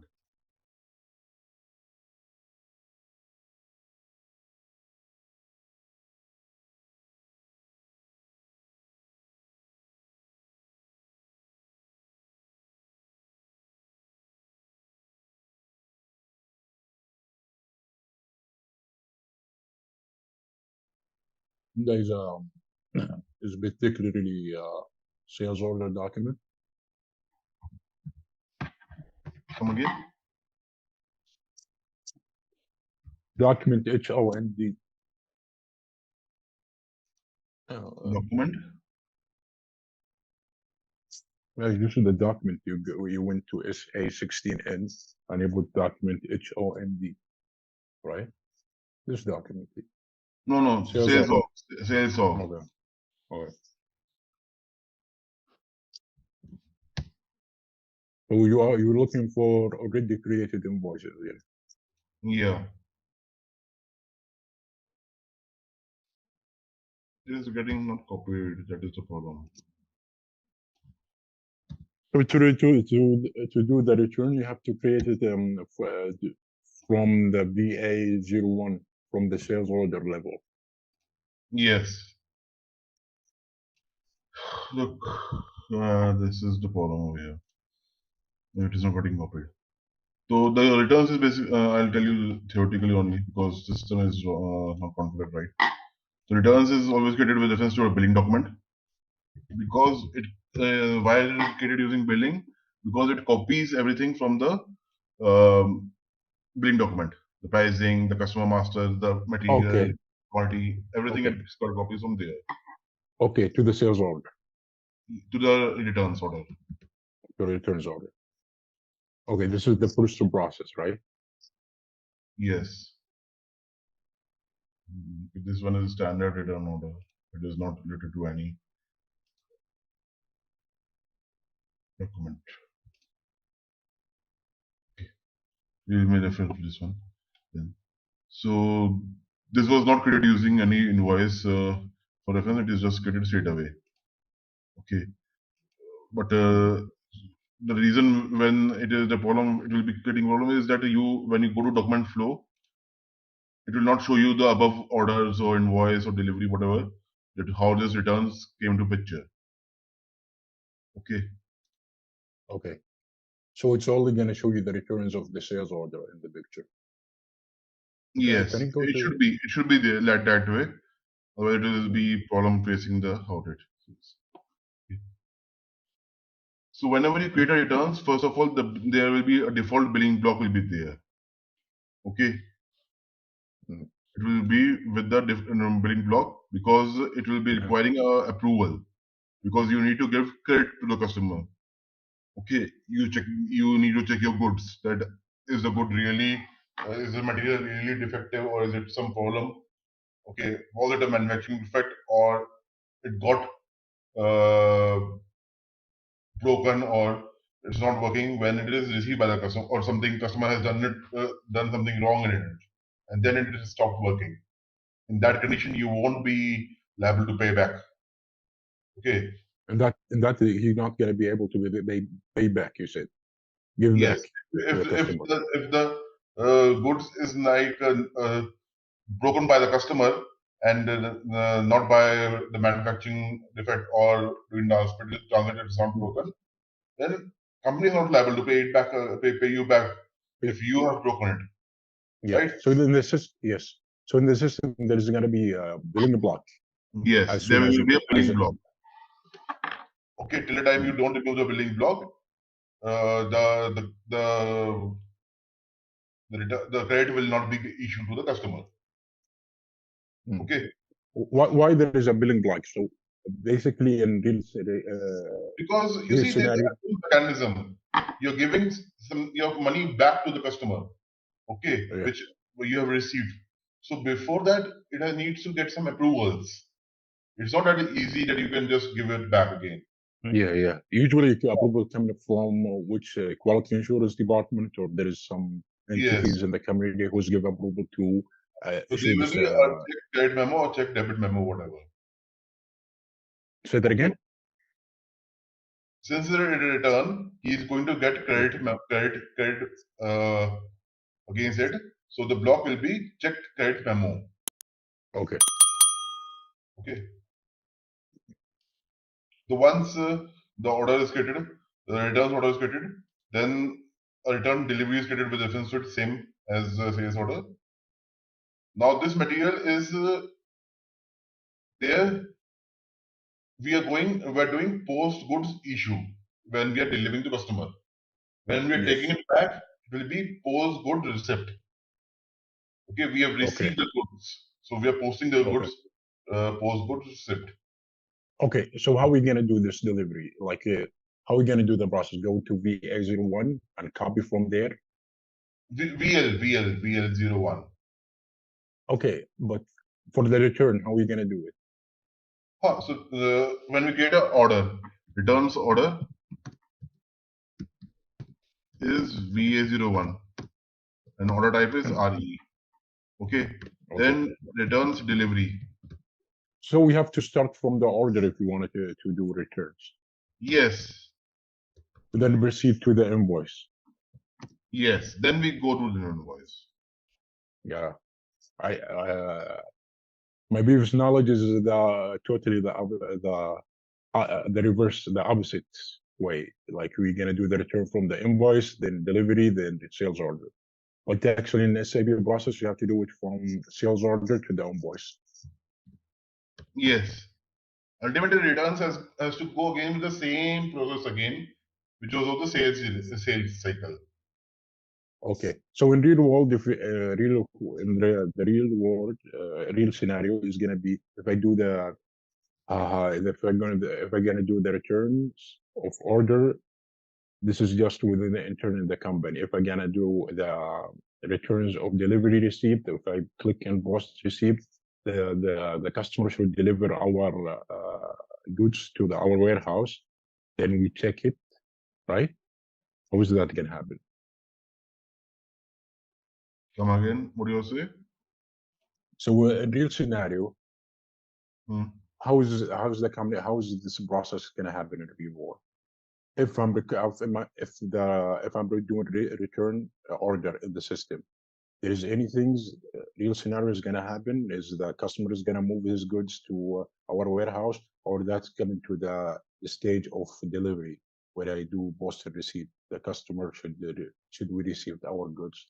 Then if I go to the invoice stage and issue a credit memo to this customer, if we receive the money in our account, then I can issue this credit memo.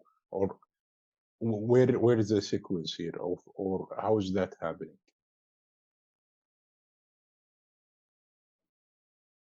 So say customer returns it, you get in your warehouse, then you give him the credit memo.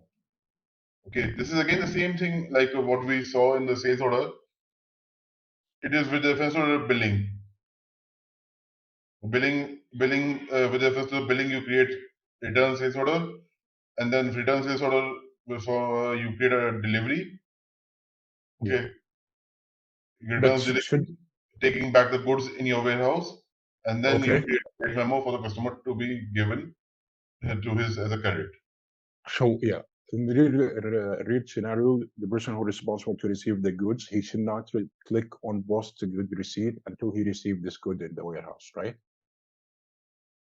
After they check it, everything, the quality insurance go Yes, over the yes, product, you click yes, on that, right? yes, Then yes, has been transferred. There is a communication between the department. They send, for example, an email to the finance department, and they say yes. like, "Hey, good, we received this in good condition. You can process it with the with the credit memo." Then the Yes. person who is responsible in accounting, wherever he go to VA, I don't know where he go. He go to VA or VF, he VF, process VF, VF01. He to process create the return from there. no So he return. go to yeah. No, returns is already received now. Delivery is already done. Then Yeah. now he has to go create memo. So where he's gonna go if he want to create a credit memo? He has to go to VF01. VF01, The- enter the delivery number and then create credit memo. So this credit for returns. Credit for returns will be given to him. It is called a credit memo. Okay. Where now this material, this price, the value will be received to payer. So if you see the Okay. accounting of it, it will be reverse. Okay. Okay. Your domestic, Okay. domestic receivables will be now be debited Okay. because the money is not going from you, so it will be debited. It's gonna debit it from our Invoice account. when it was an invoice, this was credit and the customer was debit. But now this is returns. The domestic receivables will be debit, and Yeah, customer from will our be, accounts. yeah. Yeah. Customer will have 11. What is 11? Credit memo. Okay. So they okay. So I don't know how to do this in return and the SAP for delivery. Should we go to VL01 and do the returns from there? Yes. From the Yeah. Returns delivery is done using VL01N and document type is LR.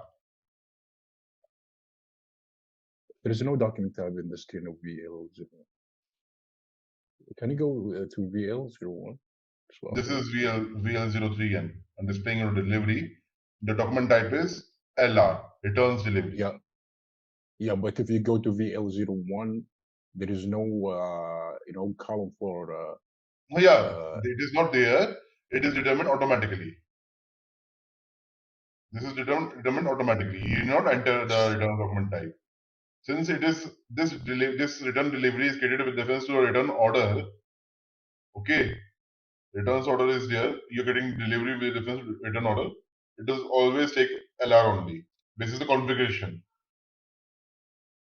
Okay, so if you done it from VA01, it's gonna do all of the reverse for the delivery also automatically. No. You need to create it. You need to create a delivery. Okay, can you do the return for delivery? Because I'm See, the system is not configured that way. Okay. so, for example, as you said, if we in a SAP process, we have a sales order, we have an order that has been returned. That's delivery invoice and sales order already has been created. For delivery, I have to click VA01 and go to billing tab and put the references of the billing document. And this is gonna do the back job of all of the returns of delivery also. But when you want to go to do You see, the I'm credit, trying to create it. You see over here, the billing block is already there.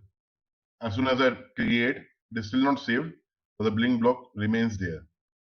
Okay. Now I click save.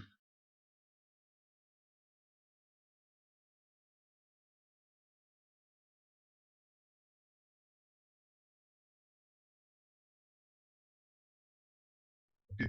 I want to now do the delivery. I want to now receive the goods, this good, in my warehouse now. Okay. So this order is created, returns order.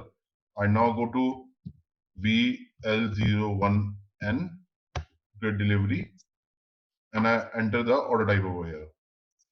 And the shipping point is W299. this is the plan, right? Yeah. So it will automatically take it as a return derive type ZLR. Okay. You don't maintain anywhere else. Okay. Okay. Now, once you receive the goods and everything, the quality check has been done, then you can go and do the post good receipt. The goods have been received at our warehouse. Okay. So you clicked on save first before you did the good of issue receipt, right?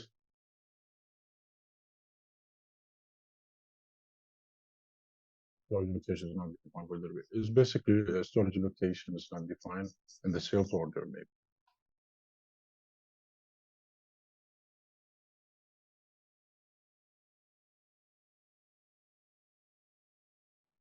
So that I've done the postcode receipt also. So returns has been done now. Now you see this. Now the delivery is completed. Okay, Yeah, I the see. credit memo now for doing the credit memo, the delivery is not required. It is created with reference to the returns order. Reference to the returns order. Yeah, I see this document flow even does not reference, the original order. Yeah, it is not Right. because the setup is not done that way. Okay, But created in as the, standard. usually in real world scenarios, there is going to be linked, right? Yes. So before you do any, before you create a credit memo, if you try to create a credit memo, it will give you an error. Why? Okay, it will give you the document is blocked for billing. Okay. Yeah, we have to remove that from the sales order. Yes. Now you need to go in the sales order and approve that now, okay, fine, everything is checked and everything is done. I can release the credit memo to the customer. Yeah, from your knowledge, usually the approval will coming from where in institution? So it is like higher management. Okay, it decides it on that the credit can be given to the customer. Okay, somebody who has the authority to release or sign the credit memo, he generally approves it. Yeah. Finance head Usually, or sales head, usually, something like that. usually from the manufacturer. No, not a manufacturer, a company. It is like finance head or sales head. Okay. Okay. Yes. Now you see over this is the difference that you need in returns order, returns invoice, you need to enter the return order number and not a delivery number.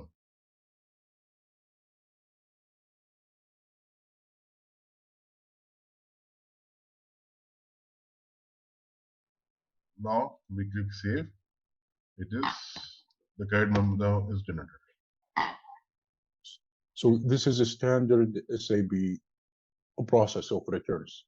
Nobody Yes. can customize this. This is standard nothing more than customizing it. Okay. Can you go to the document flow?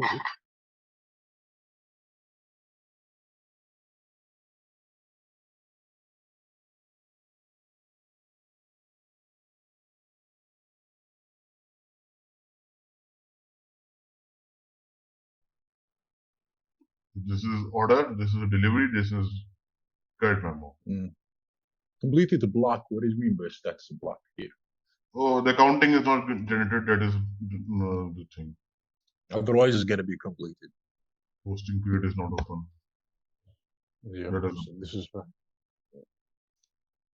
I think you can do it from VKM or something. Yeah.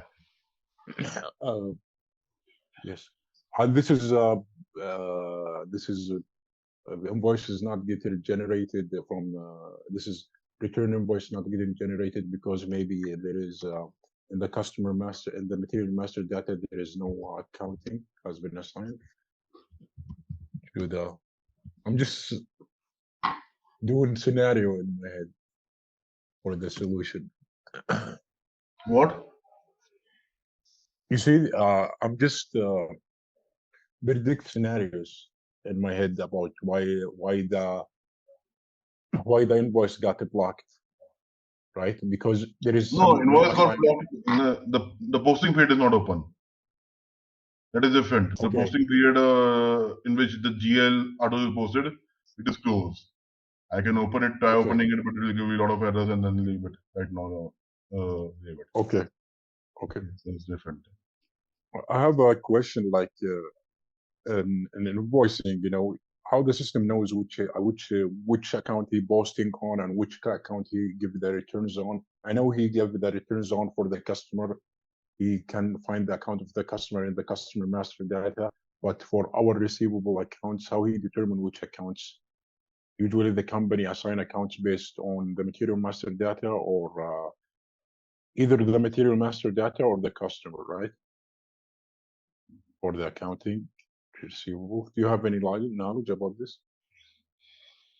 So your accounting is basically done by the account determination or the account creation in SAP is done by finance consultants. Okay. Yes, I know. Yeah. So that is totally different. Yeah. Okay. Yes, I know. But do you, like, I'm just asking you from your knowledge, how Because nobody this, will ask you. Nobody will ask you about this thing because you are doing for order SD module. It is expected from FIR consultants, not from sales consultant. We are now going to cover up how to create functional test strategy. Okay. So right, once we do the deployment, the development or the build phase gets completed, then we enter a testing phase. Okay.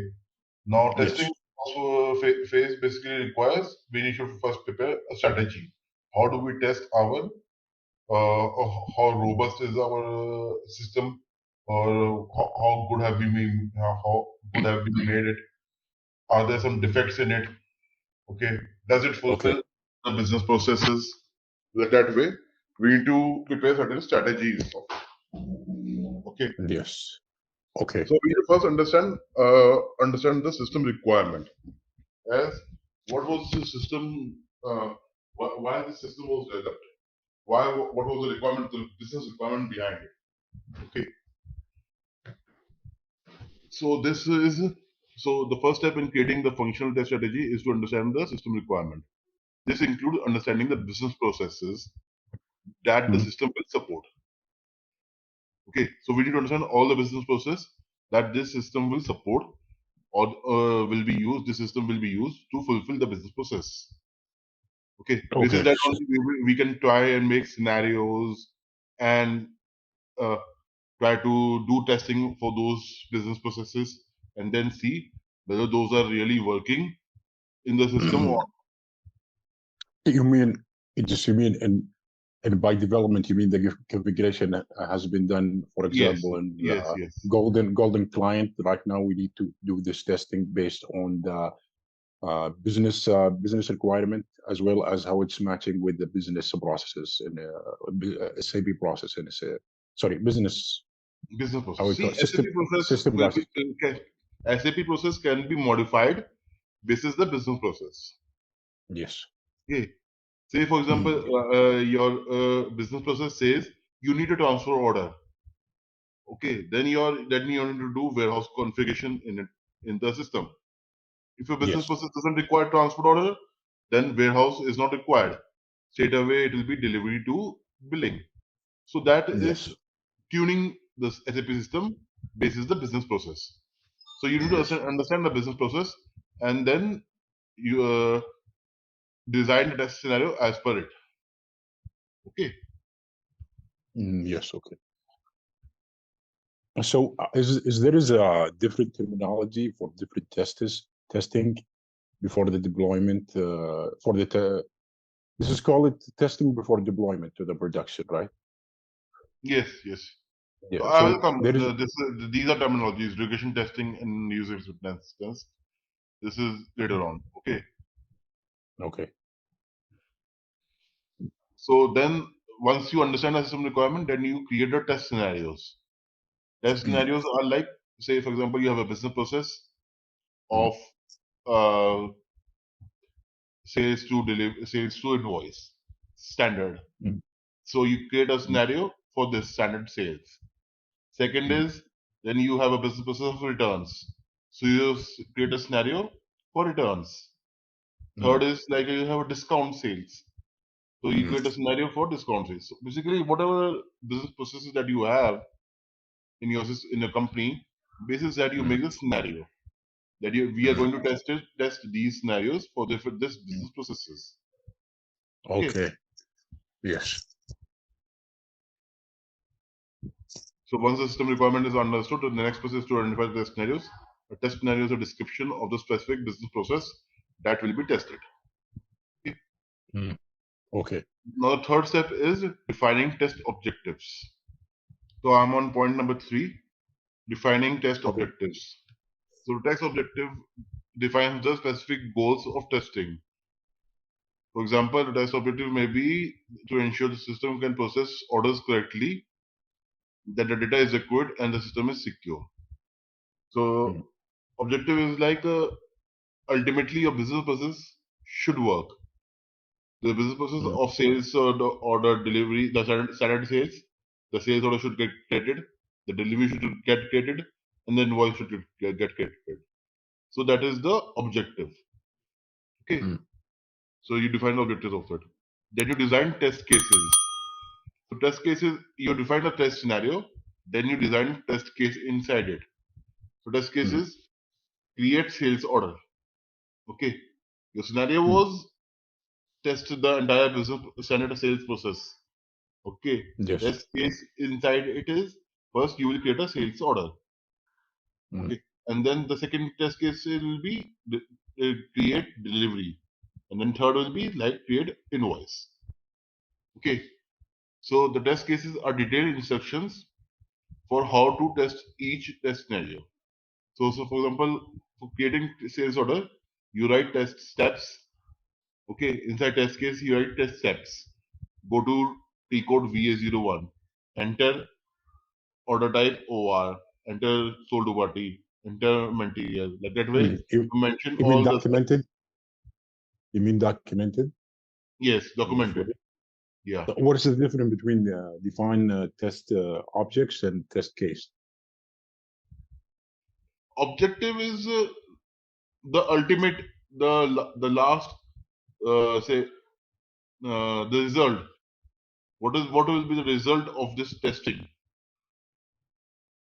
Yeah. Okay, the testing result will be that your documents get created successfully. Okay. Okay, that is the objective.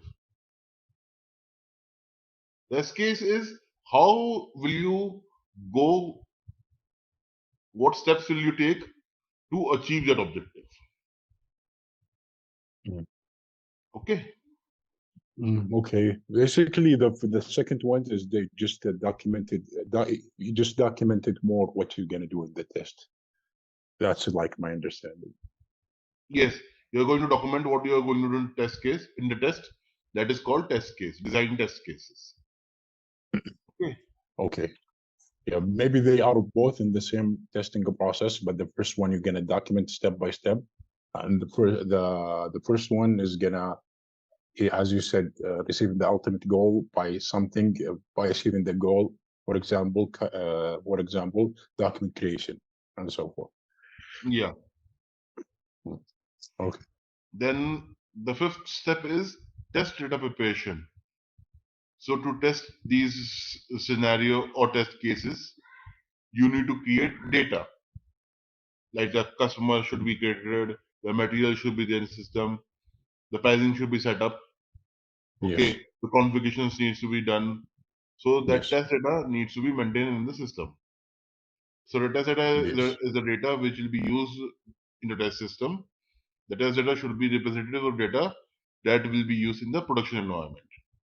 So in the production, in the live scenario, whatever the customer say, for example, you're going to use, you can get a dummy copy of that in the test environment, so that actually you can see and have a look and feel of how it's going to work in production.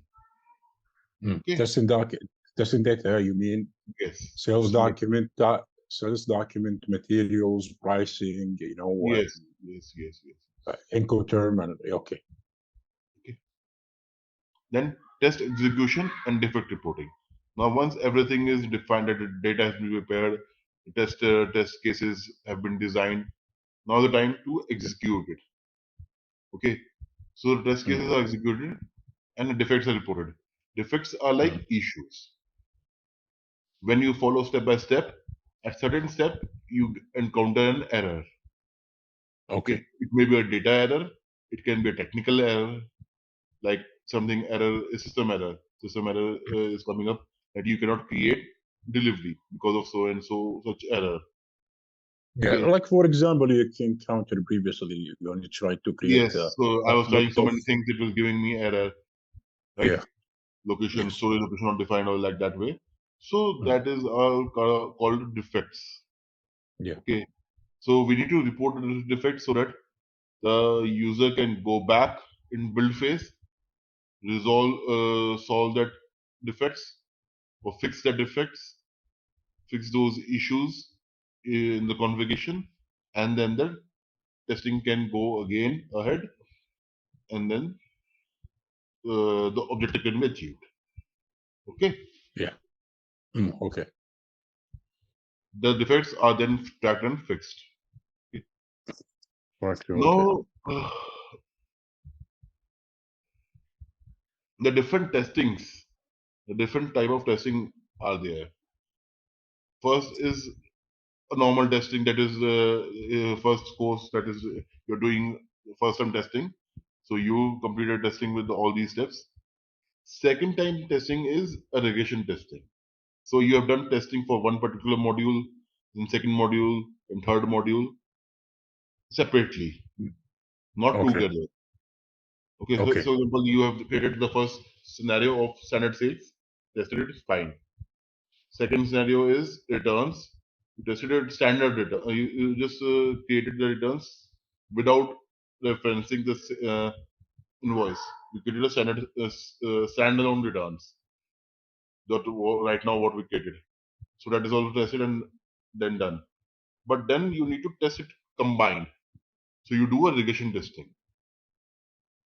Okay, so So regression testing, just to clarify, you mean for the first, second, and the fourth testing that we going through is just unit testing.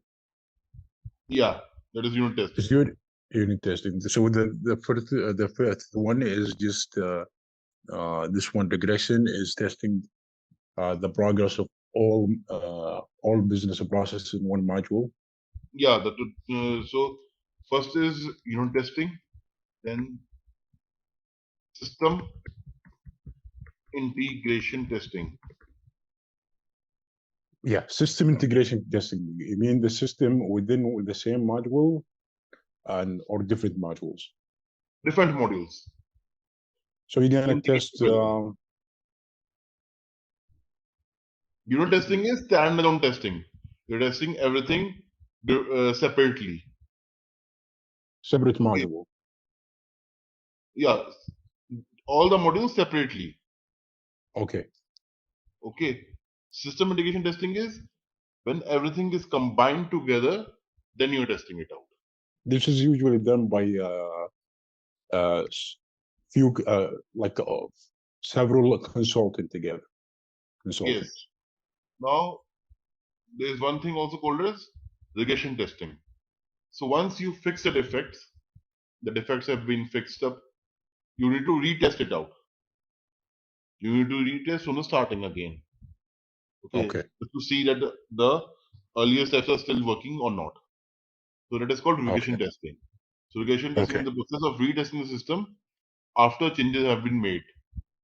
This is to ensure that the changes have not introduced any new defects. Yes. So new defects are like earlier something was working, now that has got also broken because of the fix that you have done. So that is why regression testing is required. You start checking from the starting again. Okay. You're gonna start again if there is any defect. You gotta start from identifying test scenario from the beginning of the test. Yes. Okay.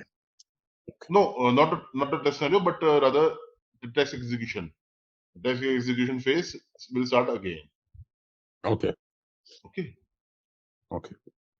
The last step in testing is UAT or user acceptance testing. So till here, the testing was done by consultants. Okay, customer is not testing it.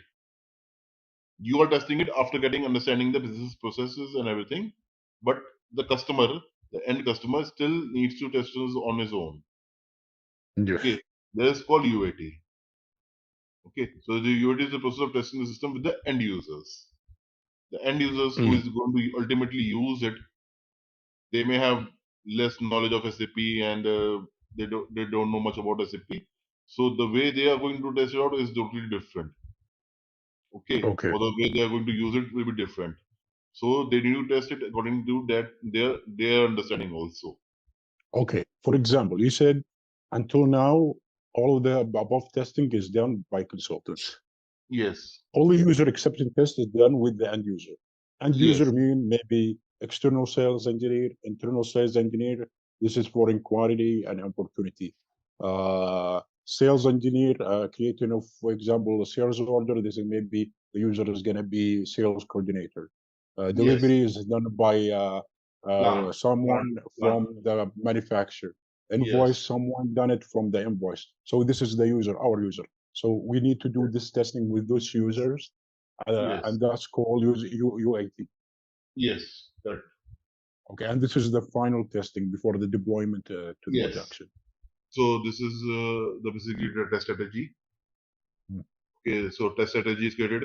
So you have automation, test schedule, and resource planning. Then test development. You see have the test plans, scripts, and data. Then execution will have the defects, reports, and metrics. Then defect management will be fixing those defects. And then the delivery. So delivery is UAT, installation, and requirement verification. That is the requirement that has been fulfilled or not. Now, what are the different things to be kept in mind for the production deployment? So before we go live or we deploy to the production, certain things are need to be kept in mind. So there's one. The first thing is release management. So release management is a process of managing the releases of new Yeah. software to production. Mohit, is this applicable only for what do you call it? PRs or just for a new implementation? What? You know, there is. I'm just asking you. This is applicable. This is preparation for production deployment. This is applicable for TRs and new implementation. Yeah, both, Also, you know, both. can be For both. new implementation also, or for regular fixes also. Yeah, because you know there is some fixes. You know there is some changes, and we do some TR after we configure it in the. Yes, yes. So We do any TR. regular updates or regular changes that you're doing in system, this will be followed this for that also, and for the new deployment as well also. So so the release management includes testing the software that we have done earlier, creating a deployment plan. Deployment plan is at what time or on what date are we going to go live, or are we going to move the things to the production. Okay, that is called a deployment plan. Okay, and the communication to the user.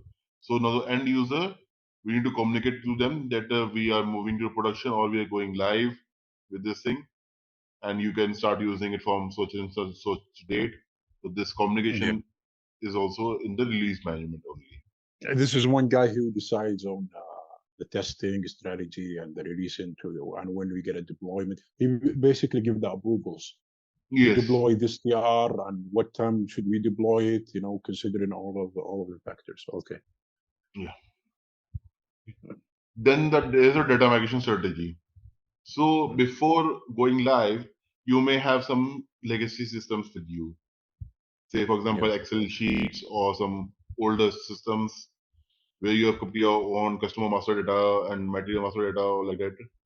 But that needs to be imported to the SAP or to whatever your product, your new software that you have created. So that is called data migration. You're migrating the data from one source to the another source. Yeah, this can be Excel to another system destination. So this is data migration. Okay. The data migration strategy defines how the data will be migrated from old system to the new system. This is critical step as any errors in the data migration can cause from the production system. So you need to have some old data also in SAP. Okay, like there are some old orders. Okay, which are still open. So those need to be migrated to SAP. because now you're switching to SAP. Earlier you have say Oracle or CRM, civil CRM. So you're migrating the data from there to there. This Okay. is applicable only for new migration of new Yeah, moving this to is new only system. applicable for new data, new system setup, new Yeah, service. but I don't think as a SD consultant should be wary about this. This is done by some guy in the the data. I don't know what they call them, data master migration or Data data migration team.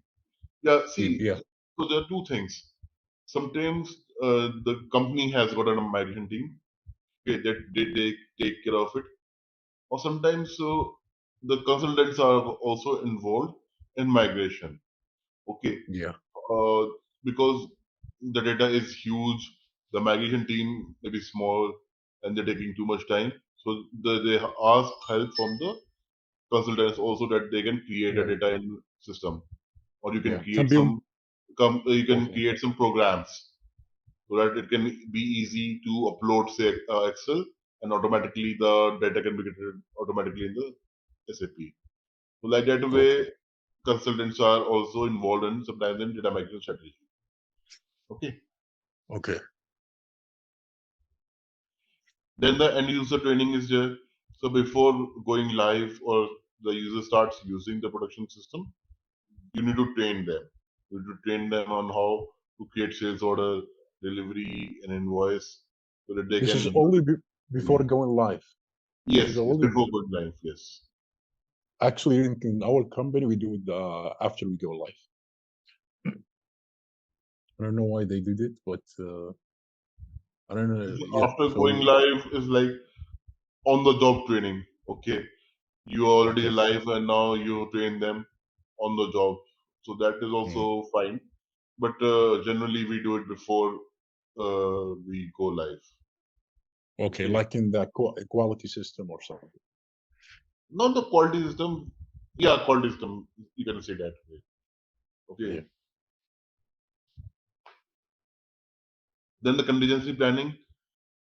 Contingency planning is like, what if the going live or the production deployment fails? Okay, you have moved all the TRs from quality to production, but you start getting error in production. What to do now? Or you're going live now, suddenly the system crashes, or now the transition starts and the transition doesn't work, or it was working in the quality, the production is not working. So what is the contingency plan that you have now? So you need to Okay. prepare a contingency plan also. Okay. Okay. The contingency planning is the process of planning for what to do if something goes wrong with production Mm. deployment.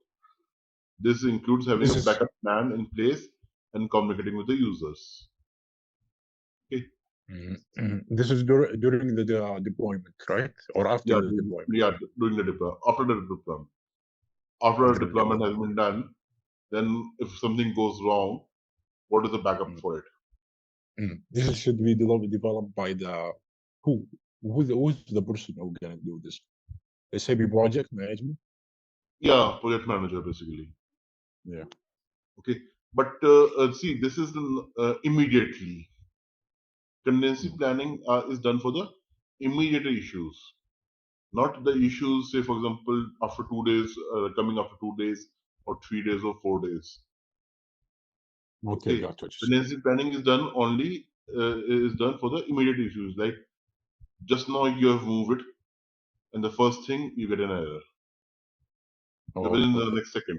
Okay, that is for that you need to do contingency planning. Okay, Mm. it is not for the already running systems.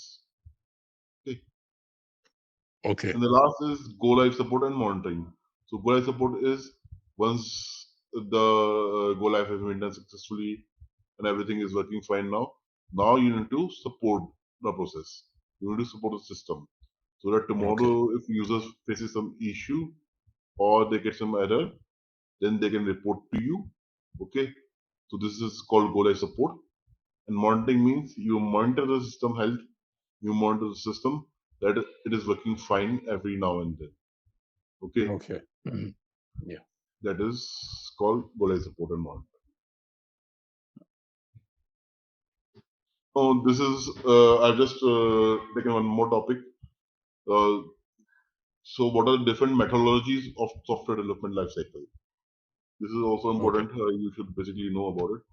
So, software development lifecycle, it is a process used in IT industry to design and develop and test software. Okay, this is applicable for SAP basically. Yeah, Okay. it ensures that the software is developed in a cost-effective way within planned schedule and the highest quality. Okay.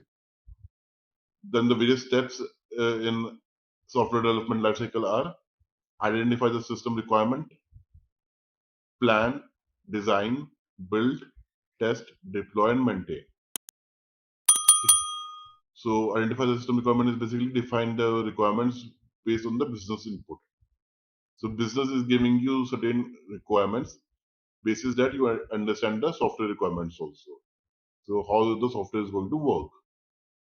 Then you plan the project, including resources, what all people that do I need. Okay, what are the skill sets that I need? What is the budget that I have? And the schedule. Schedule is like until for how much time this project will be running. This Okay. is how this is going to be applicable for me. Doing configuration and quality, for No, no, example. no, no, no, no. This is like planning before everything starts, Like before the before build the, starts. like before the implementation Yes, before of the the. implementation. Yes, before the implementation. Yeah. Okay, I don't say think this for is example, your company decides that I need to implement SAP. Okay, okay. so you plan it that okay, I need to have a SD consultant. I need to have one Yes. FI consultant. I need to have one technical resource, a BAPR. Okay. Yeah. Okay, so that is This is resources. identified. Okay. Okay, then you budget.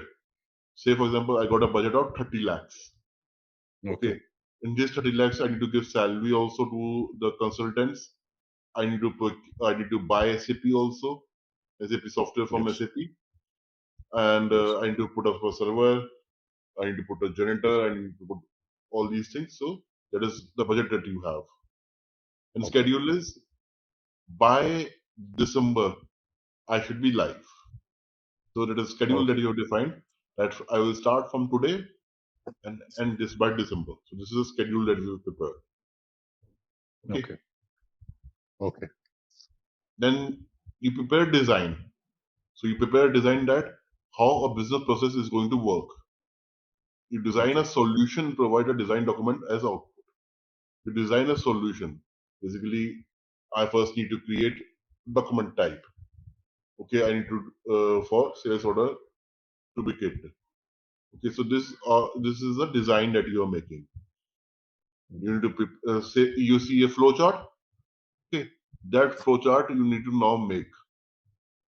You need to make design in design phase. You make flow charts that how the data is Yeah. going to flow. Yeah. Like a Okay, diagram. yeah, diagram. Okay, then you move to the build phase. Build is when you start developing the things. You start doing the Yeah. configuration inside the system. That is called build phase. Yes. Okay, testing is like testing the what you have created in the build phase. Like Okay, we did. yes, Like we yeah, studied in the previous DBT. yes. Yeah. Then we deployed. Then we move to the things to the production. That is called deployment. And then maintain is Okay. support. So go live and support. You later on once it's deployed, deployment will be done. Then you maintain it. You put up regular fixes.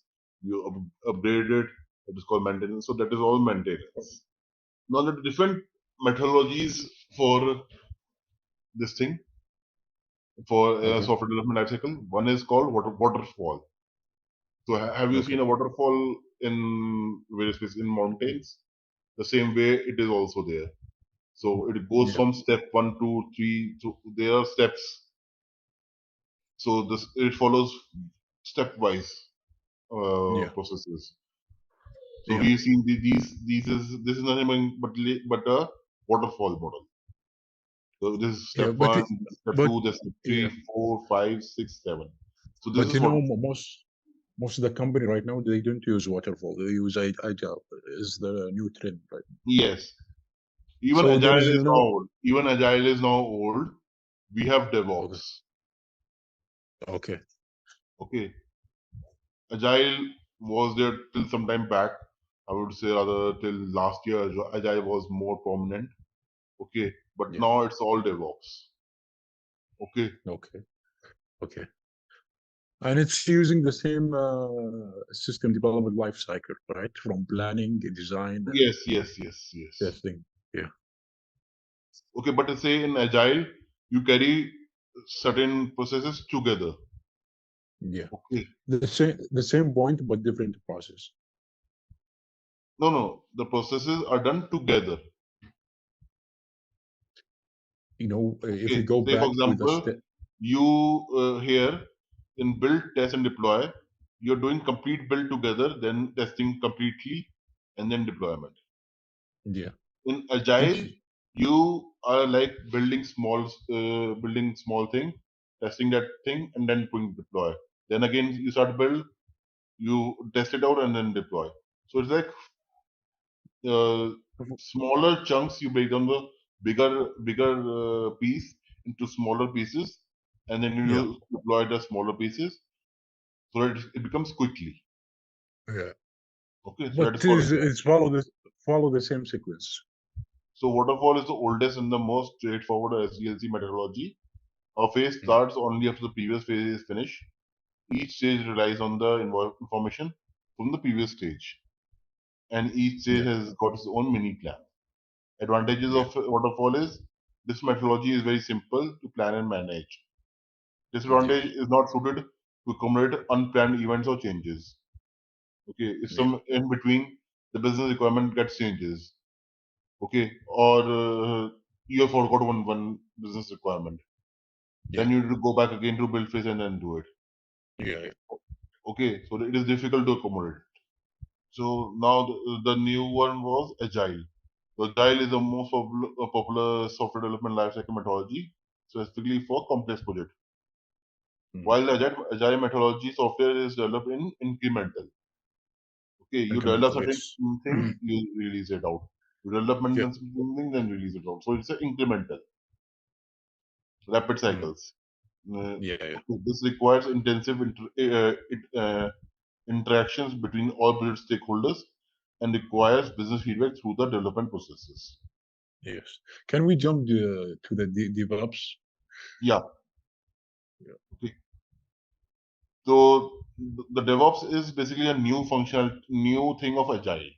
Okay. Mm. Agile was again only development team was working on to it. Okay, the Yeah. business is different and the consultants are different. But now both when sit together and work together, that Okay. is There called is DevOps. There is more communication. This Yes. is what is different because I know waterfall is not agile, is not flexible. Agile it means flexible. DevOps like combine the flexibility with the communication. So this relatively new methodology emerged from the application of agile and lean methodologies to operate Yeah. work and necessity of the collaboration Okay. between development and the operation teams at all stages of Okay. SDLC processes. So Okay. to engage the collaboration between development and the operations team at all the processes. Okay. Okay. Yeah. So that is why the DevOps is a new terminology, new process that is used. Okay. Okay. In SAP right now. Yeah, yeah. In SAP, who's the DevOps? Who is the operations team here in SAP case? So development team is like the consultant team, okay, Yeah. and the operations team is the end user, Okay. okay. So right Okay. now so you see uh, more on-sites going on where consultants are going on-site, sitting together with the business, okay, Yeah. Yeah. understanding Yes. it and everything, and doing the implementation at their site only, Yes. meeting them regularly, updating them Yes. regularly, so that is called DevOps. Earlier, what used to happen is basically the client used to forget, okay, I've given the contract to the you. I will only check you once it is everything is ready for deployment. Yeah. Okay, we will only communicate at that time only, at the deployment phase only. Yeah. He's not considered at your build phase or at your testing phase that what time is it taking, why is it taking so long. He will not ask you. He's only Yes. considered at the deployment phase. But when in DevOps, he will be giving you inputs between build also if you need some inputs, Yeah. or in testing. Okay, so that the things get quickly. Yes. Yes. So that is the advantage. Acceleration of innovation and development of higher quality and more reliable software. Yeah. Quality. So the development is of higher quality because you're getting every now and then you're getting inputs from the end user. So the quality of the software increases. Okay, the bugs Yes. are less, the defects are less. Yes. Okay, and it's a Yeah. more reliable software. Disadvantage, since it's very new, okay, the resources which are trained on DevOps are very less currently. Okay. Okay. You say the train on DevOps? Sorry, can you repeat this? What? Can you repeat the last sentence? You say the training? So yeah, training on DevOps. So since it's a new area, the experienced professionals who have worked on DevOps projects are lesser. Yeah. Okay. Okay, you can still find like you knew about Agile. Okay, so you Yeah. are more using Agile only, but Yeah. DevOps Actually, you will based what not be able, you won't know about DevOps. So that is what the actually, resources are scarce. actually in our company, actually, I discuss through this PPT. I think we do DevOps also. We do Agile and DevOps. But so maybe people that does not understand they do DevOps, but as what's saying, we do DevOps. So that was on the things. Now there are two assessment modules that are there.